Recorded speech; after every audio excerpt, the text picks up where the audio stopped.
It all started because I had to use the bathroom. I was on my way home after having worked a double, and if I'd just gone before I left work, it wouldn't have been a problem. I was in such a hurry to get home because I knew I was going to have to come back and do it again in another 8 hours. My relief had called out about 30 minutes before my shift ended, and though the manager was sympathetic, he said I had to stay unless I could find someone to work for me. 8 hours later, I staggered out the front door and into my car so I could go home and pass out just in enough time to do it again tomorrow. I was about halfway home when I got struck with the overwhelming urge to use the bathroom. It wasn't one of those you can hold it kind of warnings. It was a full-blown, you're going to pee in the toilet or you're going to pee in your pants, but you got about 2 minutes or so to pull the trigger on this decision kind of warnings. I was about 20 minutes from home, and every place I passed was dark or locked up for the night. I just about decided to pull over to the side of the road when I saw the comfortable glow of a Dollar General sign in the distance. I pulled in, figuring it was probably still open, and if it was, I'd use the bathroom. If not, I guess I'd just go behind the building. It was about 10:30 at night, and I was surprised when I saw the open sign still lit up. Their big sign was different. Well, a little different than I was used to, at least. It wasn't the usual Dollar General logo, and as I got closer, I saw that I'd pulled up into a Dollar General Beyond. Wasn't a type of Dollar General I was familiar with, but hey, beggars couldn't be choosers. I heard the comfortable ding of the automatic door as I walked inside, and it put me at ease. The personal speakers that some manager had rigged into the sound system were playing soft rock from one of the local stations, and the overhead fluorescents flickered and crackled in that way that makes you think they're just about to go out. The doors closed behind me with an almost ominous thump, but I shook it off as my bladder throbbed again. I found a tired-looking blonde woman standing behind the counter, and she seemed barely coherent. She didn't even look at me when I walked up, and when I asked for the bathroom key, she turned her head minutely and offered me a fluorescent pink fly swatter with a key hooked to the bottom. I nearly ran to the bathroom, slipping the key in as I opened the door and paused in confusion. I opened the door to find another Dollar General. It was the same as when I went in. Same stagnant soft rock playing over the speakers, same fluorescent buzzing overhead, the same tired salt and pepper flake linoleum that scuffed underfoot. It was a little mesmerizing as I stepped inside, the feeling of vertigo momentary but awful as I let the door snap shut behind me. My need to pee was forgotten as I looked around, and I would be too distracted to remember it for a little while. There were only two differences between this Dollar General and the one that I'd stepped out of. One was the disappearance of the blonde woman. I thought maybe I'd just gotten turned around somehow. Just a tired trick of the mind. Until I walked up to the counter. The woman was gone, but it wasn't something that seemed odd right away. She'd probably gone into the office to count the drawers down so she could go home, and I rang the bell on the desk as I called for help. I rang it a dozen or so times, calling loudly for someone, but no one ever came out. I jumped the counter then, but the office behind it was empty.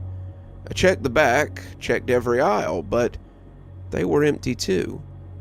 The second difference was that all the doors out of the store were locked and refused to budge. It was getting too weird by now, and I really wished I'd just peed behind the store. I went to the doors and pushed on them, feeling for a lock or something, but there was nothing on the smooth surface. There was no mechanism to unlock the door either. The door was simply unmoving. I went into the back, meaning to go out the back door, but that door was also locked. After about 30 minutes of looking for a key or some way out, I sat down on the counter and decided maybe I'd been locked in for the night. The blonde had looked half brain dead and had probably just left and locked me in. If she had, then why leave the lights and the music on? I pondered it for a minute, but eventually I just shrugged and decided to call the police so they could come get me. I didn't want some cop to drive by on a routine patrol and think I was in here stealing. What's more, I had to be back at work before Dollar General opened. My boss was not going to be happy if I was late, and was unlikely to believe I was trapped in a Dollar General. So I took out my cell phone, dialed 911, but all I got was a weird static noise. I dialed a few more numbers, but each time, the static got louder and angrier. Eventually, I stopped trying. The 5G, however, still works, so I guess that's lucky for you guys. I decided that if I couldn't reach them, I would at least tell them what was going on.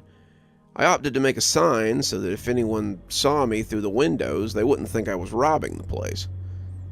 I set about looking for something to make a sign with, and luckily for me, I was locked in a Dollar General. About 2 minutes later, I had a sign made out of construction paper taped to the door, letting everyone know that I was stuck in here and that I needed help. After that, I stepped away from the door, tried to decide what to do now. My bladder groaned again, and I remembered why I'd stopped here in the first place. I opened the door to the bathroom, and hey, wouldn't you know it, there was another Dollar General in there. I must have opened the bathroom door and stepped through about 4 times before I just decided to go in the water fountain. My business completed, I decided to have a bite. I walked around, finding some cold sandwiches and chips, a soda, a little ice cream, and I took it to the front. The self-checkout wouldn't work, so in the end, I just left some money on the counter and figure I'd pay the difference when they opened tomorrow. As I sat eating, the food balanced in my lap as the lawn chair I'd found allowed me to eat off of something other than the floor. I found myself feeling oddly uncomfortable. This wasn't the kind of place you were supposed to eat in. It was tantamount to camping in a car wash, and felt like something was watching me as I munched my food. I'd sat up near the door, and as I found my eyes straying back to it again and again, I noticed something else strange. I was pretty close to a busy road, and approaching midnight or not, I should have seen headlights of some kind by now. We were right next to a pretty busy highway, and the idea that not so much as a log truck or a delivery vehicle had cruised by all night was kind of strange. It was then that I also noticed, after looking back at the door for about the 20th time in 2 minutes, my sign was gone. I left my food in the chair thinking maybe it had just fallen down, but it was nowhere to be found. The tape I had used to stick it there was gone too. The markers I left on the counter, even the package of poster board. It was all gone. I walked around saying hello again, thinking someone had come and found my mess before cleaning it up. But I was still alone in the store. I made a new sign and hung it up in the window, and as I returned to my slightly melted ice cream, I kept looking back at it. I looked at it mistrustfully, waiting for it to disappear again, but it stayed stuck to the door, just as the last one had. Until it had suddenly gone missing, that was. After finishing my little dinner, I grabbed some bedding from the end cap near the middle of the store and some chair pads from the same area. I figured I wouldn't get more than a few hours of sleep before someone came in and asked what the hell I thought I was doing, and settled in to get a little shut-eye. I tried to send a text to my boss to let him know what was going on, but the text just sat there unsent. I sighed and closed my eyes, getting comfy as I tried to fall asleep. I nodded off eventually and woke up 10 hours later to much the same scene. It was a little concerning when I looked at my phone and saw how much time had passed. It was even more concerning when I realized the sun still wasn't up. No one had tried to call me. No one had arrived to ask me what I thought I was doing. And that was when I sat down to write this. As I said, the 5G seems to work very well, but I can't so much as make a phone call from my phone. The outlets seem to work pretty good, and there's plenty of chargers here to keep my phone from dying. I don't seem to be in any danger of starving either. I have food, water, and power, but no way out. I don't know how long I can stay here or wherever I am, but it appears that I've found something incredible. Incredible and inescapable. It's funny, My friends and I used to joke about the number of Dollar Generals in any given place. They always seemed to get closer and closer to each other, and once I made a joke about how one day I'd turn down an aisle and find myself in a completely different Dollar General. You know, enter the back area, a new Dollar General location. Fall through a hole in the floor, you'd drop right into a newly constructed Dollar General. We'd laugh about it over our beers, but it seems less funny now. I'll keep you all posted. I suppose this would count as my first day in the Dollar General Beyond, but I'll let you know if I discover anything new. If you come across one, I can't stress enough to avoid the Dollar General Beyond at all cost. If you do go inside one, for God's sake, don't go into the bathroom. There are forces at work here that I don't think anybody understands.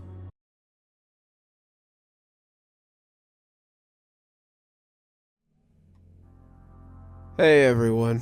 I have no idea how long I've been in the Dollar General Beyond, but I figure it's been about a week. I've been keeping notes in my journal. It's the purple one with the glitter cover, if you must know, so I could update you guys on what I've learned about this place. It isn't a lot. I'm still getting used to the DGB, but I have made a few little discoveries. First, let me answer some of your burning questions. For starters, yes, all my social media works, but most of my friends seem to think that I'm having a go at them. The ones who call the police for me message me back to tell me to stop messing around. I've had my account seized on Facebook because they think I've been hacked, but Reddit still seems to work pretty well. Some of you have brought up the bathroom situation. I mostly pee down the sink in the back, but for number twos, I've set up a bucket with a bag in it. I've been putting the bags in the manager's office and just kinda don't go in there. The doors do not open, and the glass will not break, as I'll explain later. Keep them coming though, guys. I'll answer some more the next time I'm on. My first discovery was the things inside the Dollar General are finite. DGB is what I started calling the place to save time because spelling out Dollar General Beyond every time got pretty old. The stuff that's here doesn't seem to spoil. At least none of the packages have dates on them, but they do run out. You'd think it would take a while to go through all that stuff in the store, but you'd be wrong. 7 sleeps, since there's no days in here. After I got stuck here, I ran out of sandwiches that I liked. The coffee drinks that I usually drink were starting to get a little low, and the ice cream was gone. Now, I may have been doing a little stress eating, but most of it is just unnoticed replenishment that we all take for granted. I tried to find more in the back, but the back is just a big open space. There are some hand trucks back there and a couple of those pump-up lift things, but no product on the shelves. This leads me to the second thing. There is no way out of the DGB. The doors are still locked, and I can't see anything out the windows. There may be things out there, but they seem content to ignore me and are unaware that I'm in here. The doors in the back are also unmoving, and I looked for something big to break the front window with, but that only solidified rule number 2. I found a lug wrench in the automotive section, but it just bounces off the glass and doors. It doesn't seem to damage them, nothing beyond little dents, and I finally just gave up when I got tired. While I was lying on the floor, my chest working like an accordion, I noticed the ceiling. I scampered to the back and found a ladder near the wall that they probably used for changing out the ceiling tiles and took it back to the floor so I could climb into the ceiling. I thought that if I could make a hole in the roof, it's just green metal roofing like it usually is, I could get out and see where I was. I took some cutting implements and got the biggest ladder I could find out of the back, but as I slid open the ceiling tile, I saw not an attic space, but a giant pulsating void. I reached a hand up to it, but I couldn't bring myself to touch it. It was as if something was repelling me, and after standing up there for a few minutes, or hours, or however long I was on that ladder, I climbed down and put it away. I try not to think about it if I can help it. I've started doing things in the store to keep my mind busy. They've sort of colored my days. If day 1 was figuring things out and day 2 was getting settled, then day 3 was when I sat down to color. I had meant to go get some mouthwash when I saw the rack of coloring books in the stationery section. They had all kinds of coloring books, Avengers and princesses, dinosaurs and sea creatures, and before I knew it, I had a pack of colored pencils open, and I was filling the pages. I spent most of that day coloring in animals of various kinds, or superheroes, or intricate designs in the adult coloring books. Heck, I colored in some of the regular books, too, and I grabbed a couple of the more interesting ones to read off the spindle rack at the end of the aisle. On day 4, I set about building as many of the Lego sets as there were on the toy aisle. You wouldn't imagine that a Dollar General would have a lot of them, but I spent the better part of 12 hours putting Legos together. Spaceships, dinosaurs, buildings, vehicles, I assembled them all and began flying or driving them around the floor half-heartedly. By the end of the day, I was just throwing them at the front door and watching them smash to pieces. I told myself it was to make it harder for anything coming in, but I really just liked the way they went to pieces when they hit the glass. Day 5 was spent on cooking and crafts. I used the gas stoves they sell to cook a few dishes from the cookbooks. I even ate a few of them. I found a cookbook on the shelf and had the ingredients for most of the dishes, so I figured why not give it a try. After that, I built a bunch of crafts from the craft aisle, inflated some of the inflatable pool toys and had a tea party with them, and really just kind of had fun. This was honestly a time of relaxation for me more than anything. I had worked myself to the bone for years, and the ability to just kind of exist was nice for a change. I had been sent home for about 2 months with pay during the COVID times, and the longer I stayed there, the more I realized I missed it. I missed getting paid to exist, doing things I liked, and just having fun. It wasn't actually fun, though, I guess. It was more like when you're a kid at daycare and you're waiting for your mom to come pick you up while you play with their toys. It all came to a head on day 6. I woke up excited to find something else to do, but the longer I looked, the less I found to do. I put on some clothes from the clothing section, but I couldn't find anything my size.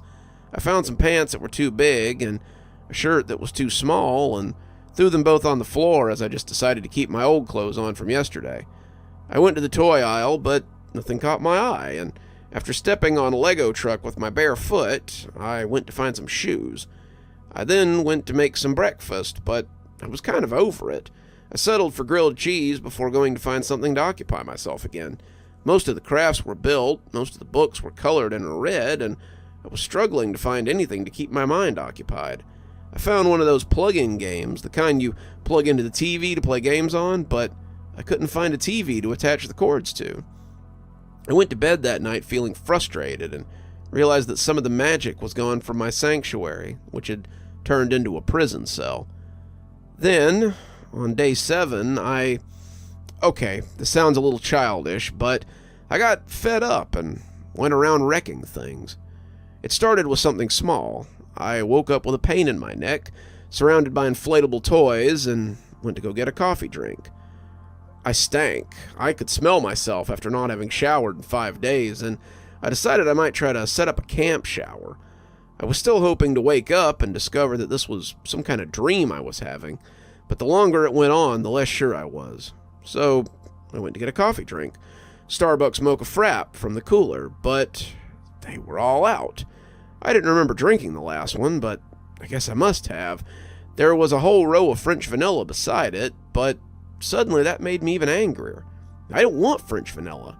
I didn't want a microwave toaster cooked in the microwave I'd found in the break room, and I didn't want to be stuck in the Dollar General with no one to talk to anymore. I took one of the French vanilla drinks, stepped back, and hurled it through the glass front of the refrigerator. It shattered, spilling glass and coffee all over the floor, and I made another discovery right then. Number 3. That felt pretty good. I did it again, and again, and again.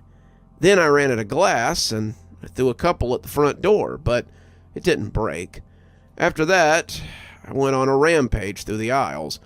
I smashed all the crafts, threw all my Legos, popped my inflatable friends with scissors or knives, or just jumped on them, tossed soda bottles, watched the tops burst as they went flying, and basically had a tantrum that would befit any 6-year-old.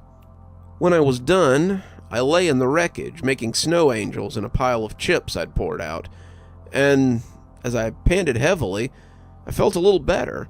I had pushed over a few of the shelves as well, and between two of them, the slant they made seemed to form an arrow. I saw something else I had done. In my chaos, something had hit one of the ceiling tiles, and now all the blackness could be seen. I started to worry about that, but it was burned away in the face of my newfound adrenaline. I climbed onto the two shelves, shifting a little as they ground monotonously, and looked into the void. It was still just hanging up there, motionless overhead, and I grabbed something from the top of the fallen shelf and tossed it towards the space. I didn't write down what it was, but I guess it doesn't matter because it never came out of that space again. I grabbed something else, had reared back to fling it, but I stopped halfway through the throw. Something about that darkness made me very uneasy. The way it moved after I'd tossed something into it seemed angry. I know how that sounds. How can darkness be angry? But it did. It seemed to watch me as I prepared to throw, daring me to let it fly and see what happened. I let whatever it was fall to the ground and went down to get ready for bed. I was tired, exhausted from my day of destroying my prison, and I decided to drag my bedding under the shelves that I had dropped together. 1, it made me feel like I had a shelter, and 2, it was the cleanest part of the floor with the least amount of crap on it. 3, I guess, was that if it collapsed on top of me, at least I wouldn't be stuck here anymore. I had scratched that last one out of my journal, but I think it's important to have it now. It speaks a lot to my state of mind. I must have dozed off for a little bit because I came awake and I was surprised to see that something had changed. The store was completely dark. The store lights had never gone out in the week that I'd been here, not unless they went off after I went to sleep, and the new dark was highly unsettling. I wondered if that was what had woken me up, but as the shelves groaned again, I realized it had been something else. Whatever that something was, it was now perched on top of my makeshift structure. For the first time in a week, I had something else here with me, and the knowledge made my blood run cold. I was under a big pile of blankets and inflatables that I had dragged here, and I snuggled down beneath them like a kid when he thinks there's a monster in his closet. I heard it moving around, heard it making its careful way out of the shelves and across the mess I had created. The way it moved made me believe it was huge and hunkered to fit in the space, but I refused to peek and see what it was. It made a noise of discomfort more than once, clearly coming down on some of the sharper bits of my mess, and I closed my eyes as I tried to stay as quiet as I could. I wasn't sure if it was dangerous. I didn't know if it could hurt me, but I knew enough to know that I really didn't want to find out. It moved about for some indeterminable amount of time. Could be an hour as much as it could be 5 minutes, but eventually it left, and I could see the lights blink back to life as they came back on. Whatever it had been, it had killed the lights, and I made a note to watch out for that in the future. Eventually I gave up on sleep and got up to see what was still edible in the destroyed ruins of my cell. After finding some unopened chips and a mostly intact pizza, some of the soda that I hadn't wrecked, I sat down to eat breakfast and write this. I decided to transcribe the journal into my phone, just in case something happens to it, and I've also decided to go into the bathroom again.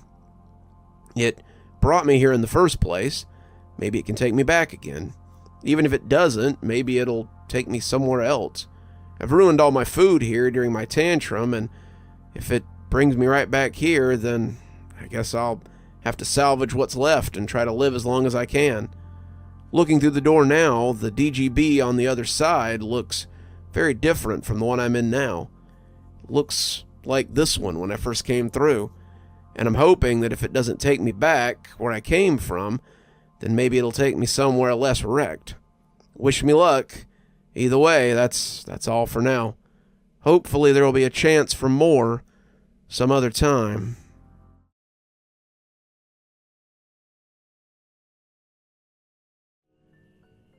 Hey there, everyone. It's me again.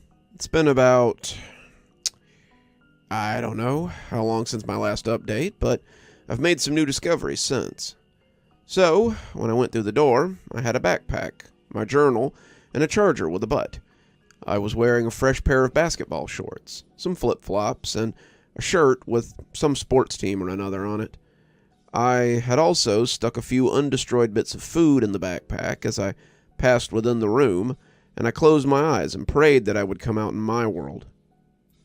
No such luck, but I did step out into a brand new Dollar General Beyond. The shelves were upright, the floor may not have gleamed, but it was clean, and the shelves and the cooler were fully stocked for another day of business. Stranger still was the change that came over me. When I walked through, I'd been holding the straps of my backpack, praying under my breath for escape, but as I walked in, my hands suddenly grabbed onto nothing, and I felt jeans on my legs and boots on my feet again. I looked down to find that I was wearing my work shirt, the logo for Rocco's Subs across the front, and took inventory of myself before going on. Discovery number 4. You can't take things with you from other Dollar Generals. Only the things I brought into the Dollar General Beyond stayed with me when I traveled. Traveling is what I called it when I go from the bathroom and step into a new Dollar General Beyond. My phone, my wallet, my work ID, the 27 cents I had from something earlier that day, and the granola bar I had crumpled up in my back pocket traveled with me. Anything I tried to bring through the DGB doesn't come with me, though. It's not a big problem. I can get more chargers or supplies when I get there, but it's a little jarring to feel the backpack disappear off your own back. As such, I've started keeping my journal here on my phone since the words in the notes seem to come along with me too. This brings me to the next thing. Discovery 5. The stores reset themselves when you travel. The DGB I walked into looked similar to the one I had left, and the stock was back in place. I say similar because the inflatables are gone in favor of autumn items. There's decorative pumpkins on the seasonal shelves. There are fall items throughout the store, and many of the coffee drinks now have pumpkin spice in their midst. Everything else is the same, but it's like the store goes through little changes when you go to a new one. I still couldn't leave. The door refused to open, but the lights are on and the music is still playing, so that's not too bad. Plus, I like pumpkin spice, so it's not a big problem. This time around, I started experimenting a bit with the bathroom door. I now realize that the sign I made on the first night hadn't just gone away. When I passed back through the bathroom door, I had gone into a new DGB, and the sign hadn't existed there yet. I didn't bother to put one up this time, not really wanting to attract the attention of whatever might be out there anyway. I took note of my food, deciding how much I'd have before I had to move again, and I figured I had about 2 months of food, as long as I didn't go buck wild. I found some bedding and made myself a little bed area. That's when I set to experimenting. I started by throwing things through the door. It started with action figures. I probably tossed about 24 of those green army men through the door before realizing I had no way to see if I could get them back. So I went to the dental aisle and got some floss. That's when I discovered I didn't have to get them back. There was a small pile of loose army men laying on the floor of the toy aisle, just hanging out as if they had tumbled there from nowhere. The other store had rejected them, sending them back to their point of origin, and I looked at the dental floss dubiously. I shrugged. It was for science, after all. I hooked it to the base of the soldier and tossed it in. The army man disappeared into the space, and the dental floss kept spooling out as if the door was pulling it. It came out quickly, running out fast enough to make me think I might see smoke, and when the spool jerked as it hit the end, the little box fell out of my hand. It slid across the ground and went in too. I watched the door for a few seconds before going to see if both had gone back to their point of origin. Sure enough, the army man was in the toy aisle and the floss was in a pile on the dental aisle, with the box beneath it. I picked up the floss and went to look for other things that I could throw through the door. I didn't really have anything living, besides me, and I knew I could go through the door just fine. I settled for some bananas, but they too came back. Same with other fruit, but I had figured they would. Liquids were the same. The oil I splashed through the portal made a huge mess on the floor when it tried to go back, and I stopped after that. Nothing could go through the door other than me. Got it. That was day 8, I suppose. On day 9, I looked at the data and had to see what it all meant. The only thing I really knew about this place was A, I couldn't leave, B, I could only go to copies of other Dollar Generals, C, some of those copies were a little different but still similar, and D, only I could go between the places. And E, there was something that came out when the lights went off that I did not want to meet again.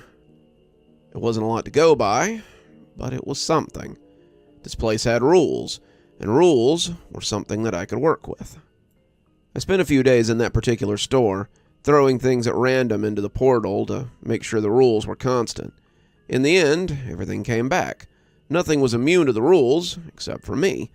I looked for living things to throw in, but it appeared I was the only thing that lived here, which was concerning. Most stores try to keep themselves clean, but inevitably there will be bugs or even rats in the store. I checked under every shelf, in every corner, and behind every box and bag, but I couldn't find any of the usual signs of pests. No mouse crap, no spider webs, no roach bodies, no nothing. Maybe that was part of it too. I don't know, but I made a note of it. Discovery number 6, there are no pests in the Dollar General beyond. After that, I decided I had done all I could here. What else was I going to do in this store? What was I going to do in other stores, for that matter?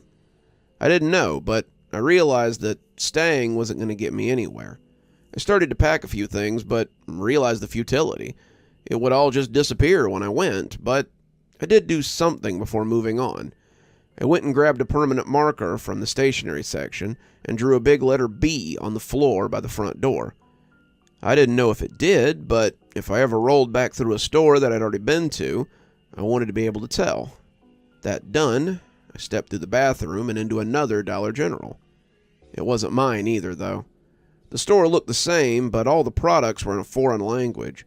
I had taken Spanish in high school, but whatever the language was, it wasn't that. I thought it might be Middle Eastern. I'd played enough COD that I'd seen enough street graffiti to find it familiar, but it was still unknown. Some of the food was different, too. There were more regional cuisines, flatbreads, and strange meats, and the music playing overhead was something best described as pop with yelling. The automatic door had also been replaced with a roll-down grate, which was secured as if for the night. I ate a little of the food, the stuff that didn't need to be cooked, and drew a big C on the floor near the door before moving on again. I did this for a while, not really sure how long I was traveling, but leaving my signs behind.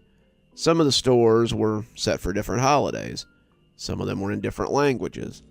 A couple of them had weird alien goods that I had no idea what they were, and I moved on from them quickly. Some looked to be selling human meat and pieces of people. In some there was music, and some there was silence. In one, the lights were black lights. In another, the floor was lit up and the ceiling was not. Some of the music was just static. In the store that sold human meat, the music was just the same screaming again and again. In all of them, I left a letter somewhere. In all of them, I hoped to find my way home, and didn't. This was exciting at first. I was exploring unfound territory and seeing things that no one had ever seen before. I was a pioneer, a traveler, and I found myself filled with wonder as I hoped this trip would be my last. The stores were cool, and I was never scared of what I saw. The rules had always been that I was the only living thing there. The rules had always been that there was nothing in these places that would hurt me. I had put the creature out of my mind, though perhaps I had dreamed about it, and as time went by, I couldn't tell you how long I spent just going from one to the next, to the next, to the next. In some I spent days. In some I spent minutes. When I was tired, I slept. When I was hungry, I ate. When I had to go, I went. It wasn't until I drew a Z on the ground of a particular Dollar General, one with a strange mixture of French and Spanish products that all seemed to be made of lamb meat, that I realized how long I'd been doing this. This was the 26th store that I'd been to. I'd been going straight through many of them, and had yet to see anything beyond the front door other than the murk of night, or darkness, or whatever it was. I hadn't found anyone else either, and that was beginning to worry me. I also hadn't run back over any of the letters, which was less worrisome, since it meant there might be an end to these stores. I found I'd been looking at the Z on the floor for several minutes, before shaking it off and heading back to the bathroom. Nothing to do now but carry on. It would be another 7 stores before my ideas of being alone were challenged. The letters had replaced my days by then. I could have no more told you how long I'd been here than I could have told you who the King of Spain was. I had been leaving double letters after the Z, but I figured that at some point I would have to leave triple and quadruple. I tried to sleep as little as possible, keeping moving until I had to stop. I was yawning as I went into the store that I was already thinking of as FF, and I walked into a familiar scene, though I knew it wasn't the place I'd thought it was. The store was wrecked, and it was the first one I'd seen out of order since the store I had left behind. I wondered if I'd come full circle, but one look at the shelves was enough to tell me that I hadn't done this. All the food was labeled in a strange language that I had no clue how to read, and the doors looked like an elevator, the metal doors firmly closed. As I moved about the store, I felt like something was watching me, and I found myself turning quickly as I tried to catch sight of it. It was the first movement I'd seen outside of my own as I walked past a mirror. It made me paranoid to feel something watching me, and I made a meandering path towards the automotive so I could find something to swing at it if it came after me. The lights in the back hung down from broken chains, and as they flickered, I saw what I was after. The 4-way lug wasn't a perfect weapon, but as the careful, furtive movements I'd been seeing suddenly turned into a wild and stunted charge, I gripped it tightly. I turned suddenly, smashing it into whatever was coming after me, but as I lifted it to swing again, I felt my fingers grow weak. It was a person. It was a human. At least I thought it was. He was an old man, shirtless and hunched, and his skin looked tight as it clung to his ribs. He had clearly not been eating enough, and he lifted his stick-thin arms as he tried to defend himself from me. However long he had been here, he had lost his ability to speak in something recognizable. He sputtered and chirped, making something like animal noises as he held his bleeding head and moaned in pain. I didn't wait for him to get his wits about him. I dropped the wrench and took off, sprinting for the bathroom as I leapt through the door and into a new Dollar General beyond. This one had flowers and Mother's Day decorations festooning every end cap, but all I could do was lay down and pull my knees to my chest. I had seen another person. I had attacked the only other person I had found. Well, technically he had tried to attack me first, but I was still coming to terms with what I had done as I tried to get myself together. The food here was normal, and as I ate, I pinned this addition to my journal. The notes here are all I have to prove that I'm not going crazy. It seems there are others here. They don't seem very friendly, though. I've already marked this store as GG, and I am preparing to take a rest for a little while before proceeding on. I don't know what else I'll find out there, but I still remain hopeful that I'll find a way out. I'll keep you posted. Pray for me. I still hope to come out of this alive.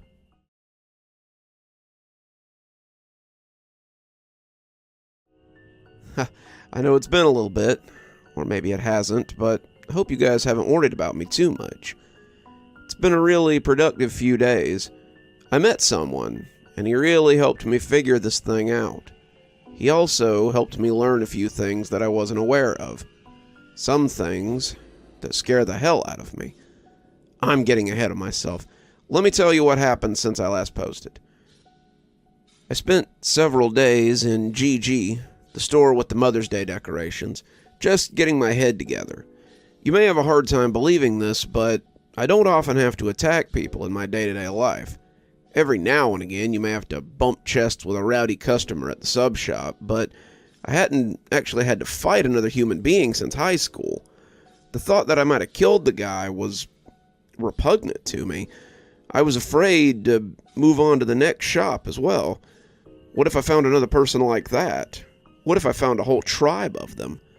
The person who had slept below the shelves and prayed they would crush him seemed like worlds away from me, and I found that maybe I did want to keep living.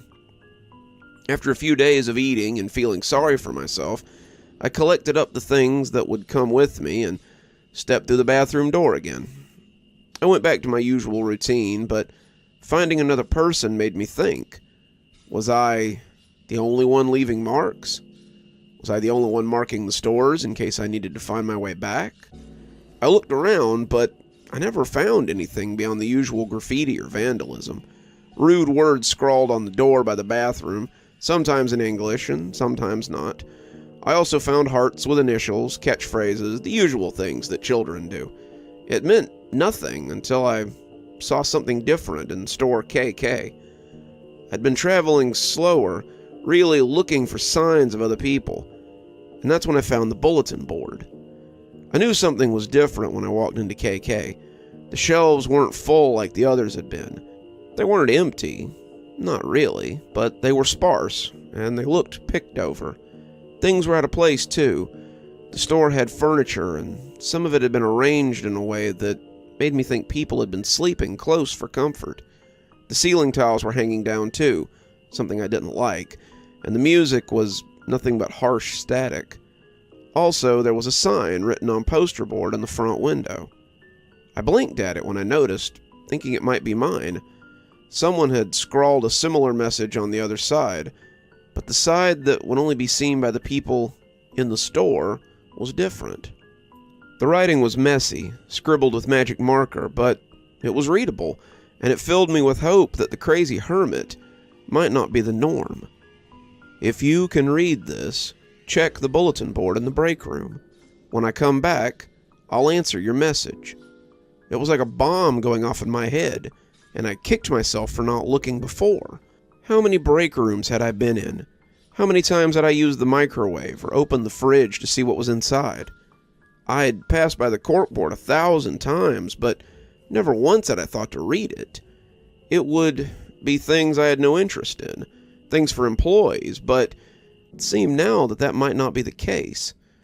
I hurried behind the counter and went to check the board, finding a treasure trove of knowledge. Their name was Gale, and they'd pinned a good many things there. Rules for the DG. 1. Don't go outside. There's nothing out there. 2. The food runs out, so don't hog it all. 3. The food doesn't go bad, so don't worry about that. 4. Whatever you do, stays here. 5. Don't go into the ceiling. No one comes back from the ceiling. 6. Don't be afraid to leave. There's nothing for you here once it's gone. Another piece of paper had a picture of a dark creature that had been colored in with a crayon. The miasma, it was called. Don't let it see you or you'll die. Don't go into the ceiling or it'll get you. The last bit seemed to be a goodbye letter, and it was in the same handwriting as the others. I feel bad that I couldn't bury you properly, so let this serve as your memorial. Here lies Kenneth, Margot, Rudy, and Celine. They were the best crew anyone could have asked for, and I miss them every day. Kenneth, who was never late for work and always so full of adventure, lost when he went outside. Margot, so full of life and hope, lost to the thing that lives in the ceiling. Rudy, my son, who wanted more than his old man could give him, lost in the ceiling when he went to go get Margot. Celine, who always made sure we ate before she would, went through the door when I was too cowardly and hard-headed. Let this stand as their gravestone. Let this tell their tale. I hope to find Celine when I go through the door. I'm still scared. I'm still hard-headed. But the food won't last forever, and I have to do something. If Rudy is out there somewhere, then I'd rather die trying to find him than starve to death in this place.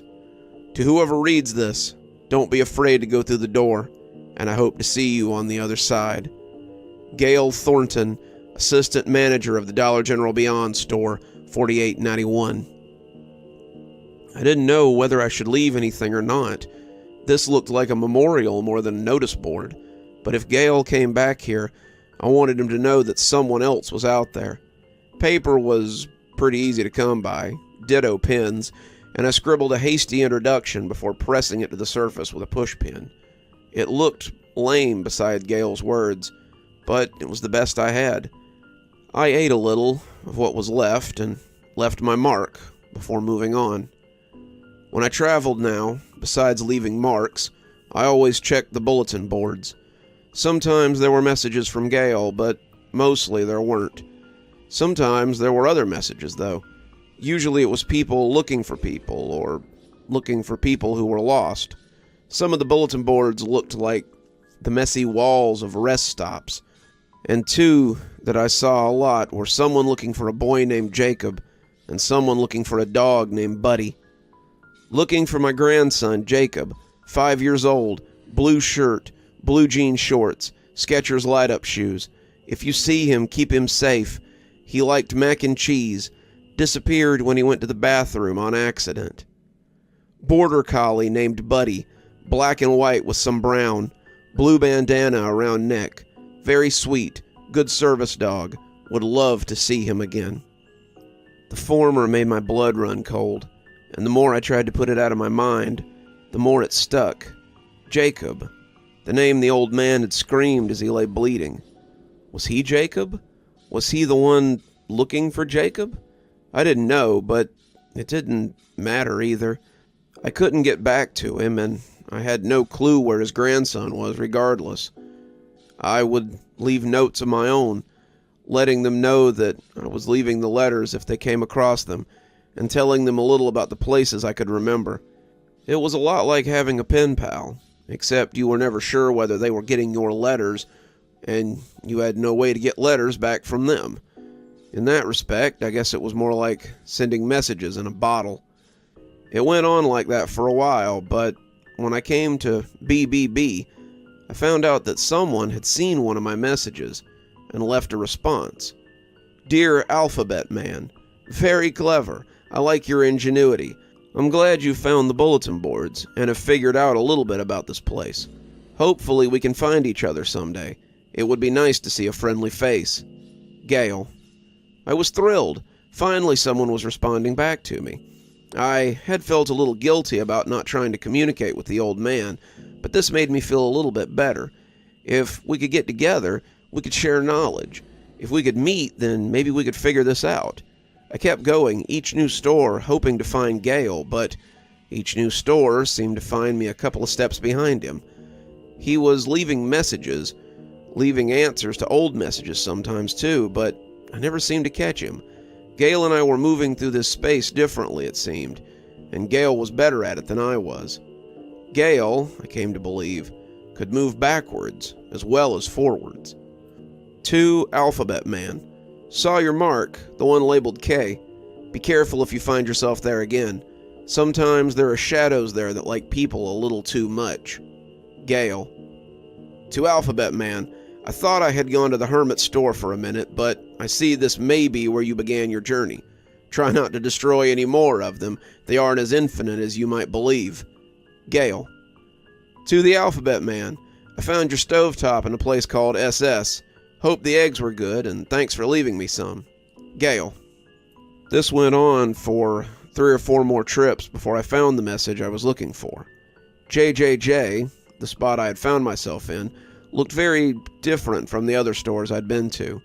It looked picked clean, every shelf emptied and bare. Someone had collected a pile of things from the store and attempted to burn the door. It smelled like they'd used lighter fluid to start, and the ceiling tiles by the door had fallen as they charred and left a wide, gaping maw above. The door, however, was none the worse for wear. I skirted the edge of the ceiling hole and made my way towards the break room. I didn't expect to find anything, but I was surprised to find the break room still intact. On the board was a message written on the back of a charred newspaper. "Alphabet Man, I hate to leave you in a place like this, but if you keep your current path, you should be here in a couple of days. Stay here for 2 sleeps. There's food in the back as well as water. And if I haven't made it here by then, it means something has happened and you should move on. With any luck, we'll meet up in 2 days' time. Looking forward to seeing you. Gail." I read the message a few times, not sure if I wanted to stay here or not. This place was creepy, to be sure, but the chance to meet Gail was something that I couldn't pass up. I checked on the food he had mentioned and found several days' worth of water and non-perishable items that someone had stuck in the back. There was no sign of whoever had set the fire, and I hoped that I had the place to myself. I dragged some bedding and food to the break room, feeling that I'd rather hide in there than in the open, and settled in for the next couple of days. I kept the door to the break room closed, and if anyone moved out there, I didn't hear it the first night. I mostly rested the next day, glad for the opportunity to do so. I had been going straight for a long time, resting when I was ready to fall down, and it was nice to get a little downtime. I wished it was somewhere a little nicer, but even this place told me things I didn't know. The doors, it seemed, were very resilient, but that made me wonder about Gail's story. He said that Kenneth had gone out of those doors, and I wondered how such a thing was possible. The doors seemed unmovable, and the longer I thought about it, the more I couldn't wait to hear his story when he got here.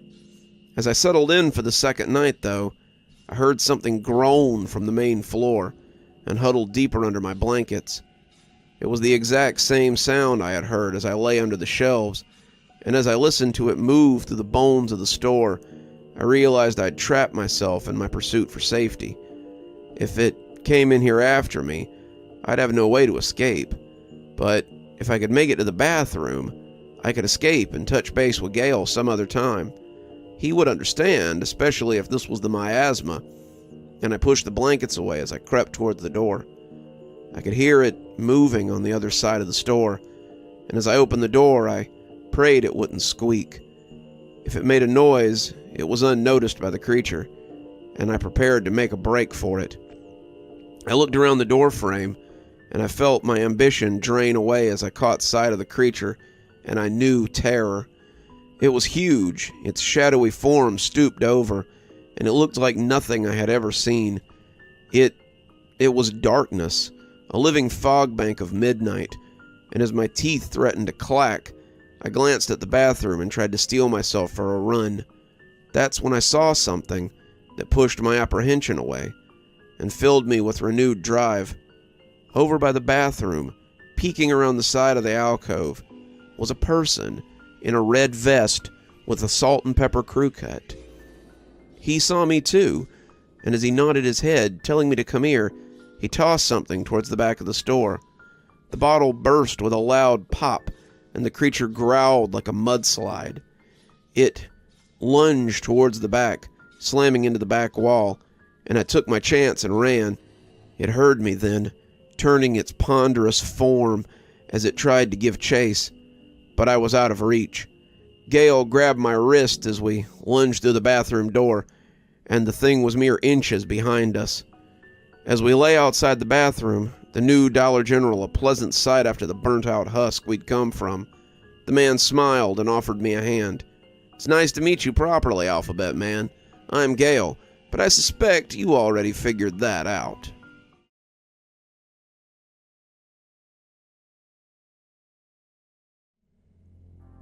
I know. It's been longer than you likely wanted to wait to hear more.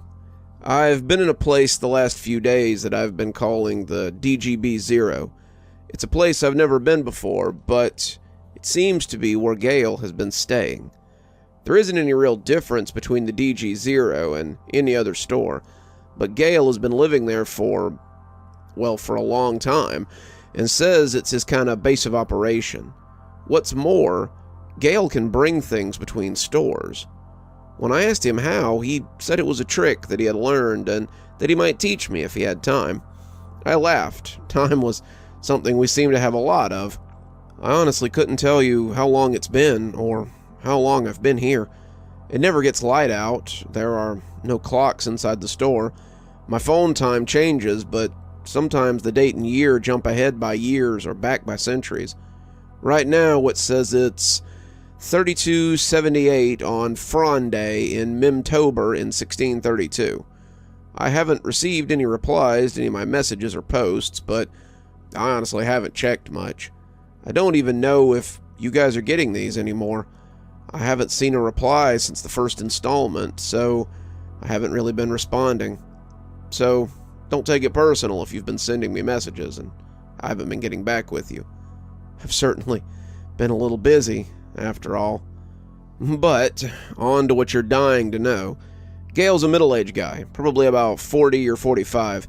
He's still wearing his Dollar General uniform, complete with name badge. He says that no matter what happens, it always comes back. The only thing that seems to stay with him are the bags under his eyes, and the guy looks tired. He made us dinner, soup and sandwiches, and toasted me with a pop from a brand I wasn't familiar with, but turned out to be ginger ale. After eating a couple of bowls of stew and about 3 sandwiches, I hadn't eaten much of substance in a few days, we started talking. I told him about my life as a wage slave, and he commiserated. I know what that's like. I had actually been transferred to this store when I got stuck here. How long ago was that? I asked, sitting back in the wicker chair that he had brought from somewhere else and listening to the comfortable creak. Who knows, Gale said. When I left the world as I knew it, it was 1998, and I'd just been sent to South Dakota to manage a new store. It's more pay, and you can pick your own crew, my boss had said, and I was glad for the money. My ex-wife had just petitioned for more child support, the 3rd time in as many years, and I was just trying to keep myself fed and in a bed and my head above water, he said with a laugh as he took a sip from the green can that it called itself Firm. So, I left Scottsdale, where I'd been managing one of the few remaining J.L. Turner & Sons, and after looking through some applications, I decided that I liked the look of Kenneth, Celine, and Margot. Oh yeah, wait, I remember there was another name on that memorial. When did Rudy come along?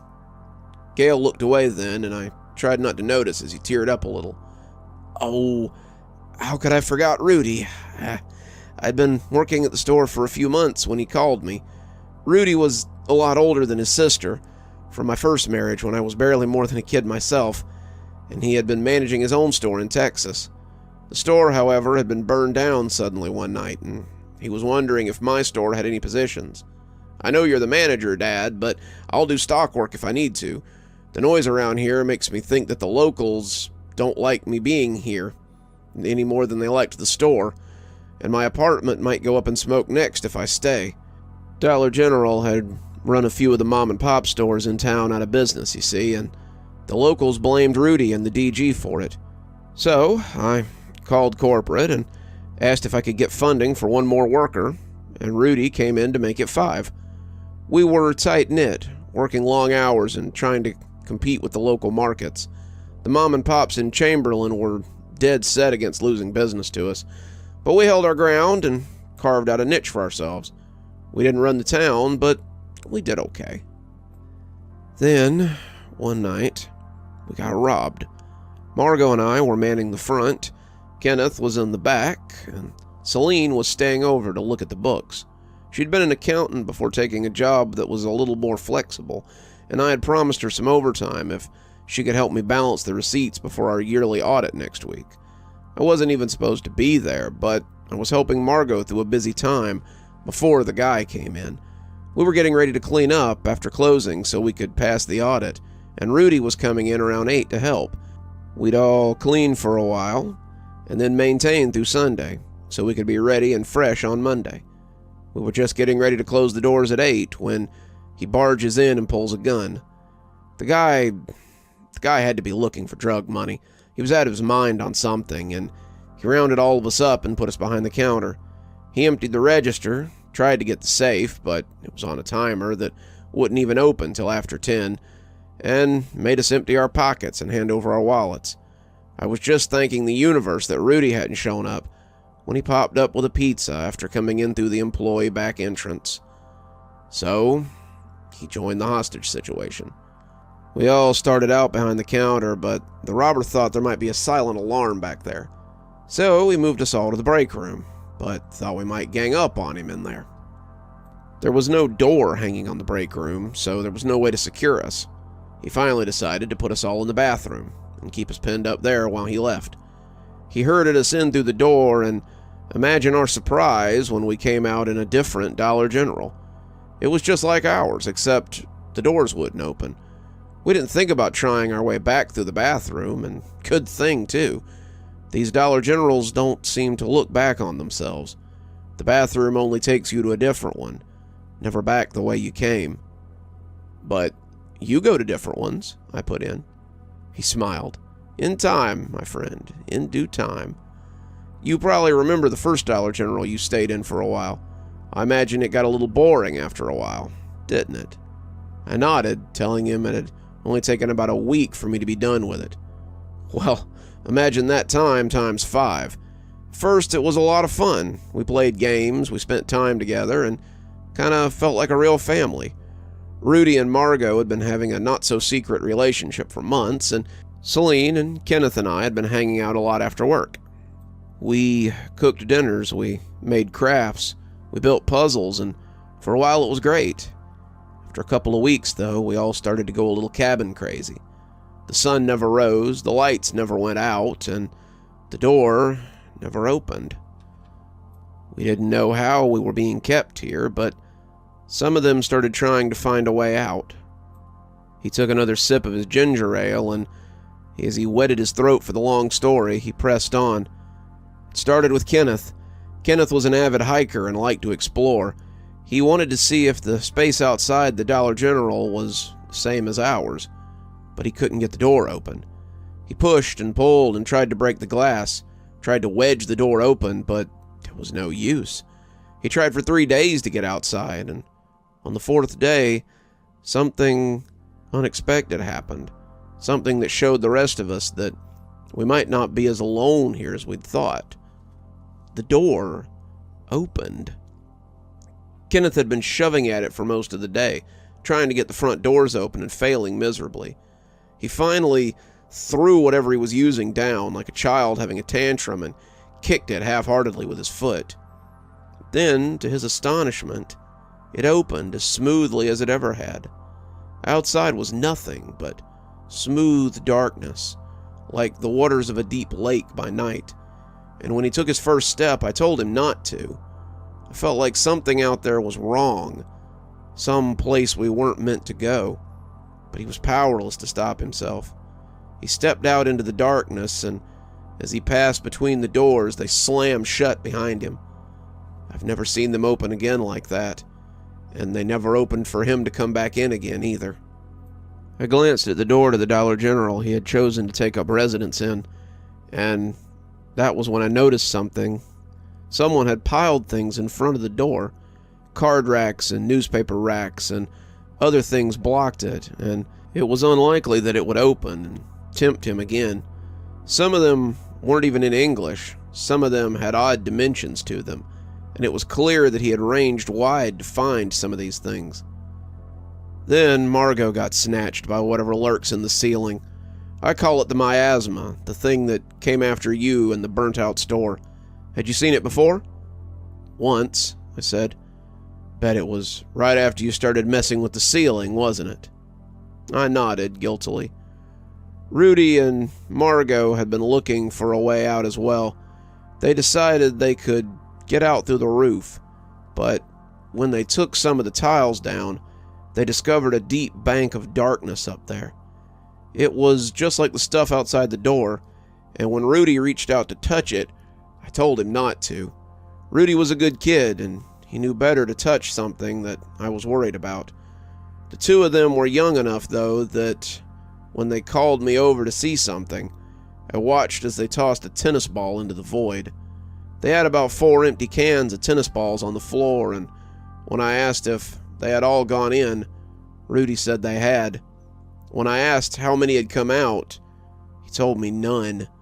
I didn't think anything of it, and when he threw the cans up there, none of them came down either.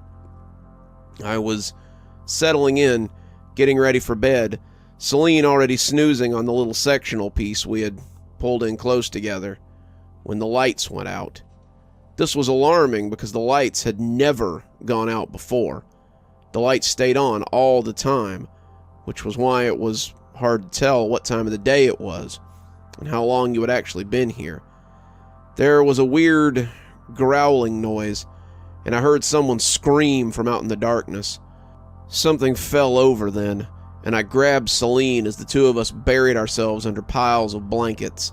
I was worried for Rudy and Margot, but at that point in time I was more concerned with surviving until the lights came back on.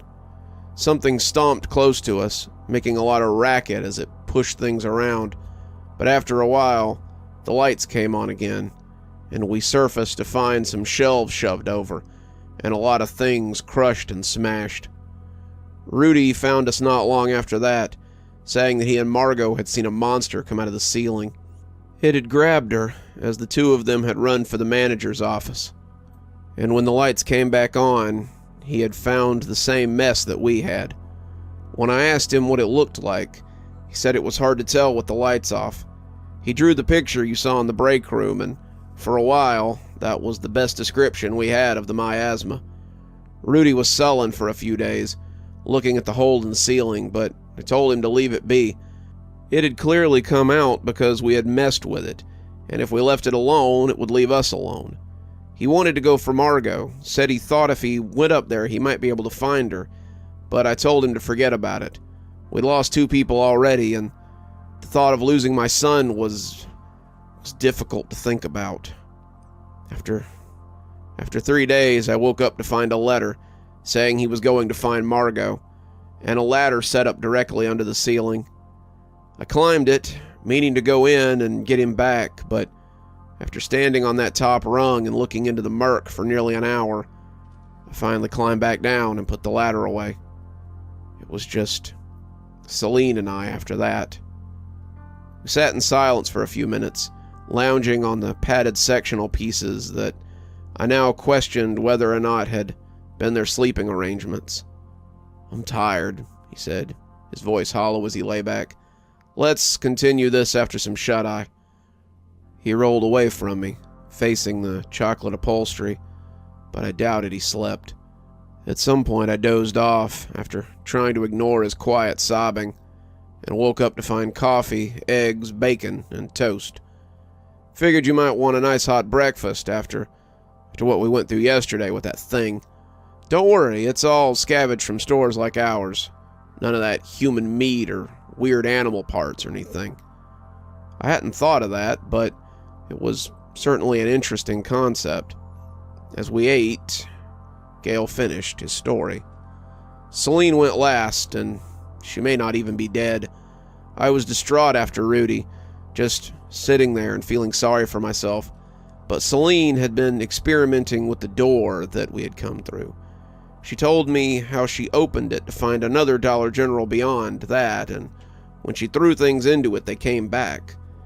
I just sat, not taking any of it in, and then one day she came up to me and said she was leaving. I looked up to see that she was wearing a backpack and had put on a floppy garden hat. "Going?" I asked, not understanding.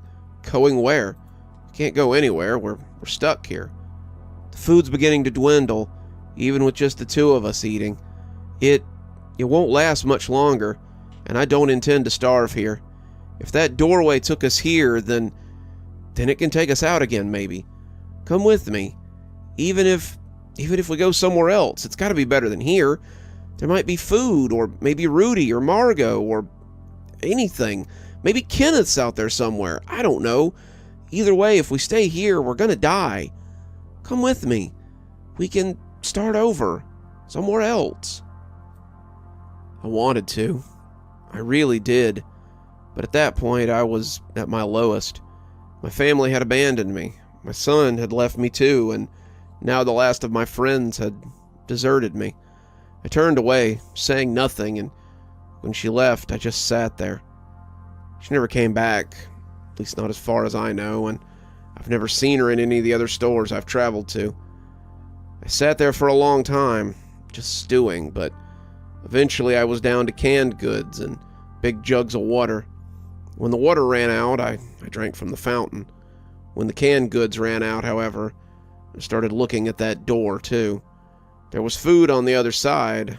I could see it. Without thinking about it, I just stepped through one day. It was brand new Dollar General, fully stocked with food and set up for Christmas, and that was how it all started. I never stayed long in any store after that. I just kept moving, hoping I would find Celine or Rudy or anyone. I found a few people, but the ones I found were usually scared or half crazy, and I moved on quickly.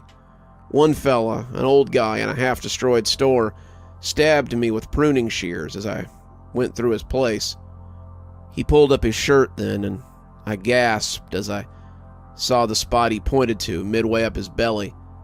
I didn't see anything, though. Not a scar, not a red mark, nothing. It looked as fresh as new skin, and he laughed when I looked surprised. Luckily for me, it was close enough to the door that I could make it through, and that's when I made my biggest discovery. I fell through the door, grabbed at the shears so I didn't push them in deeper, and found they were gone.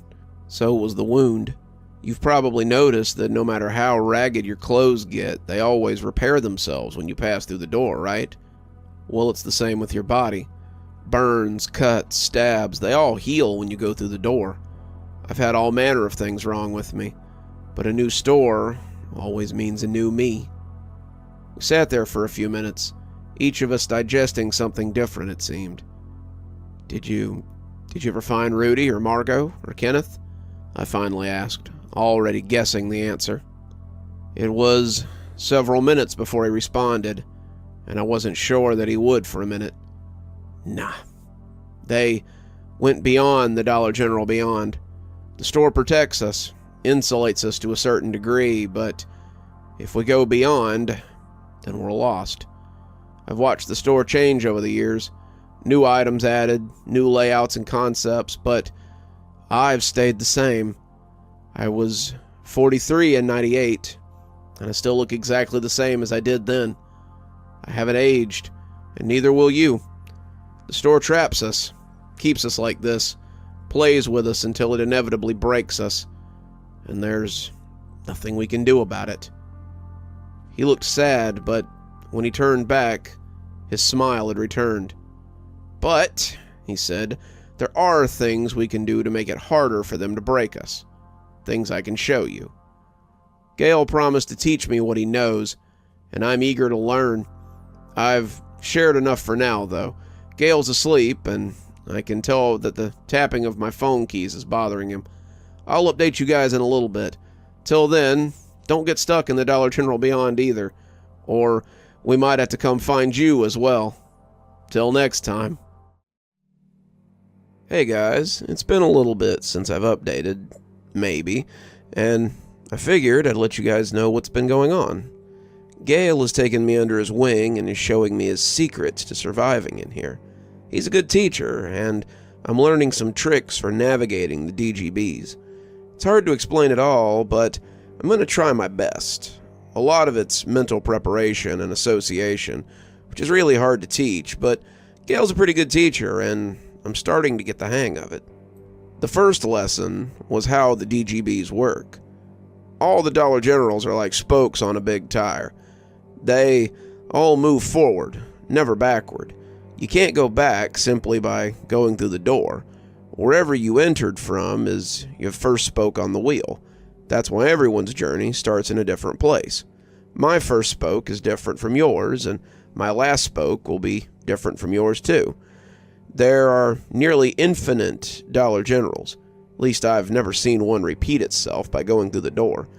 I'm sure there must be an end to them, but I'm not sure I want to see what it looks like any more than you do. You with me so far? I nodded, but thinking about it made my head hurt a little bit. Traveling the spokes, the stores, is easy. You just go through the door. Navigating the stores, that's a little harder. The way I did it was to think of the stores as spokes on a wheel, but a wheel needs a hub. This store is my hub. It's the middle point where I come to get out of the wheel. Technically, I guess it's a spoke too, but thinking of it as a hub helps ground myself. You get it? I waffled a little, not wanting to admit it was a little over my head. Kinda? Kale laughed. Don't worry, you'll pick it up. It's like riding a bike. Once you do it, it's easy. In that, he wasn't wrong. Lesson number 2 was traveling with people. So if you're traveling with other people, you have to be touching them for the two of you to travel together. Here, put a hand on my shoulder, he said, as he prepared to step through the door. I slid a hand on his shoulder, and we stepped through together, into a similar store. This one, however, was KK, the place I'd found Gail's bulletin board. See, that's how we came out into my Dollar General, when we left the miasma behind. I had a hand on your back, so we could travel together. That made sense, and we proceeded with Lesson 3, traveling to a specific place. You've done yourself a favor by leaving marks behind. At first, I was popping around to stores I remembered, like the ones with the weird letters or the ones with the strange things in them. But once I started leaving my own markings, I could travel to specific places. Pick out one of the stores you've been to before, and let's go there. He put a hand on my shoulder, and when I walked through the door, we came out in LL instead of GG, the store with the Mother's Day decorations. I was a little disappointed, but Gail patted my shoulder reassuringly. It's tricky. Took me a while to figure it out, too. Let's try again. Picture the marks you left. Close your eyes, get a good mental picture, and then step through the door. I tried again, really focusing on the twin G's, but when I stepped through this time, it was to find myself in an older location, the one with a single G on the floor. When I told him I'd goofed again, however, he told me it was progress. You're getting the hang of it. Going to G when you were thinking about GG is pretty damn close. Just keep practicing. You'll get it. We spent a while just traveling from one store to the next. Sometimes I got close. Sometimes I just moved forward. But after a while, I started to travel to the right destinations sometimes. It was something that took a lot of focus, and when I put my hand to my head and told him I was getting a headache, Gail suggested that we take a little break. Have a rest, drink some water or some Gatorade or maybe some coffee. Just kind of take it easy for a bit. It isn't something you get right away. It takes practice, and even I sometimes get it wrong after all this time. I can't say how long we were at it, but for what must have been a few days, we worked on pinpointing my navigation to the stores that I had been to already. I saw a lot of familiar places, though Gail refused to go to the meat market store, as he called it. He said that he'd encountered shadows there, shadows that thought he might be for sale, and he had barely escaped with his life. I figured I must have gone while they were closed, and counted myself lucky. After a while, I could travel pretty well between stores without too much trouble, and when Gail was pretty confident that I had the process down, he suggested we move on to something else. Lesson 4 involved bringing other things with you to other stores. So your clothes travel with you because you don't think about them coming with you. It's like your nose or your hands. They're parts of you, and your mind just assumes that they'll make the trip. Now, I want you to take a good look at yourself and visualize what you look like in your clothes. Once you have it committed to memory, then you can add things to it and take them with you. He made me practice in front of a full-length mirror, inspecting myself and committing my clothes to memory. The clothes weren't hard. I'd worked at the same place for years and was very aware of what my uniform looked like. No, the hard part was adding to it. I found the most colorful backpack in the store, but committing it to memory was difficult. If it wasn't just right, then it wouldn't come with me, and Gail assured me that the backpack was all I needed to get right. Once you get the backpack down, everything you zip inside is inside. You don't really have to remember it, because it's inside the bag, and you know it's inside the bag. Once you have the bag down, the rest is cake. That one took a while and gave me some headaches. Sometimes the bag wouldn't come with me. Sometimes the bag would, but I would concentrate so hard on the bag that I wouldn't travel where I wanted to go. Sometimes I'd load it up with stuff and find that the bag stayed in the place where I had been, and not where I'd went to. Gail told me to be diligent, and after a while, it all came together. I couldn't say how long that was, but it had to be about a month. We went about my training the same way I had gone about traveling. When I was tired, I slept. When I was hungry, I ate, and when I had to go, I went. Gail had an answer for solid waste too, and it made me laugh when he explained it. The place with the burnt roof is where I take all my crap to. I figure if it's where that thing moves around the most, he's welcome to it. We went there when we had a bunch of it, Gail putting it in hefty bags and sealing it in his backpack. He tossed it into the gaping ceiling and ran, the two of us coming back to the DGB-0 like kids after a prank. Gail said he always waited till he had a whole bag to throw it out, and he hoped the creep liked the little present. Gail and I became good friends, but I think it was more than that for him. Sometimes when he clapped me on the shoulder, there was an almost parental gleam in his eye. We ate together, we slept near each other, we talked a lot, we became close quickly. He talked about his travels, the things that he had seen in more than 20 years that he'd been moving through the Dollar Generals, but eventually we landed on a topic that I was hoping he knew something about. "How far in have you been?" I asked one night, as we were cooking marshmallows over a propane burner. Gail thought about it as he slid the mess between graham crackers and chocolate. "I've marked up to 218, I think. Do you..." I thought about my question a little more as I chewed over my own s'more. "Do you think anyone's made it out?" I said, slurping a little as the treat stuck to my mouth. "I don't know," he said. "If they did, I don't suppose we'd know. Not unless they left notes." I nodded, taking a sip of lukewarm cola to clear the roof of my mouth. Surely the store can't go on forever. There has to be an end. Gail shrugged. "I suppose. Wouldn't make sense for them to go on that long. I almost hope there isn't, though. If there is an end, then there's only so much food, water, and supplies. We'll eventually starve to death here, and that's a bleak prospect." We went to bed not long after, but I never stopped thinking about the infinite loop of perfectly odd Dollar General stores. What would be at the end if there was one? Would it be an exit? Would there be a creature living there? Was the end what lay outside or in the ceiling? I had no answer, so I drifted off, thinking about the possibilities as the fluorescents hummed overhead. Gail and I started exploring more after that, and I think he was looking for other people to add to our group. "We could go see if the hermit wants to join our band," I asked, and Gail laughed bitterly as he pointed to his stomach. "Maybe give him a chance to finish what he started, too." I wasn't surprised to hear that the hermit had been the one to stab him, but I did wonder why he never traveled. We never saw him while we were out getting things, and we avoided his little corner like the plague. FF was strictly off limits, and now I realized I had gotten off very lucky in our exchange. I don't know how long I spent with Gail, but it felt like years.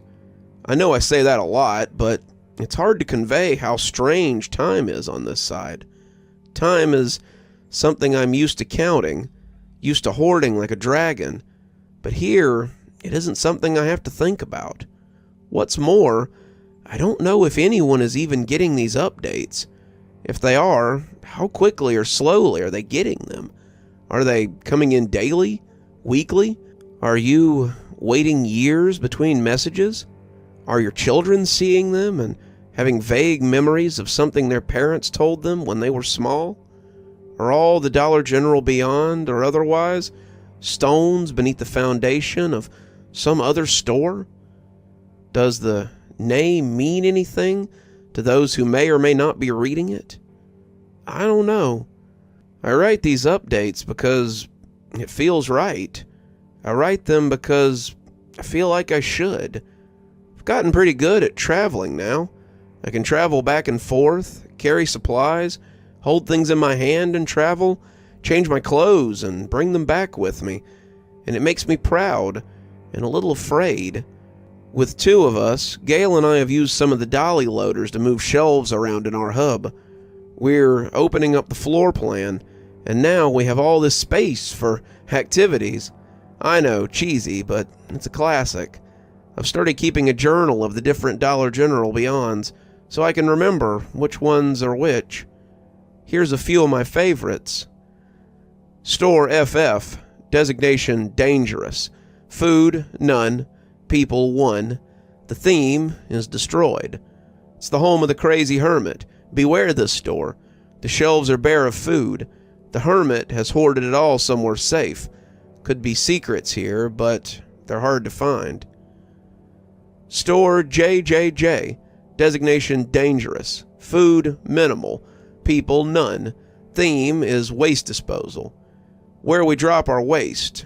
A fire took out most of the store a long time ago. The food here is all non-perishable and it's stacked up in the back. Known location where the miasma come out. Store T, designation low to moderate dangerous. Food, plentiful but strange. People, none. Shadow creatures a possibility. Theme, strange human meat market. This is the place that may contain shadow creatures. The shelves contain what appears to be human meat, and the store smells like coppery plastic. My research partner claims to have been accosted by these creatures, so proceed with caution. Stuff like that. I'm working on a more complete study of them, now that I can take my notes and things with me without putting them on my phone, which will run out of space eventually, and I'm hoping to make a complete study of the DGBs. That's all for now. I'll shoot you an update when I have more. Sitting here writing this out, listening to Gail snore, it's nice to have someone to talk to and just be with. I hope it's something that will last.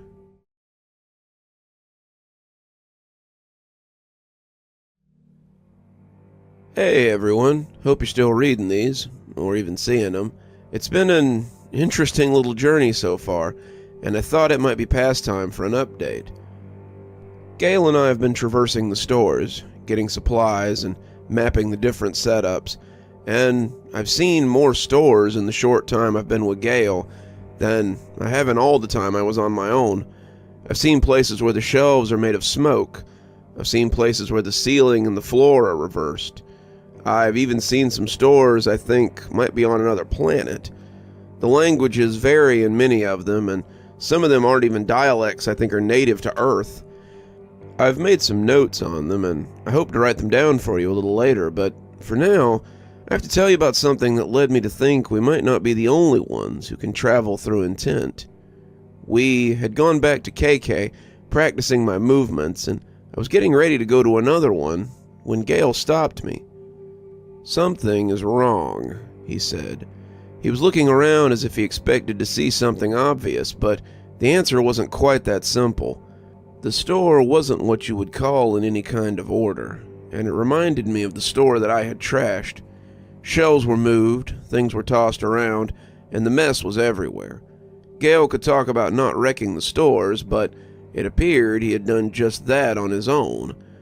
As such, it took us a couple of minutes to notice that the sign in the window was missing. Someone had taken it down and torn it in half. Gail looked at the pieces in confusion, not sure what to make of it, but looked to the break room as if the culprit might still be there. They weren't, but they had left their handiwork behind. They had ripped the bulletin board down and smashed it on the floor. Gail stared at it as if someone had desecrated a grave, and I could see him trembling in barely contained rage. "Who's done this?" he whispered, his voice full of pain. "Who's torn up my board?" He picked it up, checking over the ruined front as I started looking for clues. There wasn't much to go off, but I did find a couple of things that the perpetrator had left behind. There were scraps of clothes that had gotten caught in the door when whoever it was had left. There were shoe prints on the wall under the spot where the board had been, the tread visible as if it had stepped in something gross. The last tied it all together, and the smell of it made me gag a little when it hit me. Someone had taken a dump in the floor near the manager's desk, and then trod through it on their way out. Friggin' animals, I said, covering my nose as I took a step back. I bumped into Gale, and he seemed to have seen it too. He took the bulletin board back with him, but the damage was definitely done. I asked him if he had any idea who could have done this, but he didn't seem to have an answer. He sat looking at his little memorial, the corkboard the only reminder of his friends, and I wondered if he was going to be okay. Someone or something had gone in and wrecked his remembrance plaque. I say something because as far as I knew, we were the only people that could travel with any accuracy. If there were others, then why hadn't they found us yet? Or we them? I sat with him for a little while, hoping he would snap out of it, but after some time, I decided to leave him with his thoughts. I decided to go and find something to cheer him up, a nice meal or something sweet, and hopefully he'd be back to his old self.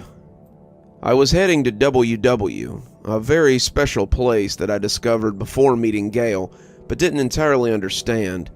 When I first came to it, the floor didn't feel right, and the whole place smelled like food.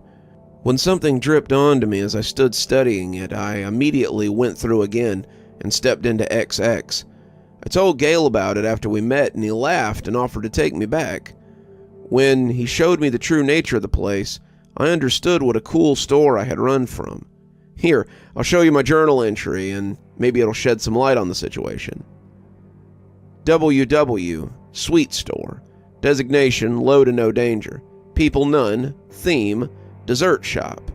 WW is a store made entirely of dessert items. The shelves are made of chocolate, the floors are made of marzipan, and the ceiling drips with endless whipped cream. Everything there is edible. All the packages, the products, even the walls and the furniture are fit for consumption. It's a great place to find a sweet treat. Pretty cool, right? There really is a store for everyone. I closed my eyes and prepared to step through, wanting to grab something sweet, but as I came into the place, I thought I'd made a mistake. I still stepped into the wrong Dollar General about 20% of the time. I'm far from perfect, but as the overwhelming smell of chocolate assaulted my nostrils, I realized I'd gone to the right place after all. The walls, the shelves, the floor, they were all still made of confection, but their composition had changed drastically. Most of the shelves lay in chocolate shambles. The packages that were uneaten had been scattered and stomped on, their contents spread across the floor. The packages left smears across the ground, and the smears were worked deep into the marzipan. The ceiling was untouched, but it was a little bit out of reach. The mess was impressive, like some wild animal might do when cornered and trying to escape. I started looking for a source of all this destruction. It seemed similar somehow, like a place I'd seen before, and I felt the hairs prickle on my neck as I went. I found a candy cane, of all things, lying by the base of a shelf, and held it firmly between my hands as I went deeper into the store. As I rounded an aisle, I saw something scuttle out of sight. As my foot came down in an extra thick splat of whipped cream, I heard the skitter of something that ran along on all fours. I kept checking my peripherals, listening for the subtle scrape of feet, and when something finally lunged at me, I brought the hooked end of the candy bludgeon around and cracked the end on the face of my attacker. I brandished the broken tip, ready to fight whatever had come for me, but it was the last thing I expected to find sprawled on the floor. It was him. It was the hermit. He was righting himself, getting up on his hands and knees and hissing at me like a wild animal. His grimy clothes were smeared with chocolate, and his hands were caked with the store's leavings. He seemed more feral than he had the last time I'd seen him, and when he threatened to lunge again, I shoved the broken end of the candy cane at him, and he scampered back smartly. "Get back!" I yelled, and for a wonder, he did. He ran for the bathroom and plunged through the door, leaving the store in disarray and leaving me with questions. I traveled to XX, following on his heels, but he was nowhere to be found. There was no way he could travel like Gale and I could, but I suppose that would explain how he had gone to Gale's old store and messed up his board.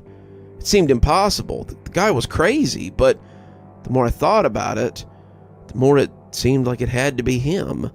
Who else could it be? We'd encountered no one besides the hermit, and if it wasn't him, then the prospects seemed even more fearful. I went back to DGB-0 to give Gale the bad news, and found him seated at the desk we'd put together, and fixing his sign. "I ran into the hermit," I told him, when he didn't look up. "What the hell were you doing in FF in the first place?" he asked, putting down his tape and glancing over his shoulder. "I wasn't in FF," I said, hesitating a little as he looked up in confusion. "I was in WW. He's made a real mess of it." Gale sat back, and I could see that he had recreated the board as it had been when I'd first seen it. The warnings, the stories, the pages of remembrance to his old friends, they had all been lovingly recreated, and it did my heart good to see it restored. It deserved to be here. It was important to Gale, and we should protect it. "That doesn't make sense," Gale said. "He's never shown any inclination after leaving before. He's always stayed in FF for as long as I've known him." "Are you sure about that?" I asked. "When I showed up, there wasn't a lot of food left, and there's no way he's been living there all this time without a food source." Gale shrugged. "I never thought about it like that. Mostly I just avoided FF because that's where I've always encountered him. I guess he must be traveling. But how does he know how to get back is what I want to know. It's not impossible, but he's about half crazy. You can't tell me that guy could figure out how to travel with any real destination." "I don't know," I said. "How long has he been here anyway?" Gale scratched his head, looking like he was trying to puzzle out something difficult. "He was the first person I encountered when I set out traveling, and I'd been traveling for quite some time when I met him. I don't know if he was here before me, but I suspect that he might have been. I guess maybe he wasn't always crazy, but that's just speculation. Any rate, if he's wrecking up stores, we need to stop him. Like I told you once, there's no proof that the store or the resources they hold are infinite. If we're going to survive here, then we need to stop him from making that harder." "What's the plan then?" I asked. But that's where today's story ends. Gale and I are creating a plan to stop the old guy from wrecking up the stores, but it's something we have to approach carefully. He's crazy and dangerous, and if we don't want to get hurt or killed, then we can't go in half-cocked. Gale has started keeping a closer eye on the Dollar General, and we've started going into other stores with weapons. If he attacks us, we'll be ready. Hopefully we can take him alive. As promised, though, here's a couple of excerpts from my store journal. Hope you guys enjoy them. AA, the Upside Down Store. Designation, low danger. People, none. Theme, upside down. This store is like a regular store, only, well, upside down. The shelves stay on the ceiling, and the food doesn't fall off them and come up, so there must be some sort of weird gravity. Gravity doesn't seem to have reversed for us, however, so we walk on the ceiling and find all the shelves unreachable. Gale, however, suggested using a stepladder, and it's possible to reach high enough to pick some of the items down to us. The place makes me dizzy if I spend too much time there, and it's a real trip. S, the Street Store. Designation, moderate. People, shadow drivers. Theme, street fair. S is a perfectly normal street. with booths set up that have items. It's all inside, but the ground is concrete and there's garbage cans and street lamps and graffiti in odd areas. The only real danger present is that sometimes cars drive up and down the road. They don't go very fast and they're not hard to get out of the way of, but if they hit you, it could kill you or hurt you. The shadow people who drive them look like living shadows, and they don't get out, so there aren't any troubles there. As long as you stay off the center of the street, then you should be fine. The food is normal, but aside from the shelves, there are these odd little food stalls that just seem to have cooked food in them. You shout what you want into the stall, and they cook it, and you can watch it be made all by itself. It's wild, but a nice little change up from the norm. The stalls have a finite amount of resources, but if they run out of food, they'll put up a closed sign. There are 8 streets, and they have sidewalks beside the shelves. The cars don't seem to come from anywhere in particular, and don't seem to go anywhere either. The exit is a tunnel with a crossbar blocking it. I've talked to Gale about going into the tunnel and see what's on the other side, but he is staunchly against it.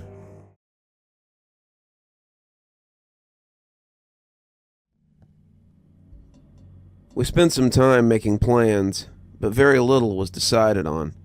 The hermit had to be dealt with, that much was clear, but it was the how that eluded us. We could take him alive, but then we'd have to guard him. We could kill him, but neither of us were sure that we could kill somebody. He had to be stopped, but how could we do it? First thing we gotta do is find him, Gale said. If he can travel, then he might be anywhere. We need to track him down and see where he is. If he's going back, then FF would be a good place to start. True. If nothing else, we might find out more about him. What's to know? He's a crazy old dude, I said, adding a length of rope to my bag. If we were going to find his lair, then there was a good chance that we could set a trap for him. True, but was he always? I don't know how long this old guy's lived in the Dollar General beyond. He could have come here when they were still called J.L. Turner and Sons.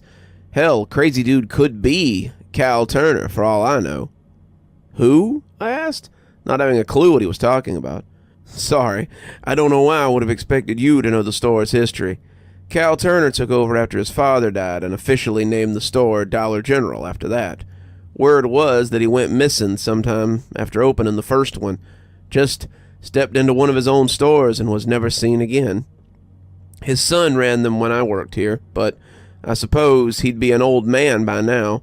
Cal and Carl, his son, looked a lot alike, and it took the company years to admit that the owner was gone. Some people say that he just became a recluse, but I know managers who were close to the family, and they swore that the rumors were true. Anyway, I doubt the old man is Cal. He'd be older than hell and likely twice as crazy. I didn't like to think about another lost soul trapped here, but it did make me wonder how many others were taken prisoner by this place.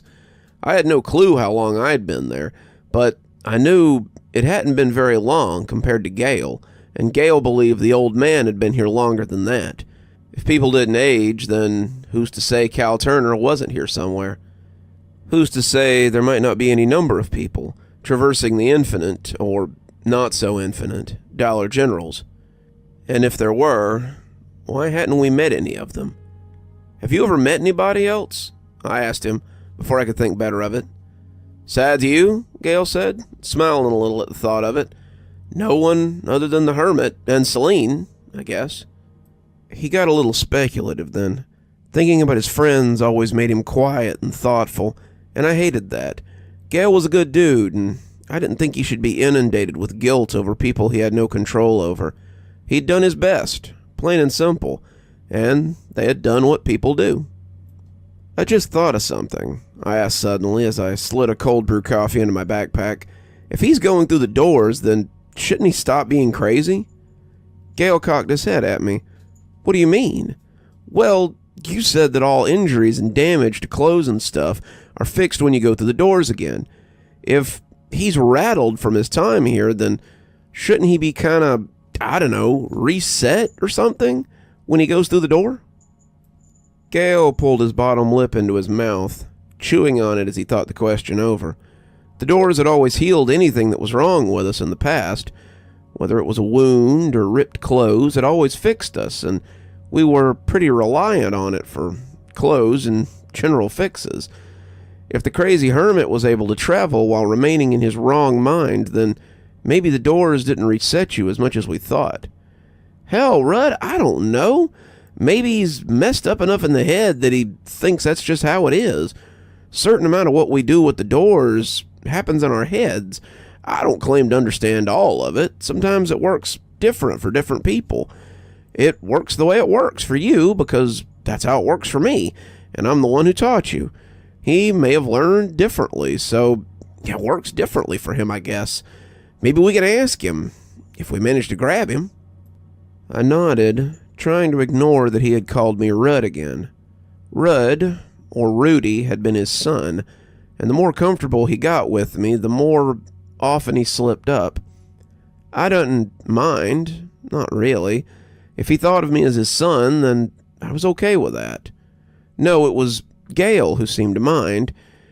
Even now, he had realized that he had said it, and his face had gotten stormy. I knew he was still looking for Rudy, still looking for all of them, but the chances of finding them seemed to dwindle the longer they stayed gone. Rudy had gone after another of Gale's original group, but it seemed that no one came back from the ceiling. I was already trapped in the Dollar General beyond. I wasn't in a big hurry to get trapped somewhere else. "Got everything?" Gale asked, pulling on his pack and taking up his club. We had never really carried weapons, not like this, but after finding the hermit and other stores but his, we had started taking them with us. We had taken wooden chair legs and hammered nails into them. They weren't very sturdy. They were mostly spiked particle board, but they would do in a pinch. We had taken some of the hoodies off the rack and sewn cardboard into them. They weren't great, but they would do too. The cardboard wouldn't do a lot, but it was the best we could manage. "Ready," I said, making the chunky sweater as comfortable as I could before we set off. I wanted to start in FF, but Gale said that we should go check a few key places first. I have some safe houses I want to make sure he hasn't hit yet. It's nothing impressive, just some food and things that I've come across in my travels. I made notes as we went, and here's where we went from my journal. It's starting to come along, but I know it's a drop in the ocean in a long run. B. Normal fall store.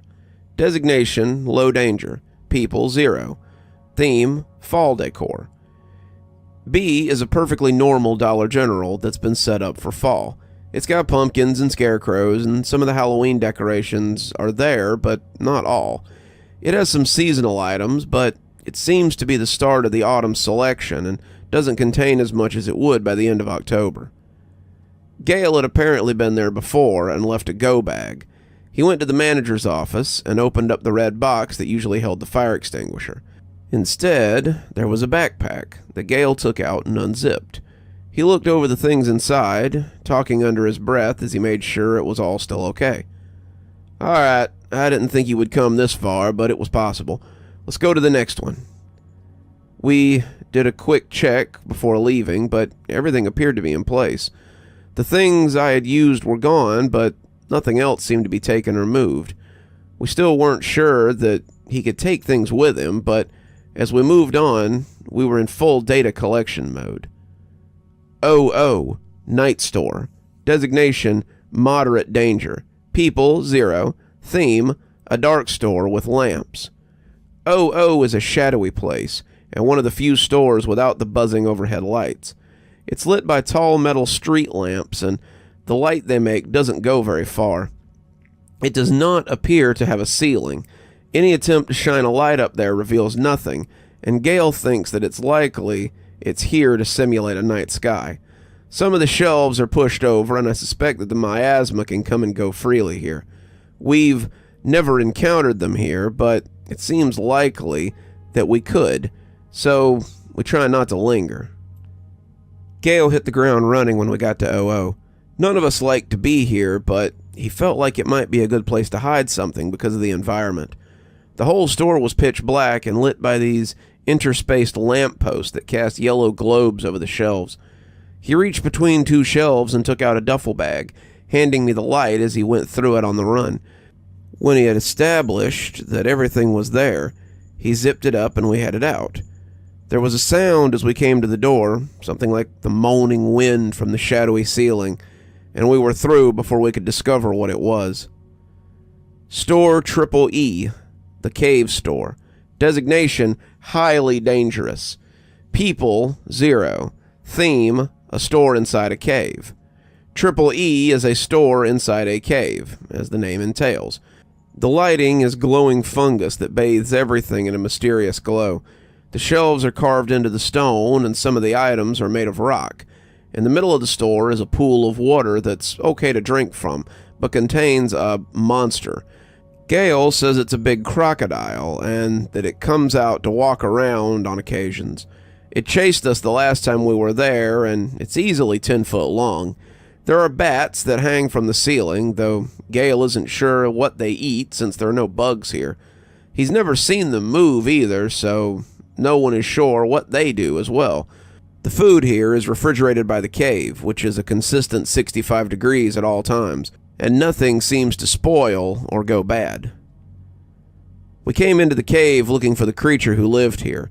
We had been here a few times. The store had a great selection of mushrooms, but the last time we had come face to face with the gator who lived here.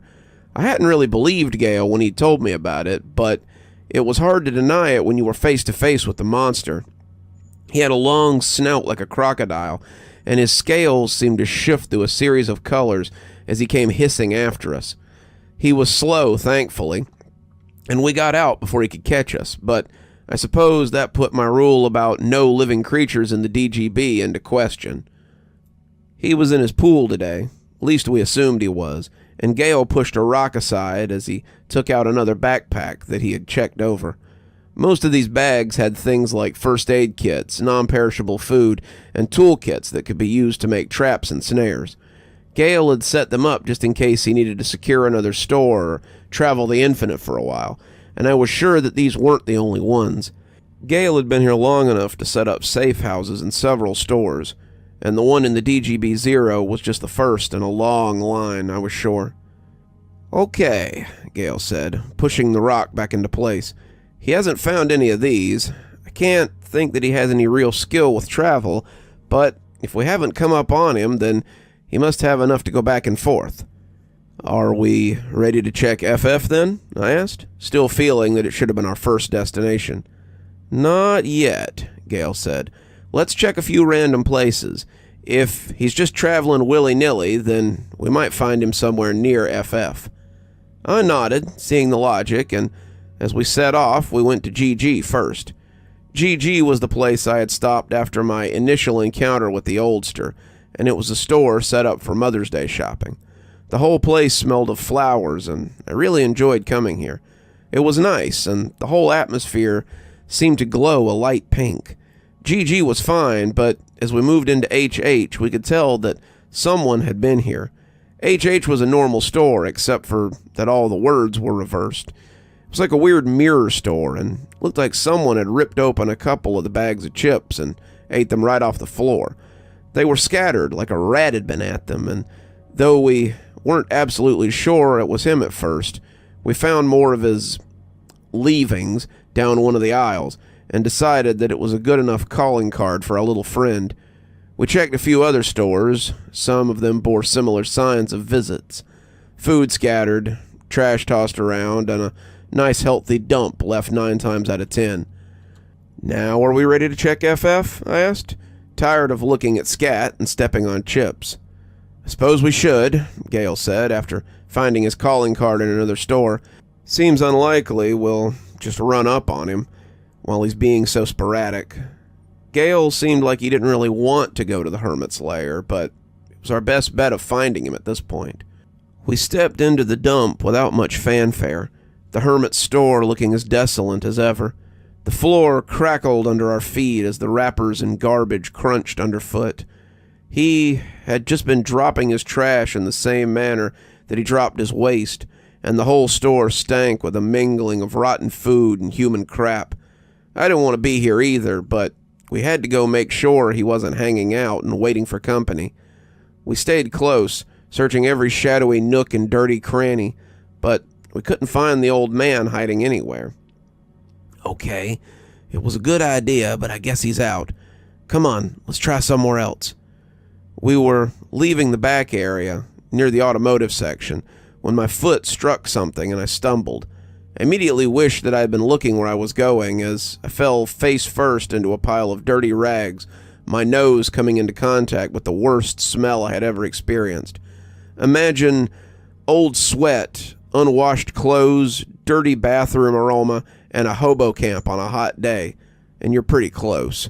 I came staggering up, trying to get away from it as quick as I could, but when my hands fell on a plastic holder with what felt like paper in it, I reached back and pulled it out too. It was a backpack, one shoulder strap ripped from the bag, and inside was a journal. It was old and cracked, the leather extremely abused by the owner's hands and many openings. The paper inside was curled at the corners, and there was a bookmark inside of a happy cat with a fish in his mouth. The handwriting inside was neat, a meticulous script that had been written with care, and I doubted that the crazy old man had done it. There was a lump in the middle of it, and I thought it might be a button or a name tag. But I heard Gale grunt as something came screaming from the top of the nearby shelf.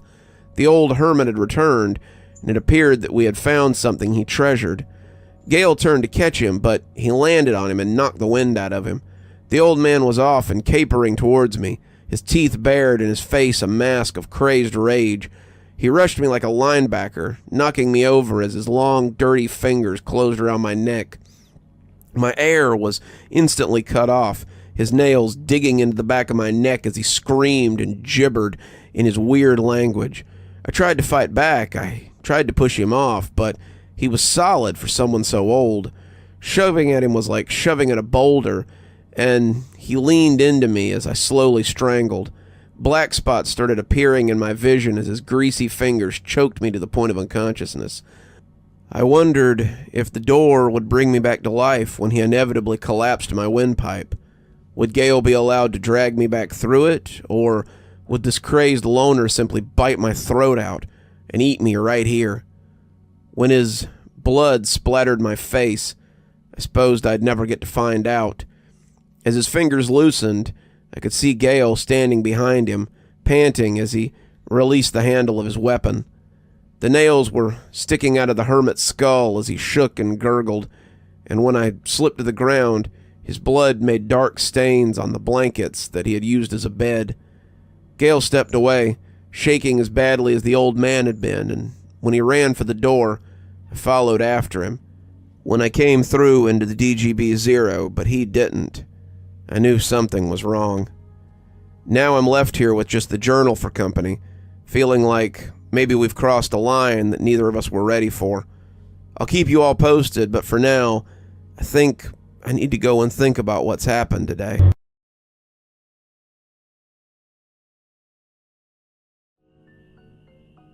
Hey everyone, hope these are still coming through. My cell phone hasn't needed a charge in a while, and it seems to be stuck on 70%. It's a shame. One more, and I definitely have grounds for some internet points. It still displays weird times and dates, and no one has answered any of my messages or comments on any of these posts, at least on my end. Gale hasn't come back yet, but it's only been a little while since the thing with the hermit. No, that's not right. It's only been a little while since we were forced to kill the old man who resides in FF. I've started reading his journal, but I know now that it isn't his. The journal belongs to someone named C, and I suspect that Gale will be very interested in seeing it when he gets back. I say this because I'm pretty sure that the writer is Celine. I'll write down a few of the entries and let you judge for yourself, but sounds like this person has gone farther than even Gale and I have. Day 1. This is the first day I've started keeping this journal. I figured out how to take it with me, and I'm experimenting to see if I can take other things with me as well. I had to find the gaudiest one I could find, Pretty sure it's got unicorns on it, so I could visualize it, and that seems to be the secret. I kind of accidentally stumbled across it when I was going through one of the doors with the candy bar in my hand. I could see myself eating it, and when I stepped through, it came with me. I was halfway through the Snickers bar before it hit me that I still had it. Everything else I'd tried to take with me had been left behind, and I have a feeling this might be the start of something big. Day 2. I visited 12 new Dollar Generals today. It's weird, some of them have odd things in them, futuristic things that I've never even heard of. I found one that sold cigarettes today. Can you imagine a Dollar General that sells tobacco? The tobacco, however, turned out to be these weird vaporizers. It still gave me nicotine, but it was definitely a head rush. I hadn't had a smoke in, God, it's been a while. It was a nice treat. Day 5. I saw a store where everything was upside down today. Kinda made me feel dizzy. Day 7. I managed to take a backpack with me to a new store today. All the stuff inside disappeared for some reason, but the backpack came with me, as well as my journal, so that's a start. Day 8. I managed to take things with me to another store today. Normally it helps if you visualize all of it, but it's better if you just see the bag when you take them with you. No clue why, but it seems to work. I'll have to experiment with it some more. I had to go through 7 stores before I got it to travel with me. Some of the stores are pretty weird, but the one thing missing from them are people. I haven't seen a single soul since I left Gale behind, and I wake up sometimes hoping to see him standing over me. I miss him. I miss the others. I miss the sound of people talking, laughing, just existing. The stores are much too quiet for my liking. When I read that, I had to go back and read it again. Once I read the name Gale, I knew this had to be his lost friend. If she was alive, though, then how had the old hermit gotten her journal? Given the reception I had always gotten, it was unlikely that she had been welcomed warmly. Had he killed her? Were her bones part of the garbage that littered the store? I had to read more. Day 10. I saw weird shadows today when I went through the door. They were walking around this weird store, and there were stalls of meat just sitting around. The meat looked pretty weird, and when one of the shadows grabbed me, I pulled free and made a run for it. I suspect the bins had human meat in them. Day 11. Came upon a dark store lit by lamps. I didn't like it, so I didn't stay long. Made me think of the thing that took Margot, and I wonder if it lives here. That entry sort of sealed it for me, and I skimmed ahead a little to see if I could find some new place. Day 19. Found a weird store with a burnt-out ceiling near the door. Whole place seems weird. I don't like anywhere with an exposed ceiling. I moved on quickly, and the next one surprised me. It was underwater. I came out swimming, and though I panicked a little, I didn't drown. I swam around, seeing a few fish, but I saw something big as I got near the back and made my way out. I expected I would have to dry off when I came through, but my clothes and my things were dry when I came out in a Christmas-themed store. Day 20. Still in the Christmas-themed store, but I've been thinking about trying to travel backwards. There has to be a way to go back, doesn't there? Gale hasn't caught up. Maybe he never left, and I don't know how long I've been traveling. Days? Weeks? Maybe years? Who knows? Doesn't seem to matter. Time's weird here, and I can't really tell how long I've been here. My wristwatch just blinks 8888, and when I go to another store, it always appears on my arm when I take it off. Maybe I'll experiment a little and see if I can go back the way I came. Day 30. After 10 days of trial and error, I finally did it. I was picturing this store I went to once, the store made out of candy and sweets, and when I walked through, I was there. I was so happy that I jumped for joy. Now I just have to make it back to my original store so I can see what happened to Gale. I hope he's still alive. Day 45. No matter how hard I try, I can't seem to go back. I've been trying for days, well, for periods of sleep, and it's no good. The store was kind of unremarkable, and I can't seem to get a good picture of it in my mind. I have to keep trying. I have to keep picturing it. I know I can do it. I know I can make it. I have to go back. I have to find him. There were a lot of entries after that. The writer, Celine, either went forward through the loop or went back to similar DGBs. She was steadfast in her efforts, wanting to see Gale again, but the more she tried, the more discouraged she got. She started writing about how it might be impossible to go back to the place she started at. She began to wonder if there was an end to the stores. Slowly, she lost track of time. The days stopped mattering. The days ran together, and her contemplations began to pile up. She mused a lot, perfected her traveling, and eventually, she was rewarded. Today, I did it! I went back to the first store.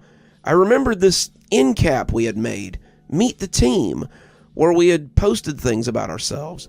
It was just pictures and stories and little personal blurbs, but it gave me something to focus on, and I was suddenly standing in the old store. I used to hate when the flash of Margot's instant camera would catch me off guard, but when I saw that board with all the pictures and stories on it, I started to cry. We had hoped that someone would find it if anything happened to us, but it looks like I'd used it to find my way back home. I expected to see Gale sitting there, but he wasn't. I figured he would look up and tell me I had just left and ask why I had come back so soon. Instead, he was gone. I did see his sign, however. I went to the break room and found his memorial for us. He thinks I'm lost, just like Rudy and Kenneth and Margot. But now I'm looking for him. I have to find him. The stores can't be that numerous. There has to be an end, and if anyone has found it, I'm sure it's Gale. He'll be looking for it, or for me, as we speak, and I have to find him so I can team up with him and help find the end. I felt myself tear up a little as I read it. She had done it. She'd come back to where it all started. If she was looking, though, how had she never found Gale? The stores were numerous, but they had to have crossed paths at some point. I began to wonder how long Gale had been gone, and I worried that he might not be coming back at all. Then, I would be alone too. I looked back down, flipping through the next few pages as Celine sat waiting to see if Gale would come back. I knew he hadn't, but it was interesting to see his travel from a different point of view. Celine eventually left too, but she left him a note on his bulletin board so that he would know that she was looking for him. That struck me as odd, because Gale had never mentioned seeing a sign of her. When he talked about Celine, it was always in the past tense. He didn't expect to find her, and if he had ever found any sign of her, he had kept it to himself. What else could he have been keeping to himself, I wondered. I flipped through a few more pages before landing on something that seemed interesting. Today, I've officially been to every store between the start and the Christmas store, and I haven't found Gale. I've seen signs of Gale, but I haven't found him. I've decided to press on. These stores can't go on forever, and maybe if I find the end, I'll find Gale. It's worth a shot, isn't it? Today, I've seen so many stores, I've lost count. Time means nothing anymore. I've started carrying more food, however, when I find it, because not all the stores have actual food. I went to a store on my travels that was nothing but plastic food on the shelves. There was another with rotten food in the packages. Some of them just sell the same items duplicated 1,000 times. Some of them don't sell anything. They're just empty shelves and awful music. There's no end in sight, but I'm not giving up. Today, 30 stores today, nothing edible. Today, I was attacked by bats in a large cave. I made it out, but just barely. Today, I found a store where the products were made of people, and the people made of food shopped there. I'm not ashamed to say that I ate a few of them when they tried to corner me. I hadn't actually eaten in 3 or 4 stops, and my supplies are all but gone. One of them was made of popcorn, and his blood was cola. Another was made of celery, and he bled ranch dressing. After I bit and savaged a few of them, they moved, but I was still hungry. I ate 4.5 of them before I left. I've got an arm made out of prosciutto in my bag, and it's oozing Swiss cheese. Hopefully, it'll keep me going. Today, I saw some weird letters on the ground. They told me I was in XX. I don't know what that means, but the store looked like a little Japanese village, and you could get food there. It was like a theme park, kind of, and there was a bathhouse where I took my first bath in a very long time. I ate and ate and ate until I thought I would burst, and then I soaked and slept, and when it was finally time to go again, I was rested and refreshed. Today, I saw a dog today. He didn't appear to be in distress, but it was odd to see him. He followed me through the door for a bit, whining for pets and seeming happy to see me, but eventually, when I lay down to go to sleep, he left and went his own way. Poor thing can only move forward. What a frightening prospect. Today, I've gone back to my original store. I'm not sure where I went, but if it's the end, then I don't want to go any further. I stood looking into the bathroom door, something I've done 1,000 times before, but on the other side was something different. The store I was in was a winter wonderland, complete with snow, but the other side was pitch black. Things were moving in there, and the longer I looked, the more I realized that they were large but far away. I don't know what that was or what they were, but I couldn't bring myself to walk through that door. I started crying, suddenly just wanting to be home, and when I stepped through, I found myself back right where I started. It should have been demoralizing, should have been something that would completely destroy me, but it didn't. Probably because I know that I can go back to that door anytime I want to. Probably because I know it'll be there when I'm ready. And I think that's the worst part of all. I'm going to stay here for a while and consider what to do next. I hope Gale finds me, but I have long ago given up hope of finding him. See, that was the last entry, and I had no idea how long ago it had been. Beyond that page, stuffed between the next 2 like a bookmark, was a plastic name badge with Celine's name on it in faded, pressed-on letters. Gale still hasn't returned, and I'm starting to get worried. For that matter, how long have I been sitting here reading?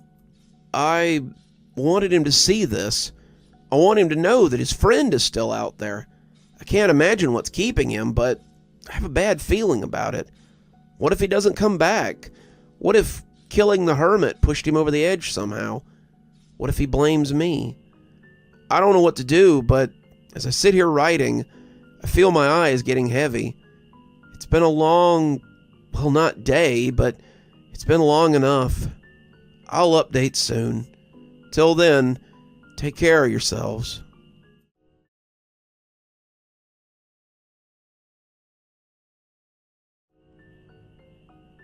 I woke up to find that Gale still hadn't come back. Well, I guess that's not entirely true. He came back, but he left me a note. I woke up to a rumbling belly and a full bladder. After taking care of my various needs, I came back to the sleeping area with a waffle sandwich and a cup of OJ. If you've never made one of these before, they're pretty easy to make. Take 2 waffles, mine are plain, but you do you, and cook bacon, eggs, cheese, and whatever spices you're going to use, then put it on a waffle. Add syrup or whatever. I added blackberry jam and consume. It's pretty tasty. I sat the orange juice down before I noticed the note. I slid it out from under the juice and saw that it was from Gale. His handwriting's pretty distinct, and I munched on the sandwich as I read the note. I found my appetite leaving pretty quick, though. I'd expected him to say that he needed some time, that he was sorry for what he had done, and how he was ashamed of killing the man. I didn't think he really had anything to be sorry for, personally, but people accept things in their own way. If Gale needed some time, then I sure as hell wasn't going to get in his way. I'd sit here and wait for him, and when he came back, I'd show him the journal from Celine, and everything would be good again. He'd be excited, and we'd strike out to find her, and then we'd find a way out of these stores and back to reality. What I read, however, was closer to a Dear John letter. Gale was leaving, and he might not come back. This is hard for me, but I need some space. I've been intending to leave for a little while now, but I feel you need to know why. I know you've recognized the slips when I talk to you, and as much as I'd like to use you as a replacement for my son, that's not fair to either of us. You just remind me so much of him, and it hurts me sometimes to be around you. It makes me miss him. It makes my soul hurt. It makes me realize that I've been scared to really go looking for him. So that's what I'm doing. I'm gonna go look for Rudy, or what's left of him. I'm going into the ceiling. I'm going back to where it all began for me, and I'm gonna find him. Don't come in after me, and please don't blame yourself.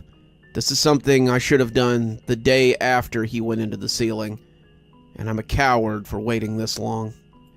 I don't want to gloss over what happened with the old man, because that was a big part of this decision. When he jumped on me, I was squished and lost my breath. As I lay there trying to get my bearings, I looked up, and for half a second it was like watching him choke Rudy. I could see his face, your face, as it turned purple, his eyes, your eyes, bulging out, and I acted in a blind rage. I've never killed another living person, never even really been in a fight, but killing that old man makes me feel bad. He was protecting himself as much as I was protecting you, and I just can't get over what I did. I went back after I'd calmed down and wrapped him in his flimsy blankets before setting it on fire and giving him a proper send-off. I tried dragging him through the door, but he was still dead. You can add that to your rules, I guess. Dead stays dead. There's no changing that. I laid him to rest, though, and doused him in enough lighter fluid to set half the store on fire. His trash burned with him, so maybe give FF a little while before you go back. Though I can't think of any reason why you would. Keep traveling. Keep learning. Keep searching. Find a way out of here. If I can come back, I will. For better or worse, I'm gonna see my son. Good luck to you, Alphabet Man. Good luck to you, my friend. Gale. I read it until the tears falling out of my eyes smeared the words. I threw the remains of my sandwich towards the back of the store. It had turned to ash in my mouth. Gale was gone. For better or worse, he was gone, and I was alone. I reached for the journal, wanting to throw it into the store as well, but couldn't bring myself to do it. It was precious knowledge, and it might help me find someone else who was trapped here. If Celine was still here somewhere, then I owed it to Gale to find her and try to help her out. It's what he would have wanted, after all. So I packed up some things, the journal being among them, but when I picked up the bag that the journal had been in, I felt something else in the front pocket. It turned out to be a second journal, this one older and held together with rubber bands. The spine had disintegrated, and it was just paper held between a cover at this point. It smelled foul, and I supposed it had belonged to the old hermit. He had likely stuck it in here for safekeeping, and I wondered if Celine's journal had been how we learned to travel through the stores. I didn't really want to sit down for long enough to read right now, so I tucked it away and decided I'd come back to it later. I went back to KK first, hoping Gale might have lost his nerve, but not expecting that he would have. I saw the familiar store, the chaos of the moved items and tossed aside merchandise, and it was hard to miss the open ladder in the middle of the floor. Gale had made good on his promise, it seemed, and now he had gone into whatever lay above. Whether or not I'd ever see him again, I didn't know, but I left a message on the door just in case. If he came back, I wanted him to know where to find me. Gale, meet me at the hub if you get this. Celine, you don't know me, but I'm friends with Gale. If you see this, stay here, and I'll come back sometimes to check. I have your journal, so if you see me, I'm a friend. Not sure what else to do. I started traveling again. I had no clue where I was going, but I knew that I wanted to make notes on all the places I could see. I wanted to make a complete folio of the stores, a guide to find particular places, and I knew that I'd have to explore to make that happen. It made me feel like a pioneer, charting a map for those who might come after me, though I wondered how they would ever get it. Would someone find it on my corpse one day, stuffed in a tattered old bag that had laid somewhere for a long time? Who knew, but it was something to do, and I was up for the task. I went back to the start, the destroyed remains of my first store, and made my way back from there.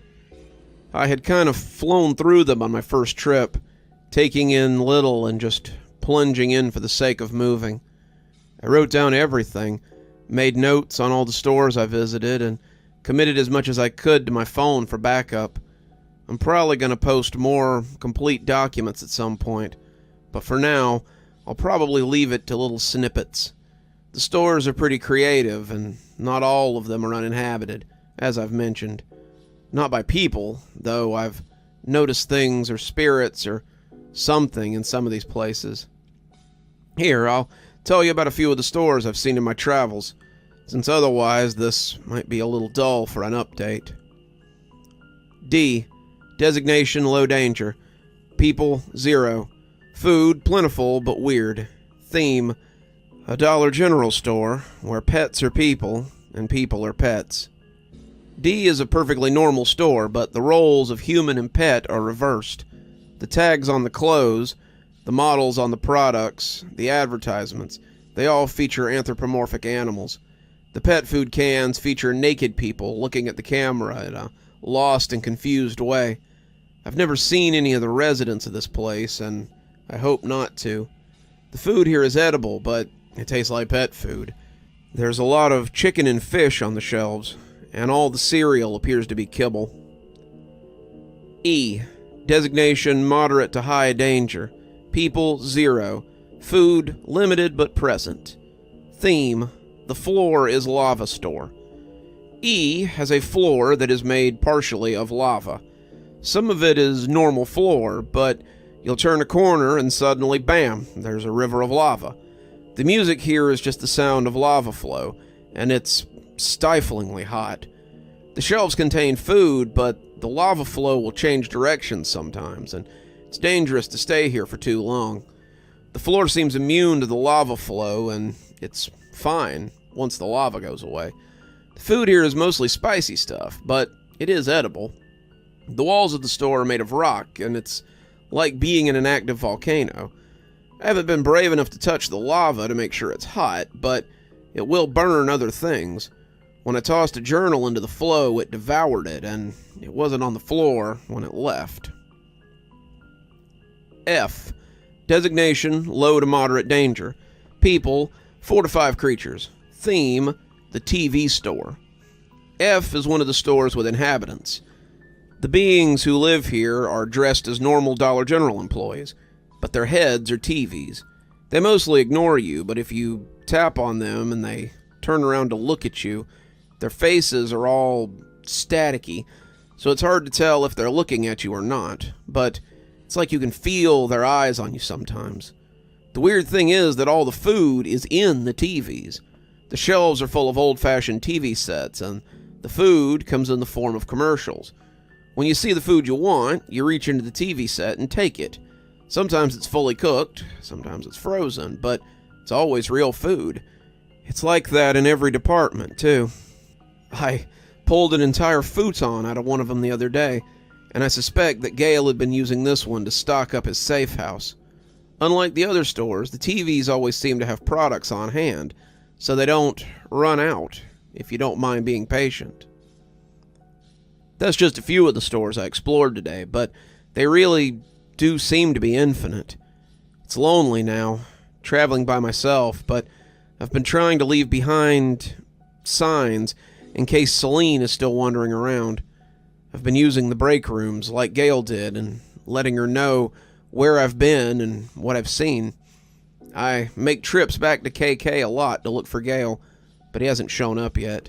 I climbed the ladder the other day, just climbed to the top and stood there, staring into the darkness. If I were braver, I would have gone in after him. If I was braver, the last message might have been my last update.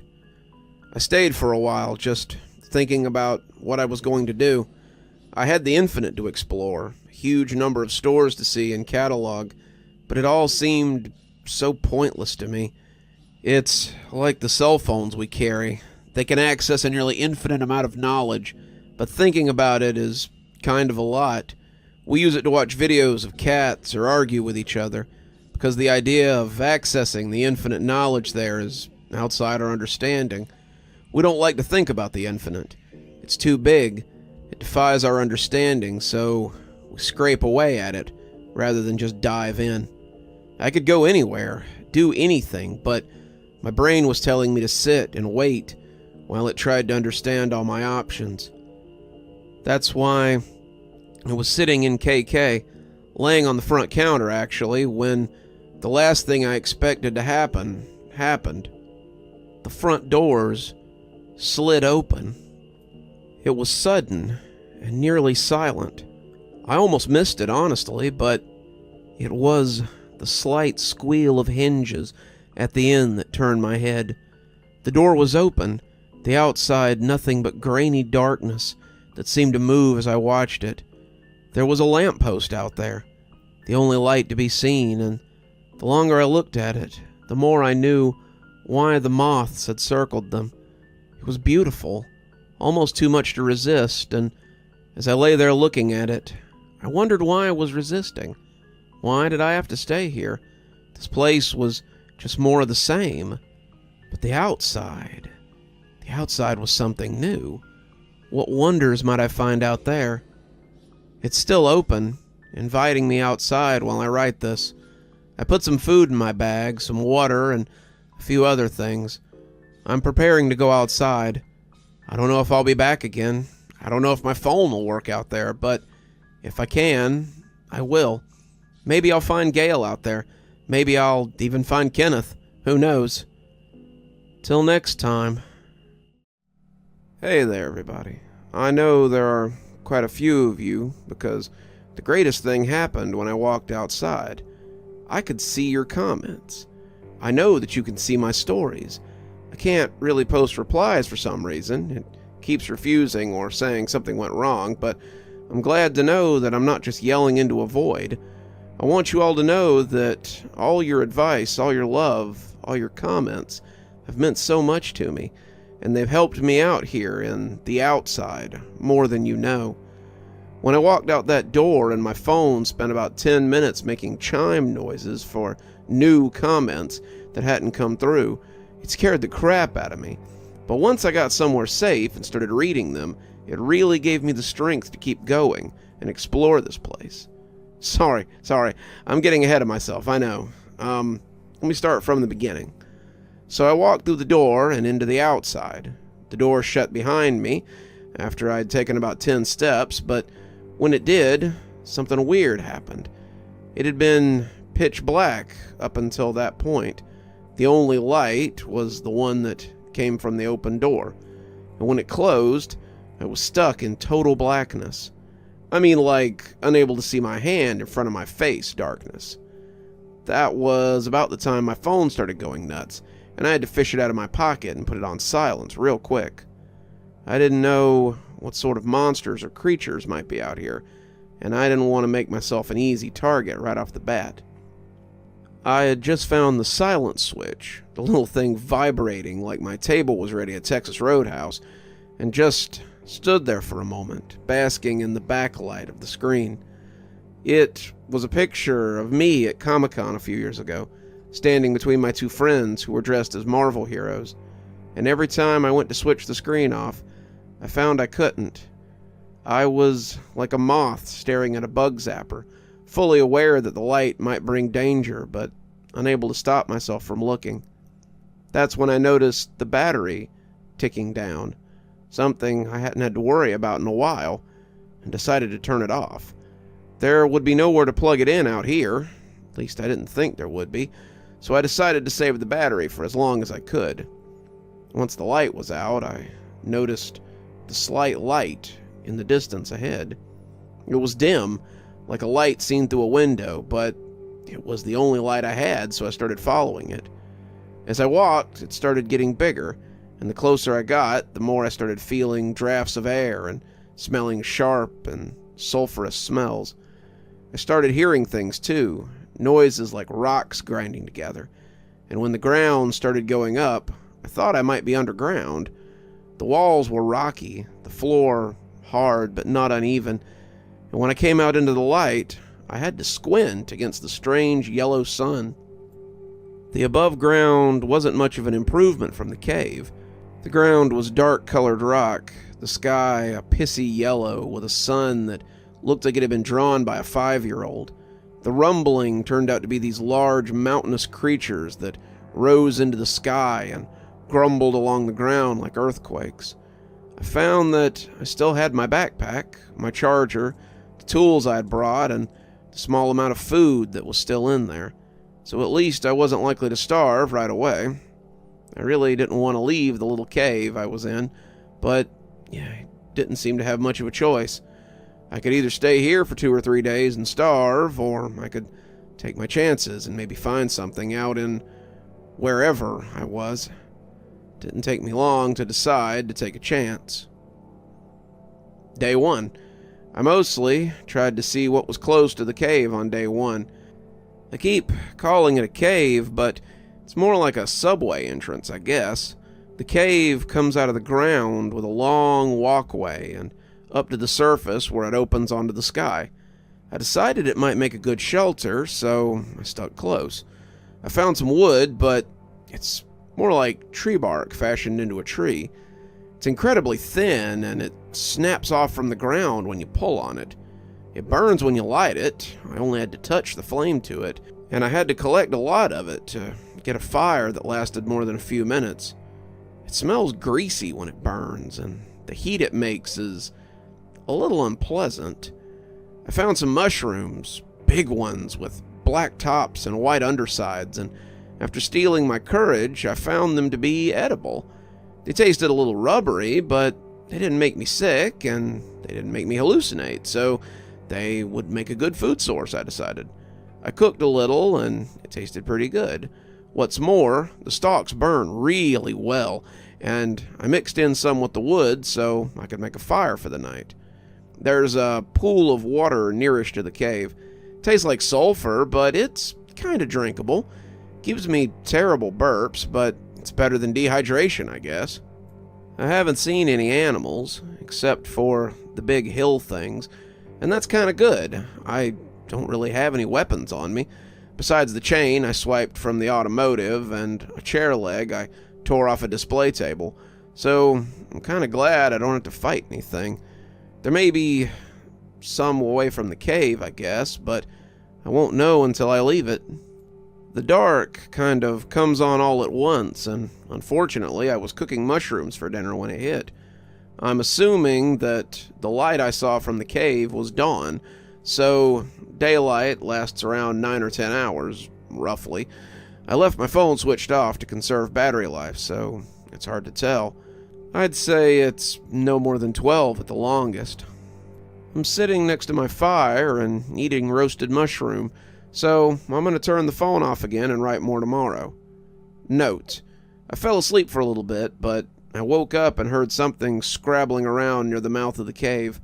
I don't know if it smelled me or if it's interested in my fire, but I've got my chair leg out and I'm ready for whatever. Second note, I think it went away. I'm trying to stay awake, but I'm getting tired. Gonna switch off the phone again. Day 2. Didn't sleep well after whatever it was came to visit. I packed up some mushrooms in a Ziploc bag and put some of the wood into my backpack with the stalks. Then I set out towards the smelly water I found yesterday. I could stay here long term, I suppose, but I'd like to see more of the place. Like the Dollar General, it kind of makes me want to explore. So, I've set out to see what I can find. Wherever I am, it's a strange place. There are buttes and valleys, rivers and ponds of the same smelly, sulfurous water, and there are whole forests of mushrooms. I saw some birds earlier, but they flew away from me. I've seen other little crevices that lead into the earth, but they all end in dead ends. Maybe those dead ends are doors to Dollar Generals. I don't know, but none of them would open up, so I'm stuck traveling. I saw 3 crevices today, and I walked until it started getting dark. I'm guessing that I walked about 3 miles. I'm camping again inside one of the crevices, and I've made a pretty big fire for tonight. I'm hoping it keeps any curious critters at bay, but we shall see. Hopefully. Day 3. No visitors last night. Slept as well as you can on a stone floor with a lumpy backpack as a pillow. I'm seeing some kind of mountains in the near distance that aren't moving, so I'm heading towards that. Let's hope it isn't just one of those things sleeping. This place is weird, but it seems like it has some kind of routine to it. Day and night, ecosystems, life, so I guess maybe I can stay here for as long as it takes me to get somewhere. The mushrooms I see come in 3 different varieties that I've found. The blacktop ones taste like portobellos and are edible. The slightly smaller ones have a smell to them that makes me think they might not be edible, and I can't get close enough to find out.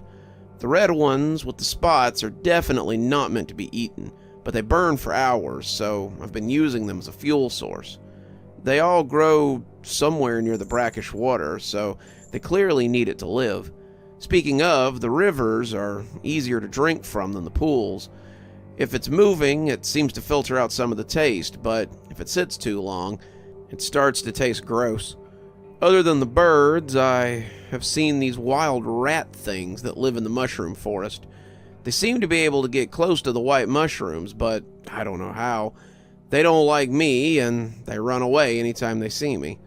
Other than that, the sky is kind of yellow and heat shimmery. The sun is still a big old yellow lemon drop, and the temperature seems to be a constant balmy 98 until sunset, when it drops to around 90. It's humid and kind of unpleasant, but what are you gonna do, right? Day 4. Had another visitor last night in the wee hours. The silhouette looked vaguely human, but I didn't get a good enough look. It was weird. It made my skin crawl how closely it watched me. I don't know what to make of it, but it clearly has some intelligence. I've decided to keep on the move so it can't figure out my routine and trap me in what it thinks of as my home. I found 3 more caves today, and in one of them, I found Kenneth. Well, I found what was left of Kenneth. I also discovered something that I'll have to keep an eye out for in the caves. So I was heading into one of the crevices, as I usually did when I stumbled across something in my way. After discovering that the red stalks burn the longest, I've been saving some of them for torches, and now I don't have to go stumbling through the caves and wondering what might be in there. My phone's at 60% after the nightly journal entries, so I've started keeping the usage to a minimum. I still haven't seen anything to plug it into, and it's my only way to update you guys on my journey. By the light of my fungus torch, I saw the bones of something that looked vaguely human. It was wearing flannel, the jeans ripped beyond recognition, but the name tag on the front was unmistakable. I suppose it's possible there could be 2 people out here named Kenneth, but it seemed unlikely. I heard something scratching near the back of the cave and took a step back out of sheer reflex, something I'm pretty sure saved my life. The black creature smashed into the bones, sending them scattering across the cave, and before I took off in the opposite direction, I saw a smooth black body with an eyeless, bullet-shaped head and a mouthful of long, sharp teeth. I don't think it sees very well, though, because when I lit out running, it started shredding Kenneth's clothes instead of chasing me. I made it out, but needless to say, I stayed in a different cave that night. The cave I checked thoroughly for more of those weird creatures. Day 5. I saw into one of the stores today. I was exploring another one of the caves, the ones not having a slobbering beast in it, and I thought I saw a light through the rock. I rubbed at the rock and discovered it was actually glass. It was filthy, but as I rubbed it away, I realized I was looking into one of the stores. It wasn't a DGB I was familiar with, and the floor didn't have one of my marks on it, but it was clearly a Dollar General. Despite my best efforts, the door would not open, and I was forced to camp here for the night. The doors at no point opened. Day 6. I saw one of the miasmas today. Luckily, it did not see me. I'm beginning to think I got lucky both times. I was scrounging for supplies in a mushroom grove when something came stomping along not far away. I got low, thinking it might be one of those giant mountain things I'd seen. But then, up came 30 feet of undulating shadow that blotted out the pissy yellow sun as it went by. I couldn't do much beyond keeping low, and when it finally passed without noticing me, I took my leave. Day 7. I've made 2 new discoveries regarding this place. The first is that it rains. The rain is green. It looks like fat cartoon drops of paint. Unlike night, it doesn't simply begin. Kinda starts up like normal rain before getting harder. I was walking when it started, and I managed to find a mushroom cap to use as an umbrella until I could make it to a cave. The second discovery was a little more jarring. The rain hurts. The first drop that hit me made me jump, and it left a big red mark on my arm. I've never experienced acid rain before, but that's the closest I can come to explaining it.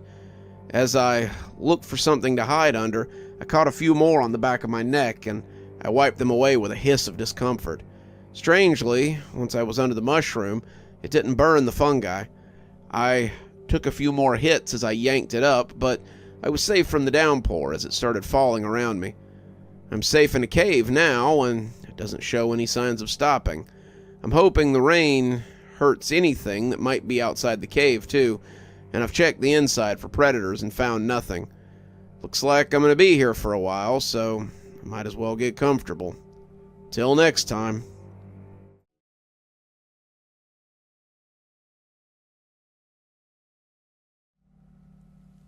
Well, the rain is still coming down, and I'm sitting here watching it fall. It's been a day since the last post, and I've been stuck here thanks to the burning rain. I've been enjoying your comments, sparingly of course, since I don't want to kill my phone, but this morning I found something to occupy my time besides watching the raindrops. I had completely forgotten about the other journal until today, but I found it again when I was looking for supplies in my bag. Somewhere between a bag of crushed chips and a honey bun, I found the smaller journal that I had found in Celine's journal. It was little more than a battered notebook, and it looked like it had been through hell. I still had Celine's journal in the front pocket. I was still hoping to show it to Gale, but I'd almost forgotten about this one. I didn't have much else to do, so I cracked it open and started reading. When I was done, I felt that the info was worth a little battery power to share. The journal is from Jasper, another victim traveler through the Dollar General beyond. Jasper, unlike the rest of us, wasn't looking for a way out. Jasper was looking for someone I had read about before. Jasper was looking for his grandson, Jacob. January 10th, 1991. That date is just a guess, but it's the best guess I have. Jacob and I have been stuck inside the Dollar General Beyond for the last 4 days. It all started because I had to use the bathroom.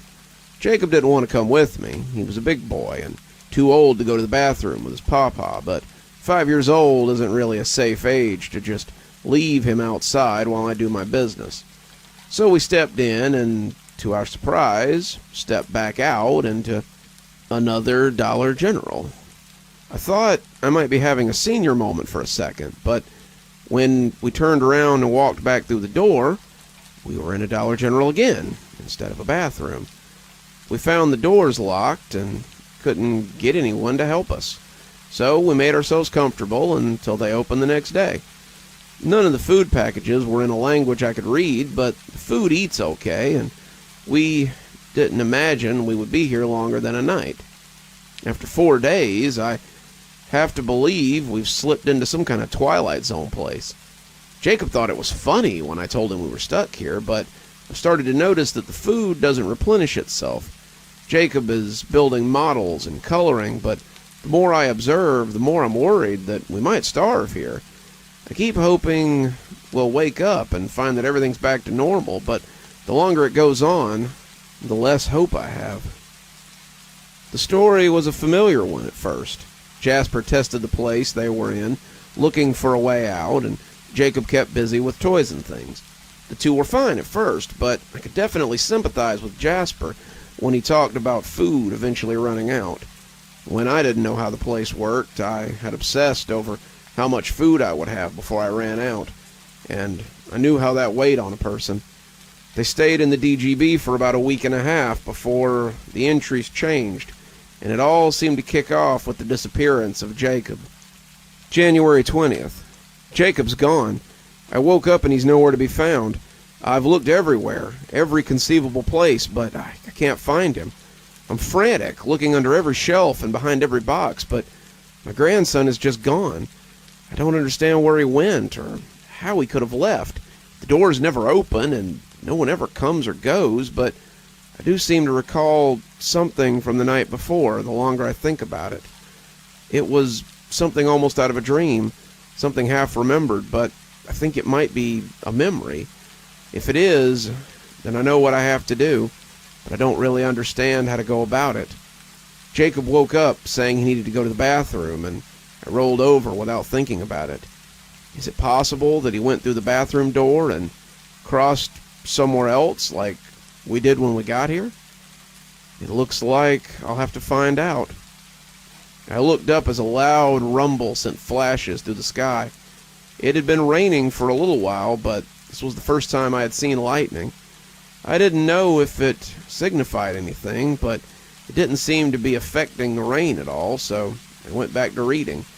Threw a little more kindling on the fire, the red stalks burning nicely, and went back to the journal.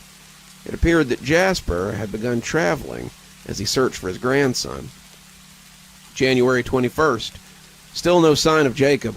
I've been to 3 different stores and I can't find him. I did notice that in the stores I came to, some items were missing that he likes to eat, so maybe he moved on after eating a little. He's only 4. I don't know what he's thinking. Maybe he's panicking after going through and he doesn't understand or something. I don't know, but I wish he would stop. I'm so worried about him, and it's not good for my condition. I'm kind of hoping to find one of these stores with a pharmacy in it, because as it stands, I have enough pills to last me a few weeks, but that's it. I have to figure something out in the meantime. The journaling helps, but it's the only thing I have sometimes that tethers me to the present. I need my meds, I need Jacob, or I might have bigger problems than being stuck. Pills.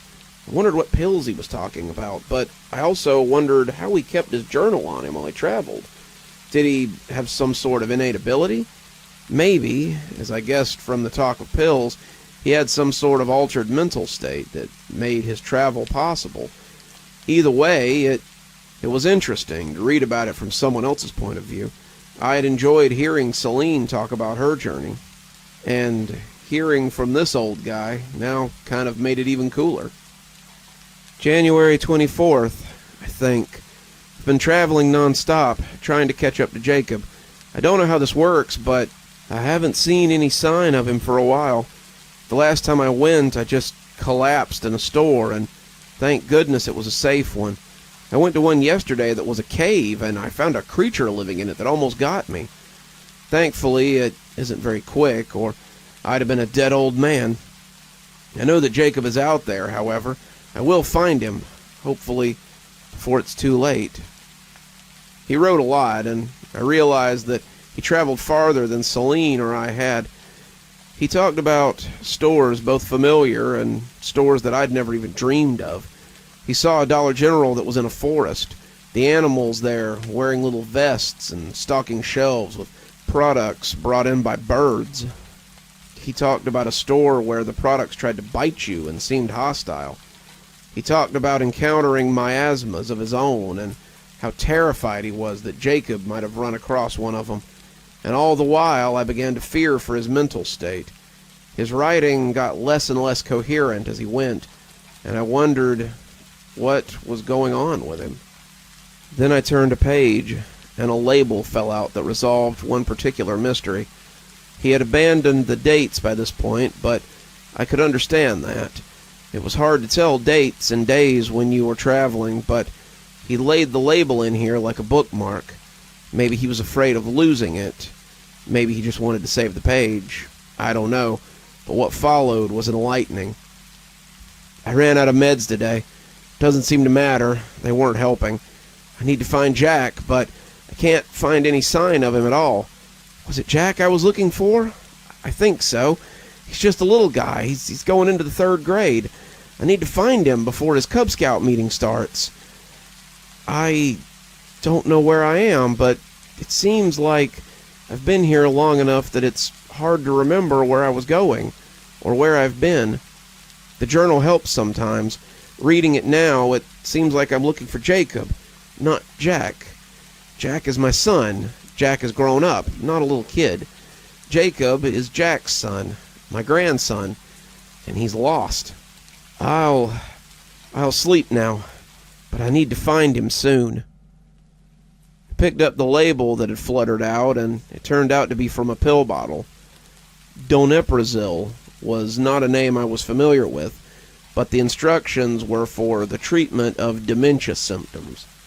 That explained a lot. If the hermit had been suffering from dementia, then maybe his state had deteriorated over time and he had become feral. Traveling couldn't cure him, but it could help prevent the dementia from killing him.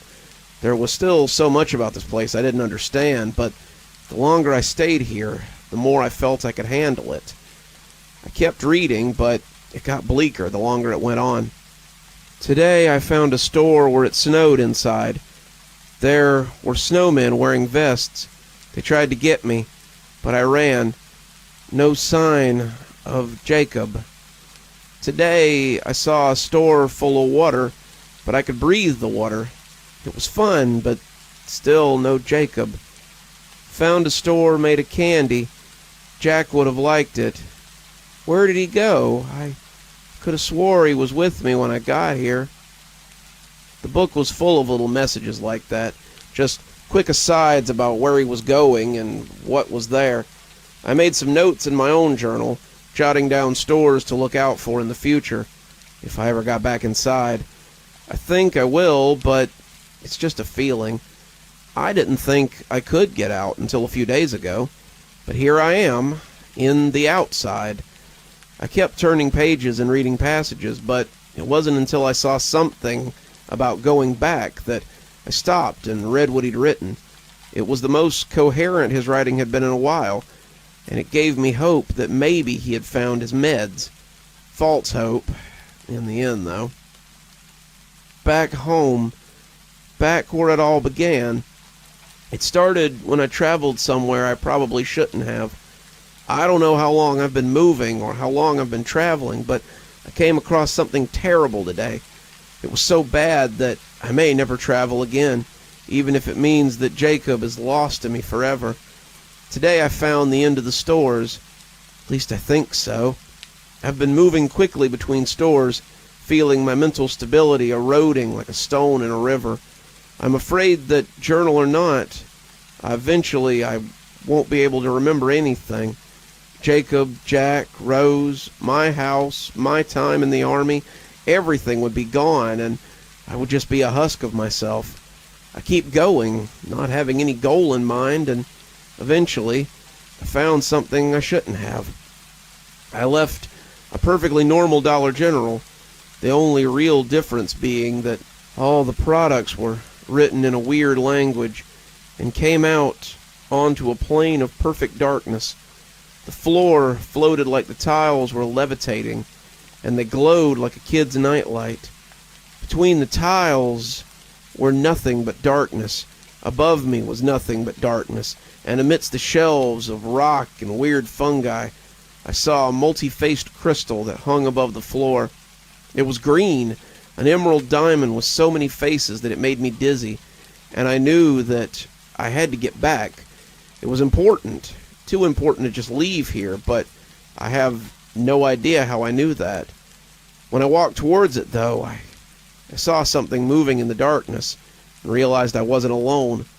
It's hard to wrap my brain around, but the darkness there was so deep, so perfect, that the black creatures I'd seen coming out of the ceiling sometimes looked like purple clouds next to it.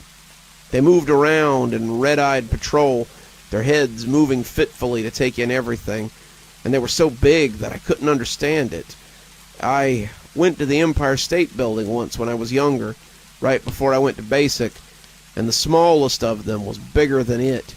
The eyes swam in the sky like meteors, and before I had taken a single step, I was filled with an intense fear. I took a step back towards the door, and when I did, I remembered something I hadn't thought about in a long time. I remembered Jacob building things with Legos. He built little cities and buses, whole landscapes of bricks, and then he pretended to be a giant as he destroyed them with big comical footsteps. Looking up at these things, I felt like what that must have been like when the little people saw him as he boomed over them. And when I stepped back through the door, I came out in the store we had left. I don't know how I did it. Maybe it's something you can only do when you come to the end. Either way, I think my traveling days are done. I don't know where Jacob is. I don't know what's become of him, but when I stand before that door and think about leaving, all I see are those towering creatures that lived in that dark place, and I lose my nerve. I don't know what I'll do, but I know that it will have to be from here, from now on. There were a few more entries that I could read, but most of it was unintelligible after a while. He drew pictures sometimes, but sometimes it was just streaks and half-words and weird knot sentences. His mental state fell apart after a few weeks or months or however long, and eventually he just stopped using the journal at all. Who knows how long he had been here, but I know how he had ended, and I thought now that it might have been a mercy. The old hermit, Casper, probably would have thanked us for ending his suffering. Or maybe he wouldn't have. Who's to say? At some point while I was reading, it seems the rain has stopped. I'm going to catch some Z's and then keep moving. I'll update you next time, my friends on the other side. Until then, keep your eyes peeled for strange bathrooms in stranger retail chains. See ya.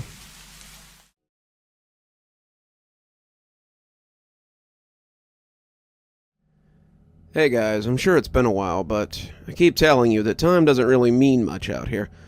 Let's pick up where we left off, because a lot has happened since I last talked to you. I don't want to spoil anything for you, but I've made some pretty big discoveries. So after spending the night reading the Hermit's Journal, I woke up the next day feeling strange. I know that probably sounds a little weird, since I'm walking around a strange place that exists inside a Dollar General, but it was a feeling in the pit of my stomach. It just wouldn't go away. It felt like I had the beginnings of a stomach flu, but it wasn't altogether unpleasant. I'm going to get a little personal here. Do you know how sometimes you have to poop, but you don't because it feels kind of good? Yeah, maybe you don't, but it felt like that. Strange still, the feeling in my gut seemed to be acting like a compass. As I put my backpack on and started walking out of the cave, I could feel it pulling me towards a large grove of mushrooms. I have been sort of wandering aimlessly, not really going in any particular direction, but this feeling felt directed. I had no real destination in mind, no direct path that I'd been taking, so I decided to follow it. What's the worst that could happen, right? I stopped to get a drink from a nearby stream and found that the water wasn't as brackish as it had been in the area that I left. It didn't taste good, it still smelled and was kind of soupy, but it didn't make my stomach hurt or give me the sulfur burps. It didn't make the feeling in my gut go away either, so I figured it might not be relevant to what I'd been eating or drinking. Maybe there were different biomes out here, and if I traveled far enough, maybe I'd find a different one. Maybe I'd find one with pork chop bushes and steak trees too, because I'm getting pretty tired of eating roasted mushrooms for every meal. As I moved into the forest, I looked up and saw that there was a particularly bad bout of fire raining down to the south of me. I may have forgot to mention that up until now. The yellow sky is sometimes broken by these intense rains of fire. I don't know what they are, I don't know what they do, but they just come down sometimes. Some days are heavier than others, and some days you never see them at all, but they scared me enough on the first day that I always look out for them now. They haven't affected me, and none of them have fallen to earth close enough that I can get a look at them, but I still keep my head on a swivel, just in case they're dangerous. The one today was close enough that I thought I might be able to see shapes in them. I had expected to see rocks or chunks of ice or something, but whatever was inside of them looked like splayed-out starfish. Worse still, they looked a little bit like people, with their arms and legs extended out as far as they could go. I tried to ignore it as I went deeper into the mushroom forest. I've been mostly seeing lush forest growth in the places I've come from, but I was encountering some stumps here which led me to believe someone besides me might be cutting them down. That could mean that there were other people out here, but it could just as easily mean that there were creatures out here that also harvested the fungus. I didn't really want to run up on any natives, friendly or not. I had yet to meet anything out here that hadn't tried to take a chomp out of me. Other than Kenneth, I suppose. I'd say Kenneth's chomping days were far behind him when I found him. I kept my makeshift weapon at a ready, and my head on a swivel as I followed the feeling in my gut. I had only had it for the day, but I think I had become accustomed to using it like a compass already. It just seemed the right thing to do, and as the sun began to set and I started making camp, I realized it wasn't going to go away just because I stopped for the night. Eating didn't seem to affect it, drinking either, and as I lay down to go to sleep, I wished it would take a break until morning. Laying there and trying to sleep was like having a pot full of eels in my stomach. They kept wriggling and pushing, trying to get me to move on, but I knew well enough that traveling at night was a death sentence. Every time when the lights went out in the store was when the miasma came out. Likewise, when it was dark out here, you could hear big things moving around, and it was best to hunker down and try not to be noticed. As I moved on the next day, the pulling of whatever it was in my stomach became even worse. It was less like a nudge and more like an invisible hand yanking at my intestines. The direction was even more direct now, and it was undeniable that I was being pulled towards a large mountain on the other side of the grove. It was impossible not to notice. The thing was gigantic, with its spires poking up into the sky. The closer I got, the more of those fiery comets I could see smashing into the side of the gargantuan mountain. I really hoped I wasn't going to be expected to climb it. The idea of climbing something that big with no ropes or gear was daunting, and I thought I might rather just let one of the miasmas grab me tonight than try to scale that thing.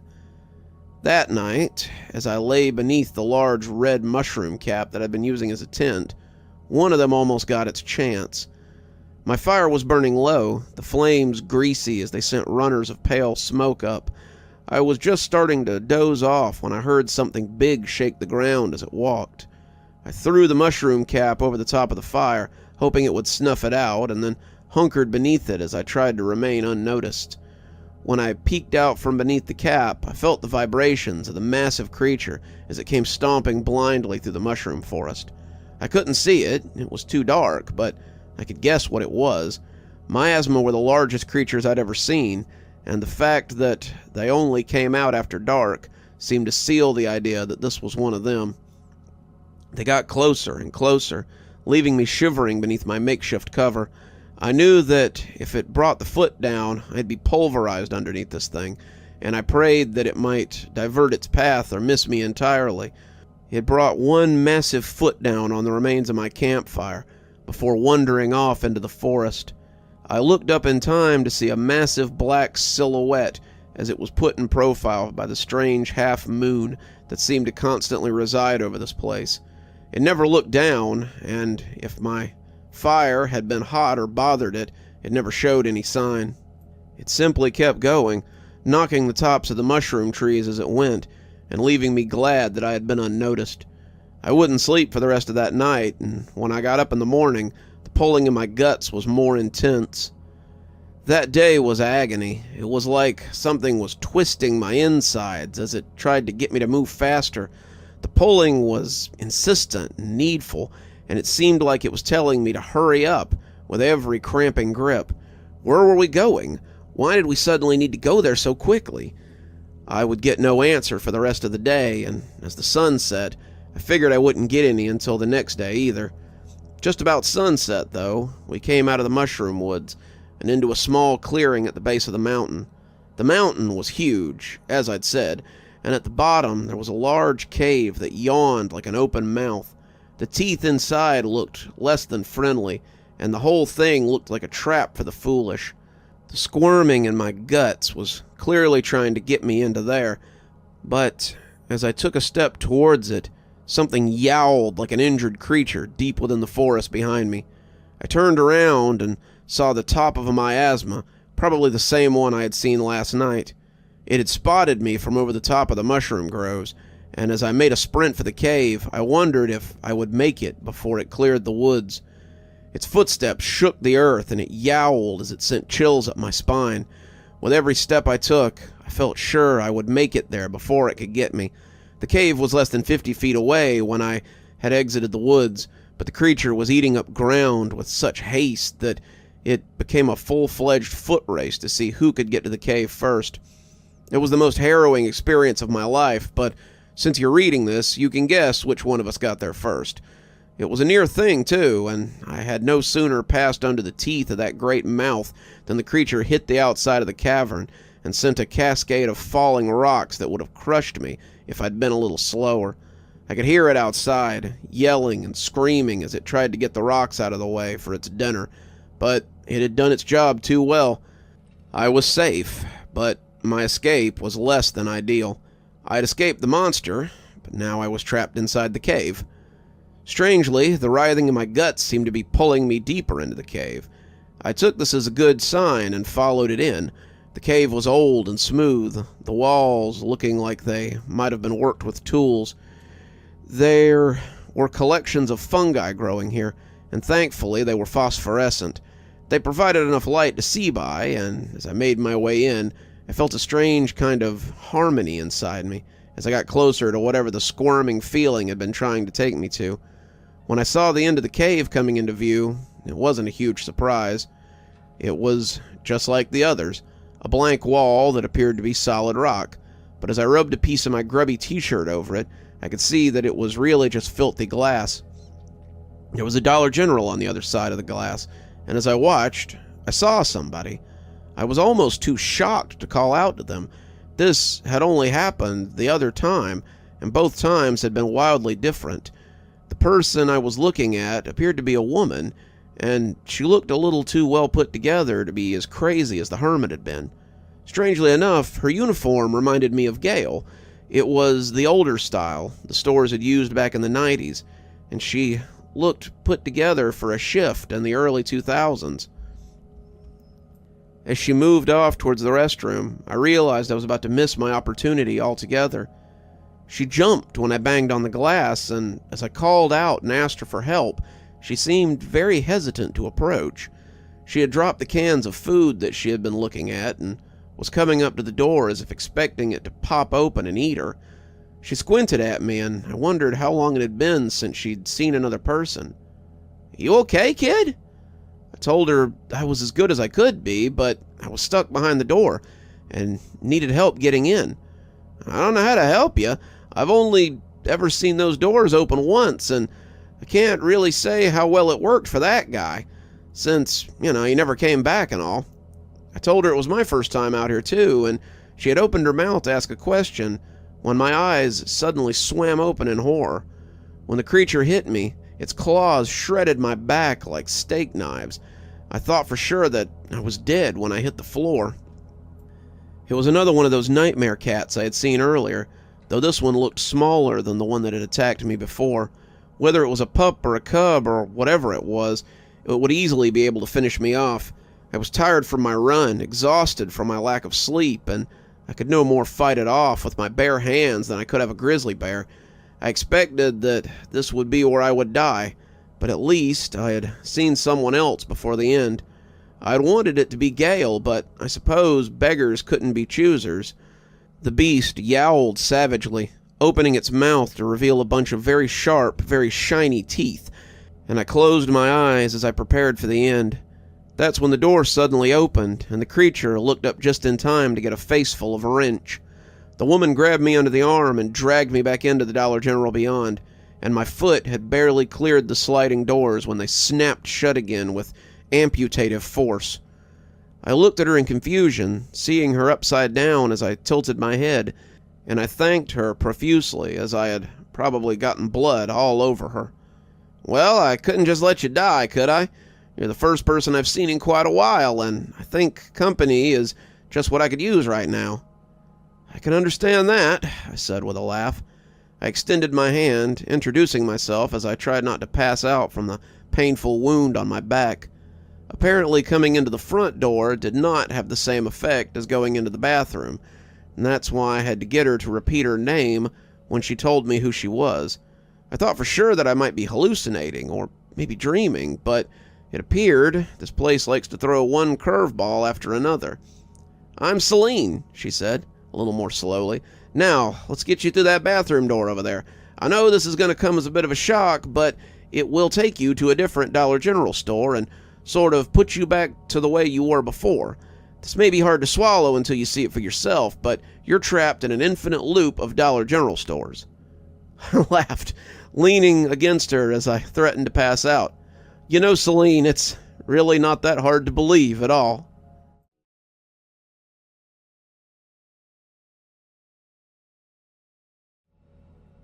Turns out I was in for more than one surprise when I made it back into the Dollar General beyond. Celine took me from the store where we had met to another store that I supposed would have been her staging area. It was not a store that I had been to before, and it almost seems like these pocket stores are cut off from the beaten path somehow. It made me question why I had never run into Gale's store before he took me there. Why had I never run into another person before the hermit? These things made me wonder how many people there were tucked away in here, and how many Dollar Generals were outside of my path and would never be encountered until I realized they existed at all. As expected, the damage to my clothes and my body was fixed, but it was something beyond that, too. I suddenly felt an overwhelming urge to use the bathroom, and my stomach felt full in a way that it hadn't since I had left. I had never really stopped to think about it before, but since I've been swapping stores so often, I was never hungry when I came to a new store. I'd eaten an hour before leaving work on the night I had stepped into the bathroom. What if it was more than just my clothes and my health that were regenerated? What if each new step set me back the way I was the second that I stepped through? It was definitely something I would have to think about later, but the idea was put out of my mind a moment later as a cold nose hit me in the hand. I reached down without thinking about it, scratching the fluffy fella on the head, and that's when I realized Celine wasn't the only lost soul that I had stumbled upon. The panting border collie was black and white, with a big brown spot on his chest. He must be the dog from the posters in the break room, the one that somebody was looking for, the one that Celine had talked about in her journal, the one that had traveled the multiple stores as readily as I had. The dog seemed happy to see a new face, and as it woofed and danced around happily, I was glad for the comfort that came from petting a dog again. It was strange what you miss while you were traversing the infinite sphere of Dollar Generals, and this was certainly one of those things. "Give him a minute to breathe, buddy," Celine said as she good-naturedly pushed the dog back a little. "Sorry about that. He doesn't meet many new people." "It's okay," I responded. "I haven't seen many new people myself lately, especially of the four-legged variety." She invited me to sit by her makeshift fire, which turned out to be a gas burner with some cooking equipment on top of it, and as Buddy put his head in my lap, she seemed to dissect me with her eyes. "This isn't your first time traveling, is it?" "Not even close," I told her. "I didn't think it was. You don't seem particularly freaked out by the fact that your wound's healed or that you're inside a Dollar General store. How long have you been traveling?" "I don't know," I answered honestly. "I got here less than a year ago, I think, and after a while I just started moving through the stores. It's been a wild ride, but I've seen some pretty outrageous things while I've been trying to figure out how to get out of here." Celine put some stew in a pot over the fire, flipping the burner on as she stirred it.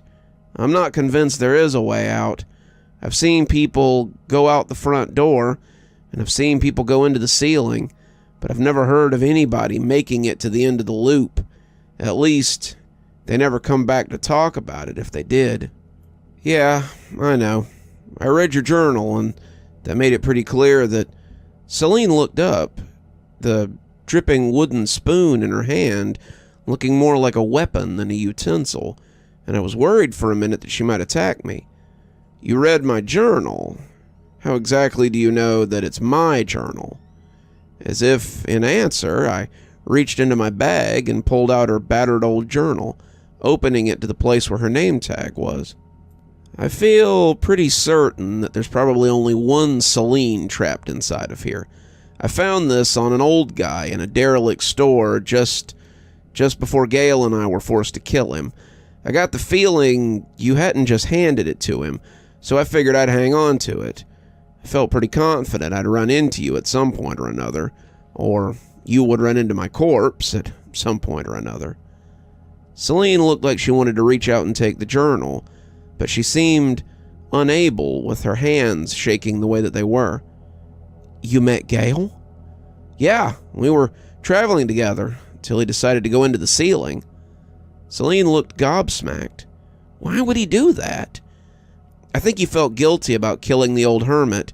He seemed to be taking it pretty hard before he left for good, and now I'm wondering if I'll ever see him again." Celine poked at the food and seemed to think about what she was going to say next. Buddy whined, poking his nose against my hand as if trying to draw my attention away from Celine. He was an intuitive creature, Buddy, and it likely came from being with Celine for so long.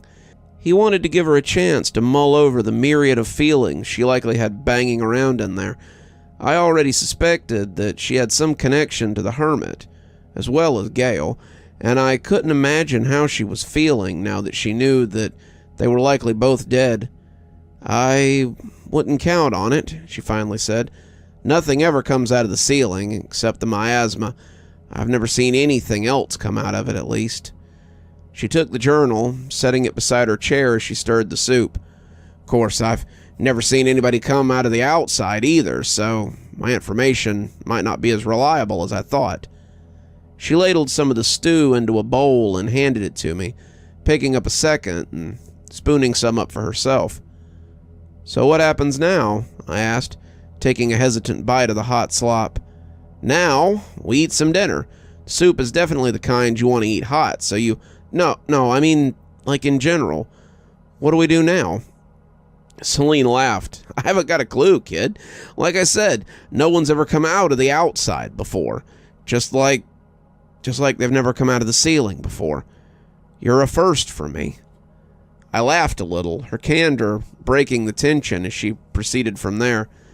"That first night, we mostly made small talk and ate stew. It was pretty clear that Celine hadn't had anyone to talk to but Buddy for quite some time. She seemed almost shy around me, like she thought if she spoke her mind, I might disappear. It made our conversation stilted at first, but not for very long. Being stuck outside for a couple of weeks, coupled with the almost magical way I had just healed the damage to my back, meant that after I had a belly full of soup and a warm place to crash, I fell asleep in pretty short order. One minute I was drinking soup and laughing at something she was saying, and the next minute I was waking up with Buddy snuggled up against me and an empty chair across from me. I was worried that I'd been abandoned again, but it didn't last long. I heard a noise and looked up to see her securing something against the bathroom door. Celine looked up and noticed I was awake. She had been out getting supplies, and she had several plastic bags full of soup meat and other amenities. Buddy, who had been asleep, wiggled around to look at her and barked as he got up and danced around his mistress. Celine smiled, reaching into the bag and tossing him a begging strip from its depths. Buddy took it to the dog bed that sat beside our sitting area and began crunching on it viciously. "Sorry," she said, clearly seeing something on my face. "I should have left a note or something. It's been a while since I had anyone here but myself and Buddy, and leaving communications on when I'll be back isn't something I'm used to doing." I told her it was fine, and I went to go help her with the bags as she restocked her coolers. It appeared, like Gail, that she believed in keeping a stocked larder for whatever might come, and she would get no complaints out of me in that regard. Buddy panted happily as he tried his best to help, and we ended up scratching his head as the two of us finished up and moved back to the cook stove. "So, where did you find him?" I asked, scratching the dog as he leaned in for pets. "I found him again a few months ago when I was traveling. You read my journal, so you know I've been pretty far into the store. Buddy here was lying in a store that looked like a meadow, and I was afraid he was dead at first. He was so still that when he lifted his head and whined at me, it startled me. He was hungry, and I doubted he had eaten anything for a while. I fed him, and after some coaxing, he let me pick him up and came back here with me. He's a good fella, but I've had to go looking for him more than once since I brought him back here to my base camp. I finally started propping the bathroom door closed, but after the last time, when he found himself in the cave store, I don't think he's in a big hurry to leave again." I nodded, realizing I was in the presence of two talented explorers. "Something I wondered about when I found it was, how did the hermit get your journal?" I asked, accepting another bowl of stew from my hostess. "Did he steal it?" Celine looked into the butane flames for a long moment before answering, and she looked a little sad. "No, Jasper didn't need to steal it. I was taking care of him until very recently, helping him get his mind right so he could come back here. Or so I thought." "Were you the one who taught him how to travel?" I asked, hoping it didn't sound accusatory. "I did," she said, taking a bite of soup. "But when I found him, he was in no shape to travel at all. He'd been stuck in that store for a while, his mental health deteriorating as his mind eroded. I found the pill bottle while exploring his filthy little home, and I guessed that being back on his medication might help him get his mind right. So I went to a store I knew of and found a refill of his prescription. He didn't want to take them at first. He didn't trust me and thought I was trying to poison him. But as I brought him food and supplies, he began to figure out that I wanted to help him. Eventually, I convinced him that the pills would make him feel better, and he took them. He became more like his old self. We talked, and he told me about his grandson, what he could remember at least, and asked me to help him look for him.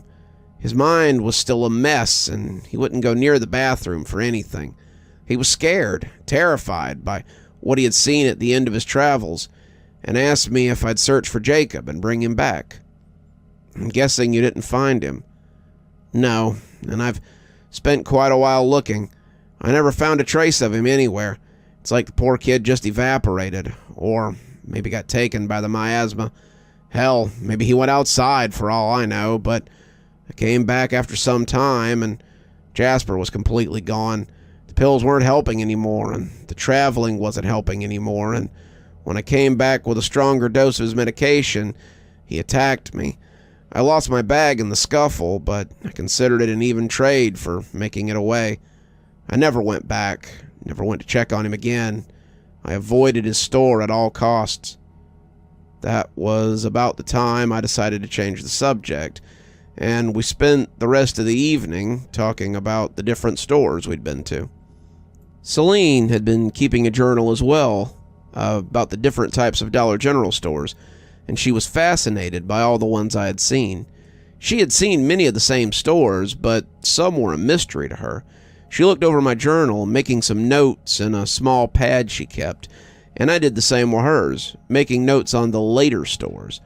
I still believed that these would be the stores I would encounter before I made it out, and I wanted to be prepared. "This is extremely well done," she said after a while. "You got a real talent for this." "Thanks," I said, glad to have found someone who appreciated my work. "It's not as extensive as yours, though. I'd love to see some of the other stores you talk about." "You will," she said eventually. "Everyone sees them eventually. You can only stay in this place for a certain amount of time before you feel like you have to travel, to move, and sometimes I wonder if that's what made Jasper so crazy. Maybe he let his fear keep him in that store for too long, and it drove him even madder than he already was." I had no clue, but as Buddy snored happily against my leg, I felt a yawn creep up my throat as my own exhaustion threatened to take me again. Celine smiled. "Get some sleep, kid. There'll be plenty of time for studying and talking and a lot of other things tomorrow. You're safe now. You made it out of the outside, and that's something I don't think anyone else has ever managed to do." I drifted off not long after that, but my dreams were far from placid. That was the night I dreamed about Gale, and it was a dream that would ultimately pull me into a place more dangerous than the outside.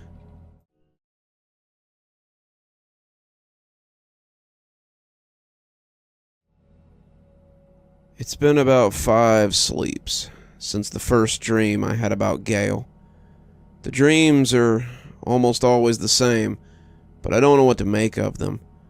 I'm always wandering through a shadowy landscape, searching for something as I walk endlessly. Saying it was shadowy might not do it justice, but the way it was set up is harder to explain. It was as if the place was a negative copy of the world, everything standing out in harsh white lines against the black backdrop. It's a lame explanation, but it's the best I can do. Anyway, I just kept walking forward, staggering a little because I was tired or hurt, when I suddenly came across someone and all that strangeness. They were floating a few feet off the ground, their mouth and eyes open as they groan in pain. When I looked at him, I could see it was Gale, and he looked like he was hoping for that great pain to end. He mouthed out words I couldn't make out before everything went white, and I woke up. Buddy would always come awake at the same time, almost like we'd been having the same dream, and look at me with confusion.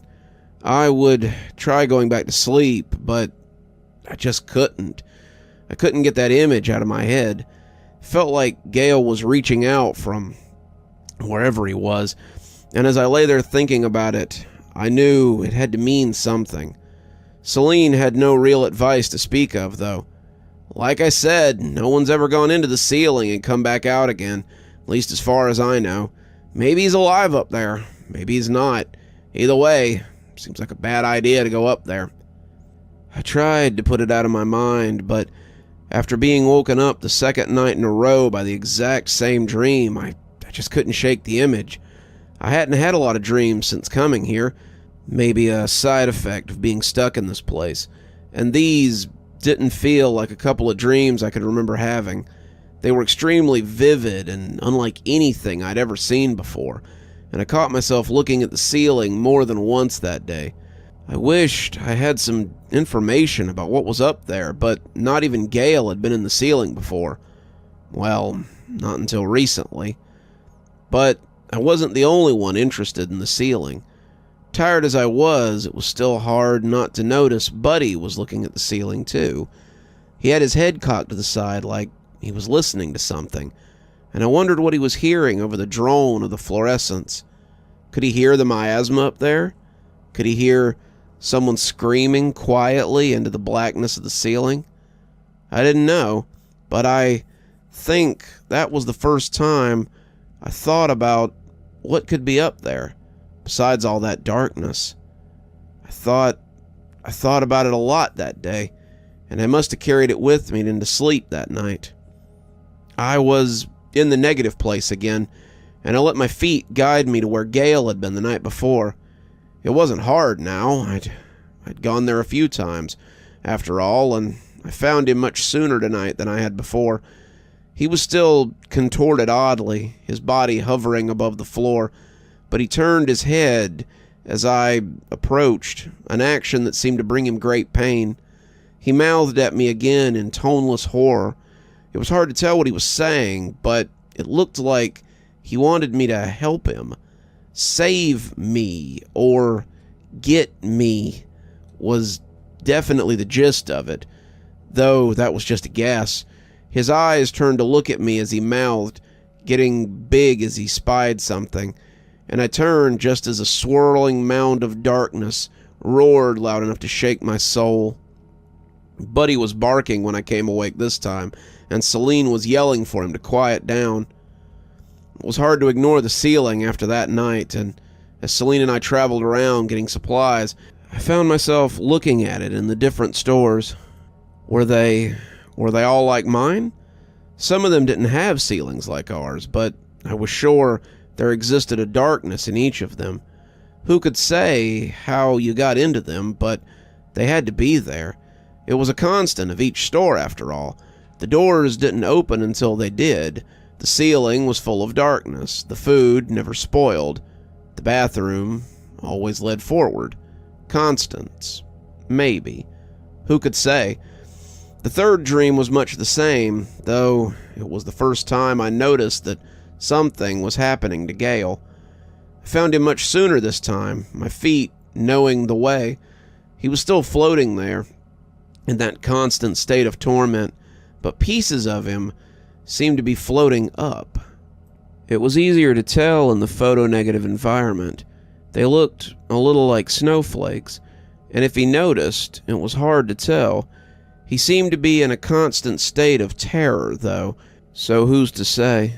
As he looked at me, he again began to mouth something. It looked like he was asking me to come and get him, but the grimace in between words made it difficult to tell.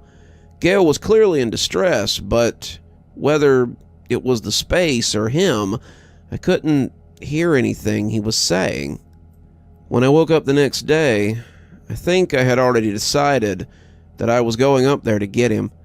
I knew it was a death wish, but I couldn't just sit here while whatever it was tormented him. Gale was important to me, and seeing him like that hurt me. It could be a way to lure me into the ceiling as well, but I didn't care. I was stuck here either way, so I might as well do something. Celine was instantly against it. You already went outside and came back. Are you in that big a hurry to tempt fate? But if I go up there and get him before it's all over, maybe he could help us find the end. There is no end, kid. It's an endless loop of Dollar General stores. We aren't meant to escape. We're just meant to keep moving, keep living until whatever controls this place gets tired of us. Buddy whined a little, looking at Celine as if pleading her not to yell. We were sitting around having dinner when I brought it up, and though the conversation had started out mild, it had become a little heated as it went on. She scratched Buddy behind the ears and seemed to find some of her lost cool. It's just a dream, kid. Don't think too much about it. Trust me. It'll just drive you crazy. I didn't push it, but I knew it was more than just a dream. Something about this place was special, and it seemed that I had some kind of affinity for it. It had opened the doors for me. It had spared me when I knew so little about it. It had allowed me to find Gale, something that didn't often seem to happen, and it felt like it had thrown me a bone when I met Celine, too. Now, it seemed to be pushing me towards the ceiling, and I couldn't ignore that. After 2 more nights, however, I was ready to go regardless. Each dream showed Gale in a worse state. He seemed to be turning into sand, his body dissolving a little at a time. The longer I came back into that void, the less I expected to find of him the next night. I can't claim that Gale and I were family or anything. I had honestly known him for a short time, but it was still painful to see him like that. Gale was the first real friend I'd had since coming here. He'd taught me how to travel with purpose, and we'd spent some time together.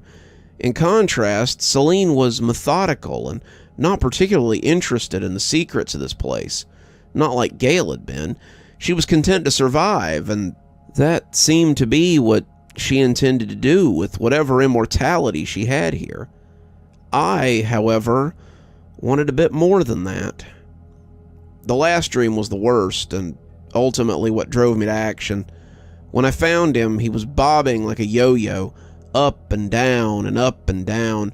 It looked like he was having a mid-air fit, and the lighted spaces were fading from him like snow. He wasn't mouthing anything when he looked at me this time. His mouth was open in a scream, and he was shaking as he loosed his silent fear and pain. It was terrible, like watching someone hang, and when I heard the tromp of heavy feet, I opened my eyes and sat up panting for breath. Buddy was awake too, but he just watched me as he lay shivering on the ground. He knew, I could tell that he knew, and I knew then what I had to do. Celine woke up to find me packing a backpack. "Where are you going?" she asked, though I think she already knew the answer. "I'm heading into the ceiling." I wanted to be mad when she grabbed the backpack, but she was so gentle about it that it was hard to be angry. Let's talk about this before you..." "Celine, there's nothing to talk about. If there's a chance I can save Gale from the ceiling, then I'm going up there. But we don't even know what's up there. Besides the miasma, it could be a trap, kid. It could be death. No one comes back from the ceiling," she said, shaking her head as she tried to take the backpack from me. I held fast, not willing to give it up that easily. I've had dreams about it. It's possible to live up there, at least for a while. I want to bring him back. I want to have him here so he can help us find the end of all this. "I've already told you," she said through gritted teeth. "There is no end to this. This place, it just goes on and on and on. It won't matter if we have Gale or not. None of us are leaving." I tried to formulate something that wouldn't sound crazy, but all I had was a last-ditch effort. The hermit, Jasper, he wrote that he had seen it. Celine stiffened, the thought of the hermit filling her with a mixture of shame and apprehension. Jasper wasn't well. You saw that firsthand. If Jasper told you that he saw it, it was when he was still okay. Well, kind of okay. He came to a spot where he was afraid to go. A spot where the miasma were plentiful. And that's where he believed there might be some way to escape. She wanted to dispute me, but when I put the journal in her hands, she realized she could read it for herself. "Hopefully, I won't be gone long. I want to tie a lead back to here so I can backtrack after I find him. Tie it to the ladder so I don't get lost while I'm up there. With any luck, I can come back with Gale and Rudy and anyone else I find up there." Celine seemed to think about it for a minute before sighing and shrugging. "I guess there's no way I can really stop you." "Not really," I said, heading for the ladder. "All I ask is that you keep the hole open and don't unhook my rope." "I can do that," she said. "With you up there, the miasma probably won't." But she stopped when she noticed Buddy. Buddy had come trotting up with a harness and a leash in his mouth. He was looking at me as if to ask when we were heading out, and the look on Celine's face was heartbreaking. I patted Buddy's head, telling him that he had to stay here and keep Celine company, but he just kept jumping up and putting his paws on my chest, as if to say that he had to go with me. I turned to Celine, but she just shrugged and put the harness on, tears rolling down her face a little as she got him ready. "You find Gale, Buddy. Find him and bring both of them back. And you," she said, looking at me with a look that brooked no argument, "you bring my dog back, safe and sound. You hear me?" I took a few minutes to write this out before I left. Buddy getting some last-minute pets before we head out. If I don't come back, then I guess the ceiling really was the final frontier. Hopefully I see you all a little bit later.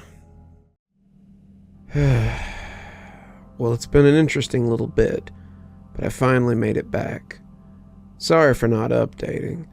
My phone wouldn't work in the ceiling, and I'm honestly not sure how long I was there. Sometimes when I think about it, it seems like weeks. Sometimes it seems like it was only a few hours. Despite all that, it always seems like a long, dark dream that I woke up from before it was over. You know, the kind of hazy, half-remembered way you remember things sometimes. Anyway, you don't care about that. You want to know what happened up there. So Buddy and I went into the ceiling to try to find Gale. I had something of his from before we had separated, and a quick sniff sent Buddy on his way. He was eager to go. I don't know whether he had done this sort of thing before or not. Maybe it was the dreams we had been sharing. He was as desperate to find Gale as I was. It was exactly like my dreams, the whole place like a photo negative that just went on forever. Probably doesn't do it justice, but it was like a whole other Dollar General store up there. It was and wasn't like the other stores I'd been to.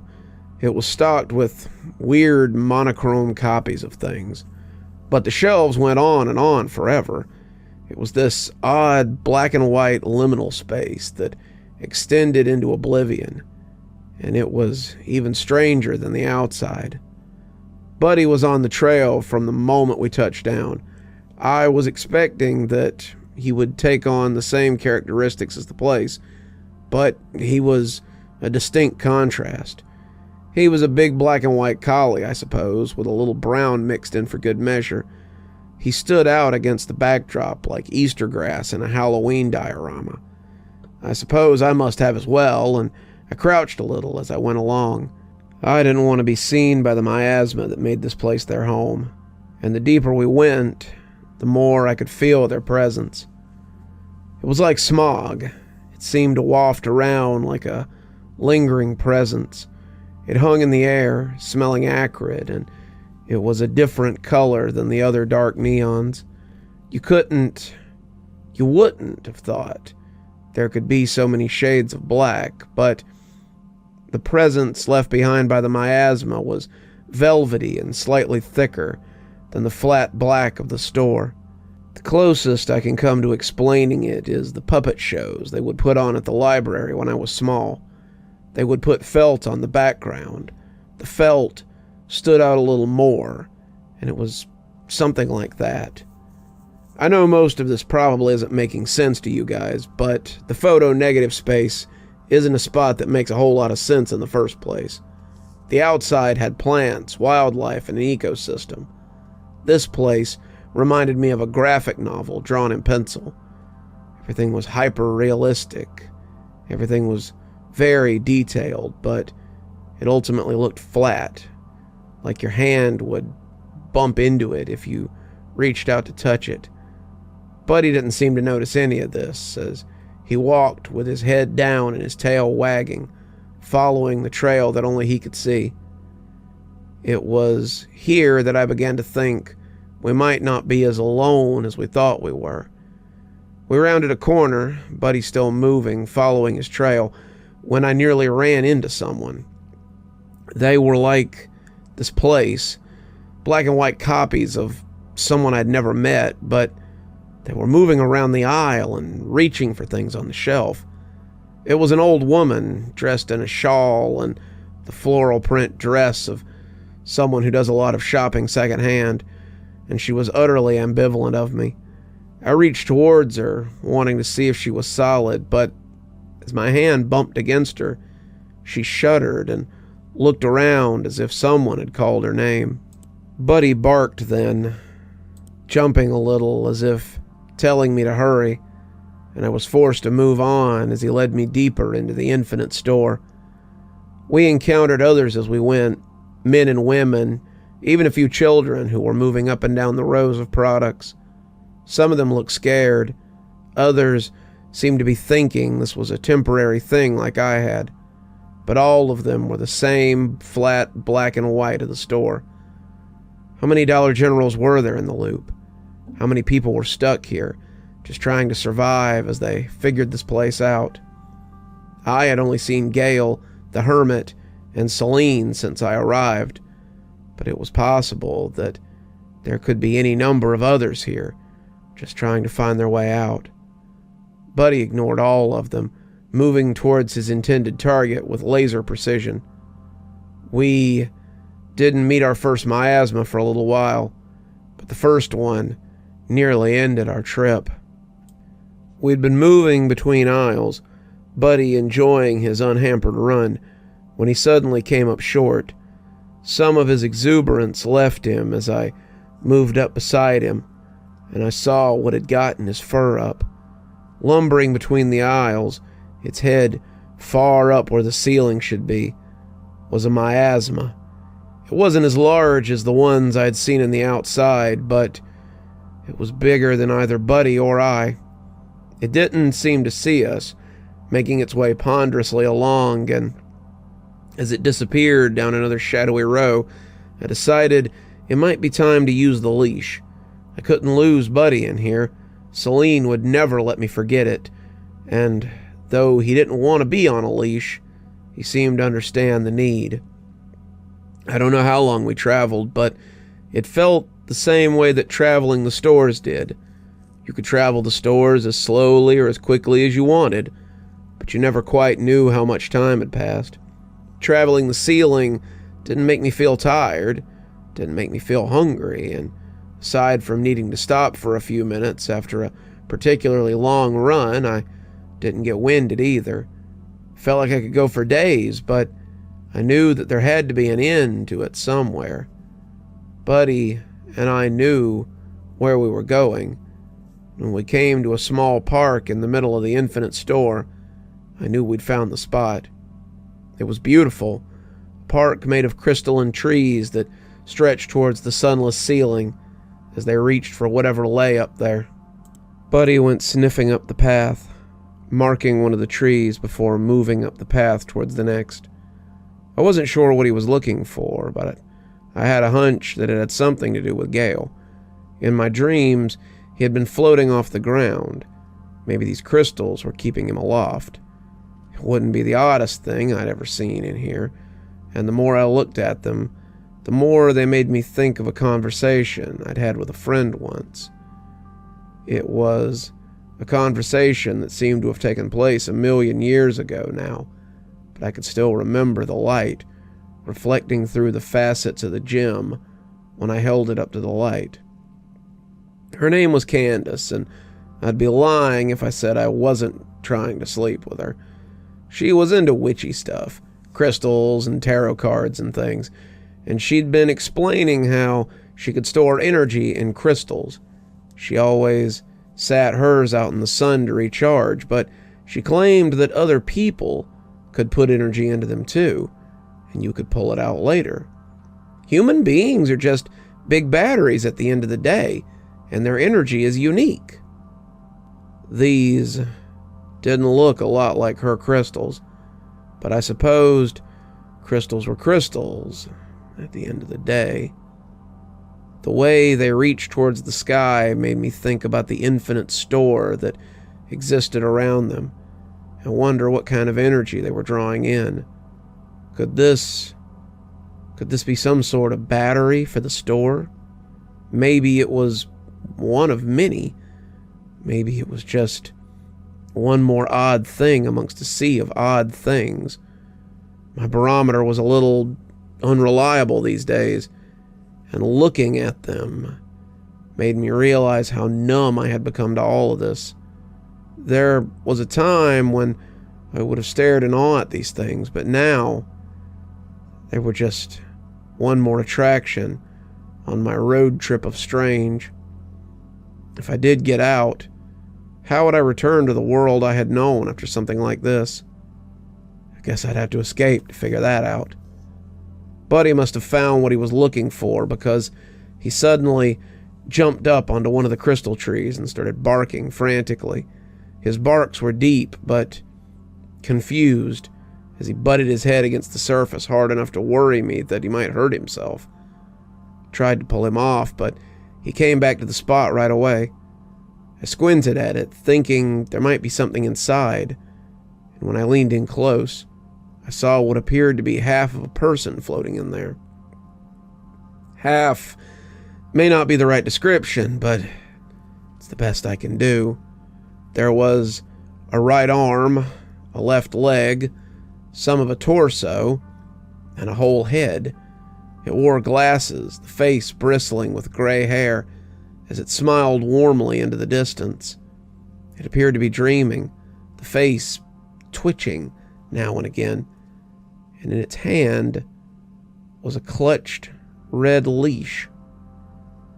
It all floated within the crystal, and I wondered if this was the man that had written the message on the bulletin board that I had first seen in Gale's store.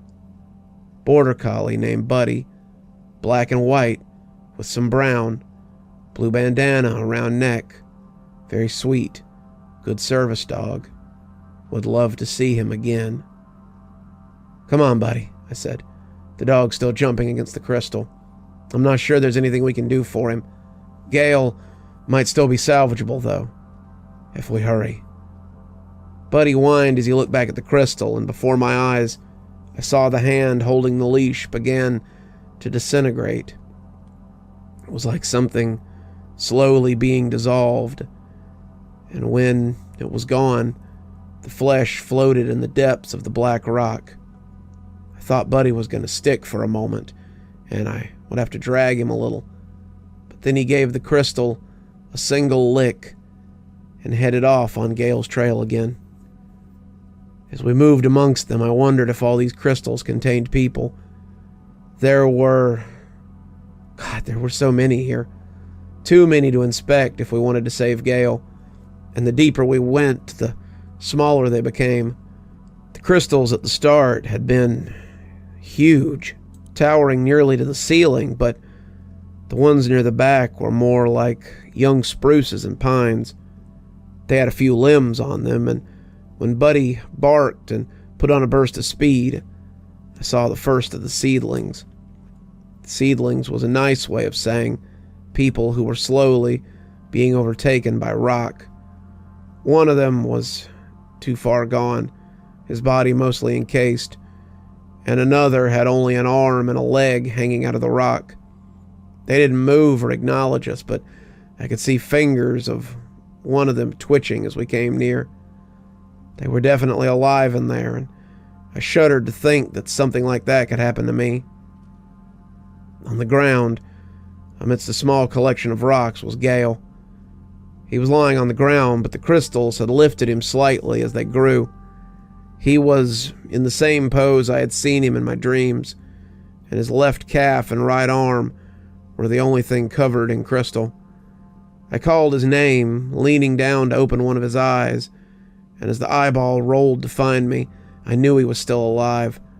His lips trembled like he was trying to say something, and as I set to work freeing him, I told him to hold on and that we would talk once he was loose. I hadn't been sure what to expect, but luckily I had thought to bring a hammer and a saw. The hammer made quick work of the half-formed crystal, sending jagged bits flying in all directions. And as his arm came free, I started on his leg. Buddy was standing by, cocking his head as he made a worried, keening sound. When Gale finally came free, I got under his arm and found only dead weight in response. Gale was in no shape to move himself, and after some deliberation, I left the backpack behind and pulled him up onto my back. I was a little bigger than Gale, thankfully, but he was solid, and I wasn't sure how long I was going to be able to carry him like this. I took hold of Buddy's leash and told him to take us home, but that's when we got caught. We had no sooner started moving than everything went dark. Pitch black would be a better word for it, but all the light in the area suddenly went out, and we were left in total darkness. Buddy was still pulling at my hand, his nose not blind, and I put a hand out in front of us as I moved without sight through the crystal garden.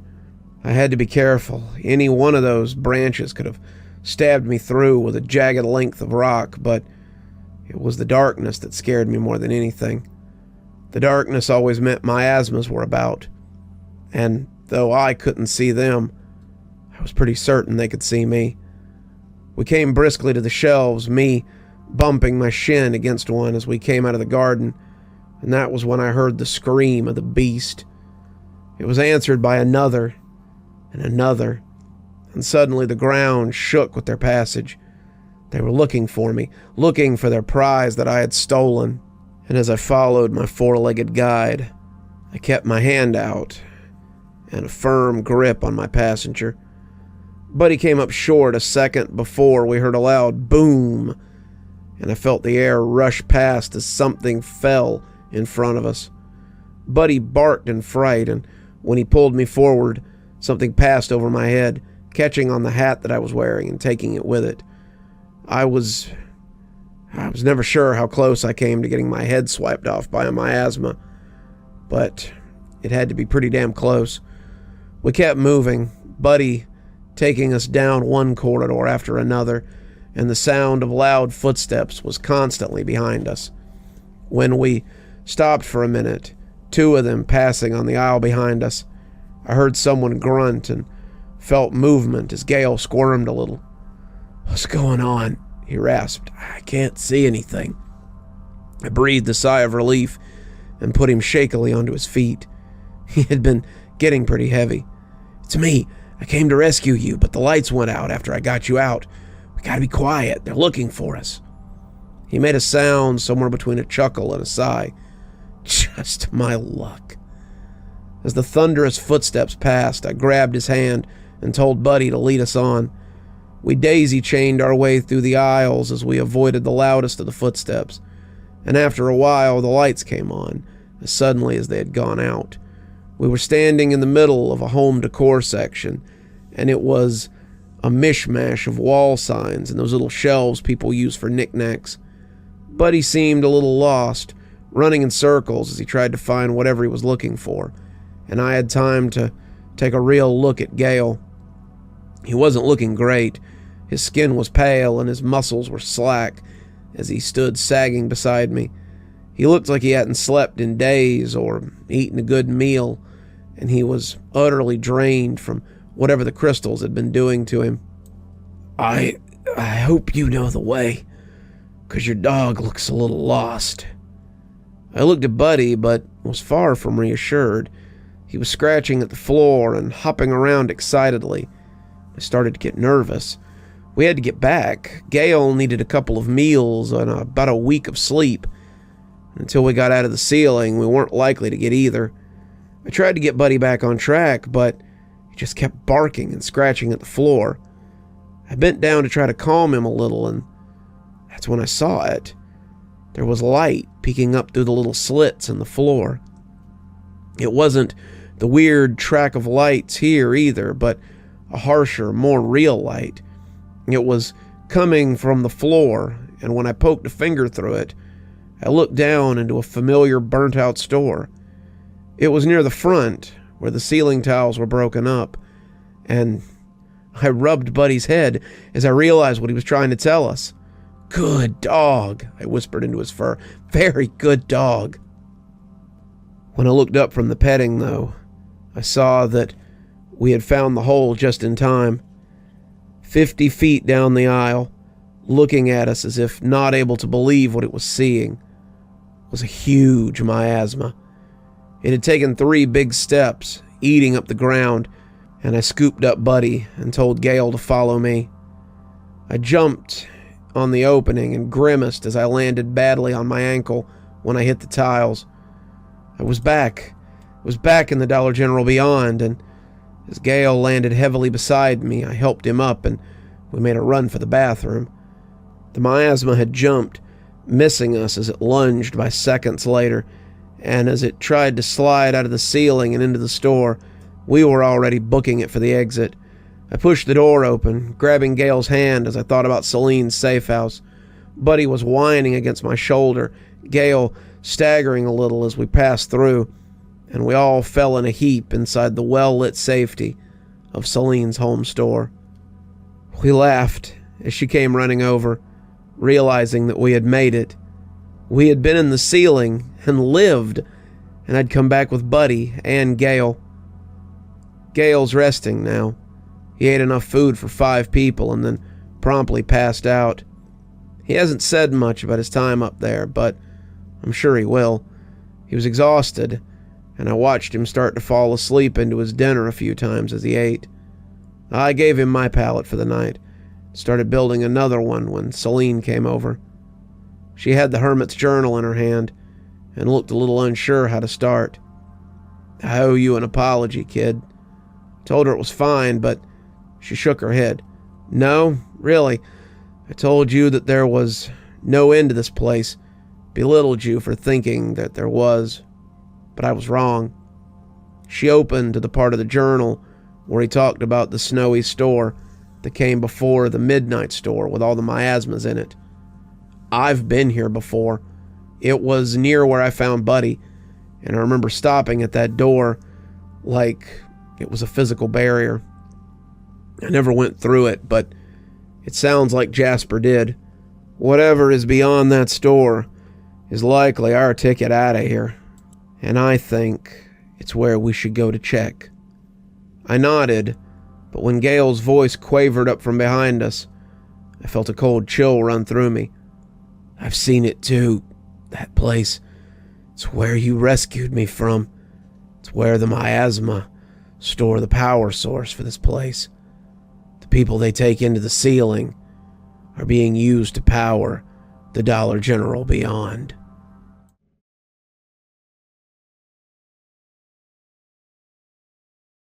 Hey everybody, I know you've been curious about what happened since we came back from the ceiling. Well, we've been planning our escape. The first day was for sharing information. We sat around the Coleman stove as we ate and listened to Gale's story, hoping there would be something in there that we could use to help us escape. We had both been to the other side, but Gale had been there for quite a while. His insight would likely be instrumental in an escape attempt from the Dollar General beyond. And anyway, it was time for sharing of knowledge all around. Celine seemed almost bashful around him, not really sure what to say. She was glad to have him with her, that much was clear, and glad to have me and Buddy back too, but she didn't seem to be sure of what to say to him now that he was back. They hadn't seen each other in what I assume was a very long time. And though they looked exactly the same, they had likely existed for decades apart. As Gale sat, the soup in his lap forgotten about, he told us all about the ceiling. "I know you've seen it, kid, but it's like an endless black and white store. It's the store, I think. The stores we travel to are just their shapes from there. The black and white store can be whatever you want it to be, and by existing in them, we subconsciously create the stores." "But wait," I said, not understanding. You've been to the stores that I've seen. You told me as much, and I saw your mark on them." Gale shrugged. "I don't know. Maybe you just aren't very creative." There was silence for a moment, then he laughed, breaking the tension. "More than likely, it's because I've existed here for about 100 times longer than you, kid. Even so, you've written down more than a few stores that I've never been to until you took me to them. I think the longer you travel to stores, the more you influence them. I don't really know, of course. I'm mostly just guessing.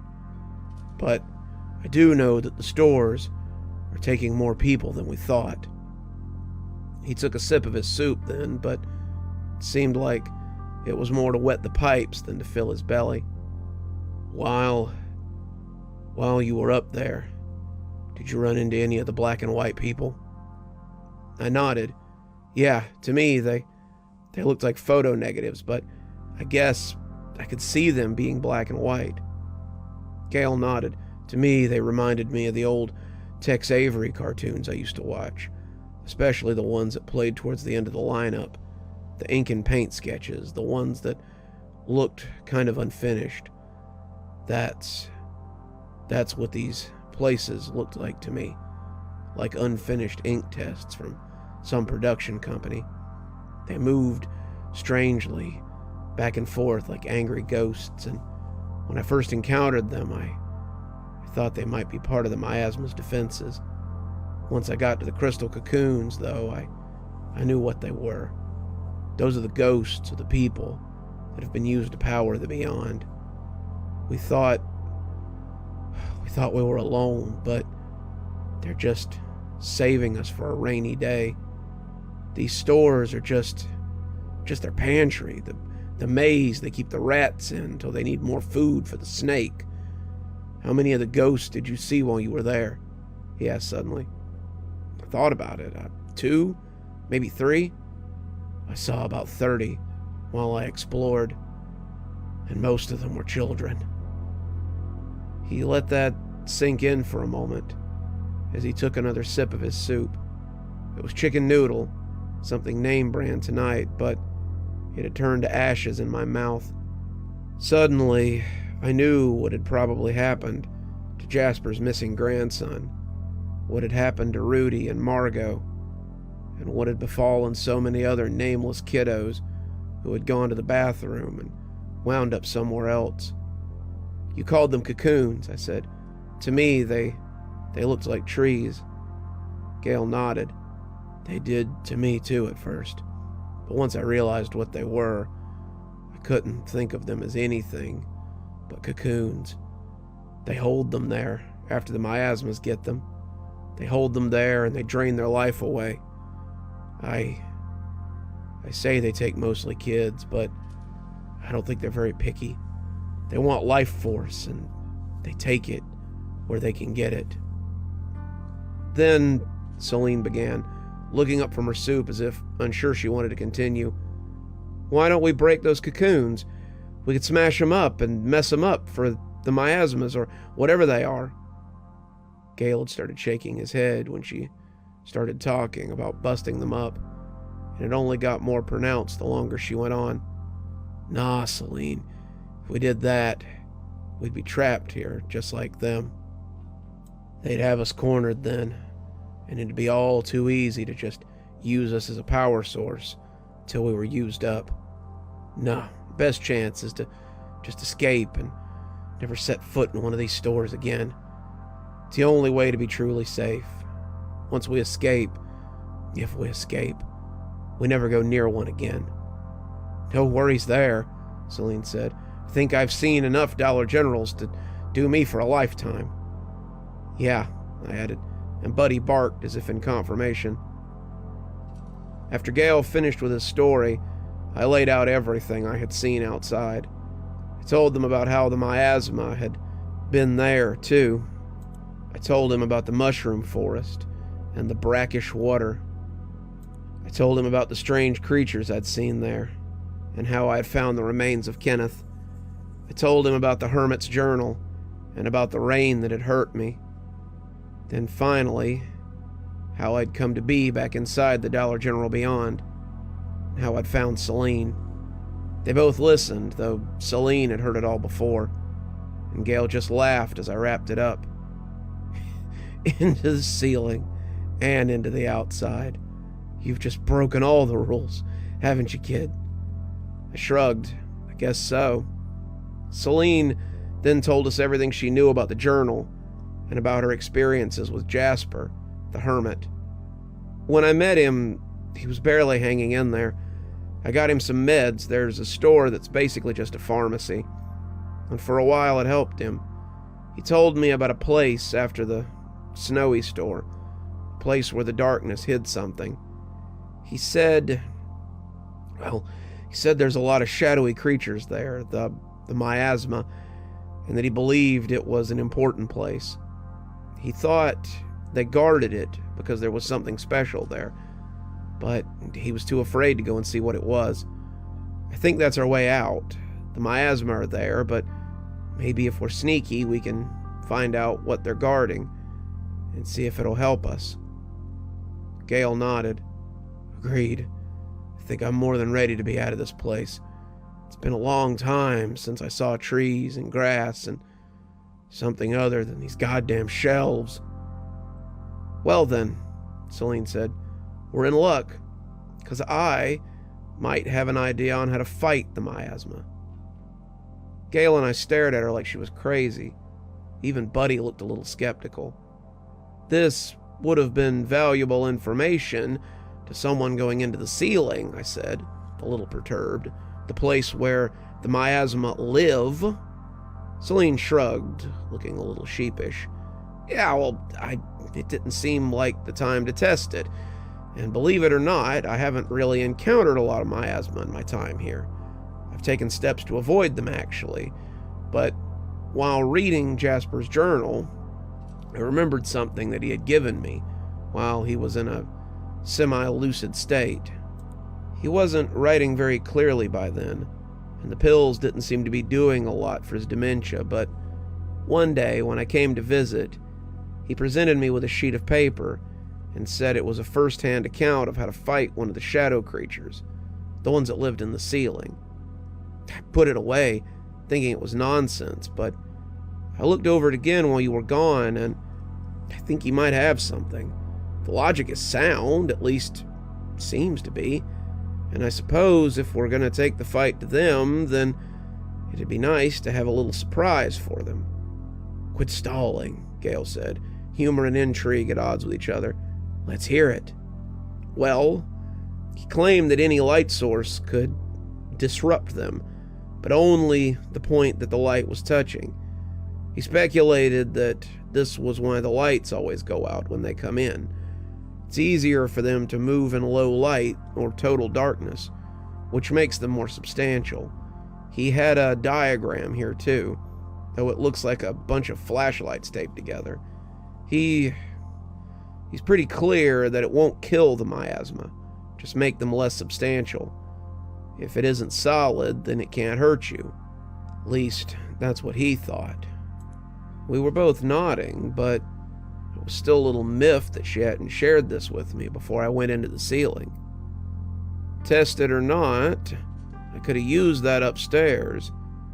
Yeah, she said a little exasperatedly, but imagine if it didn't work.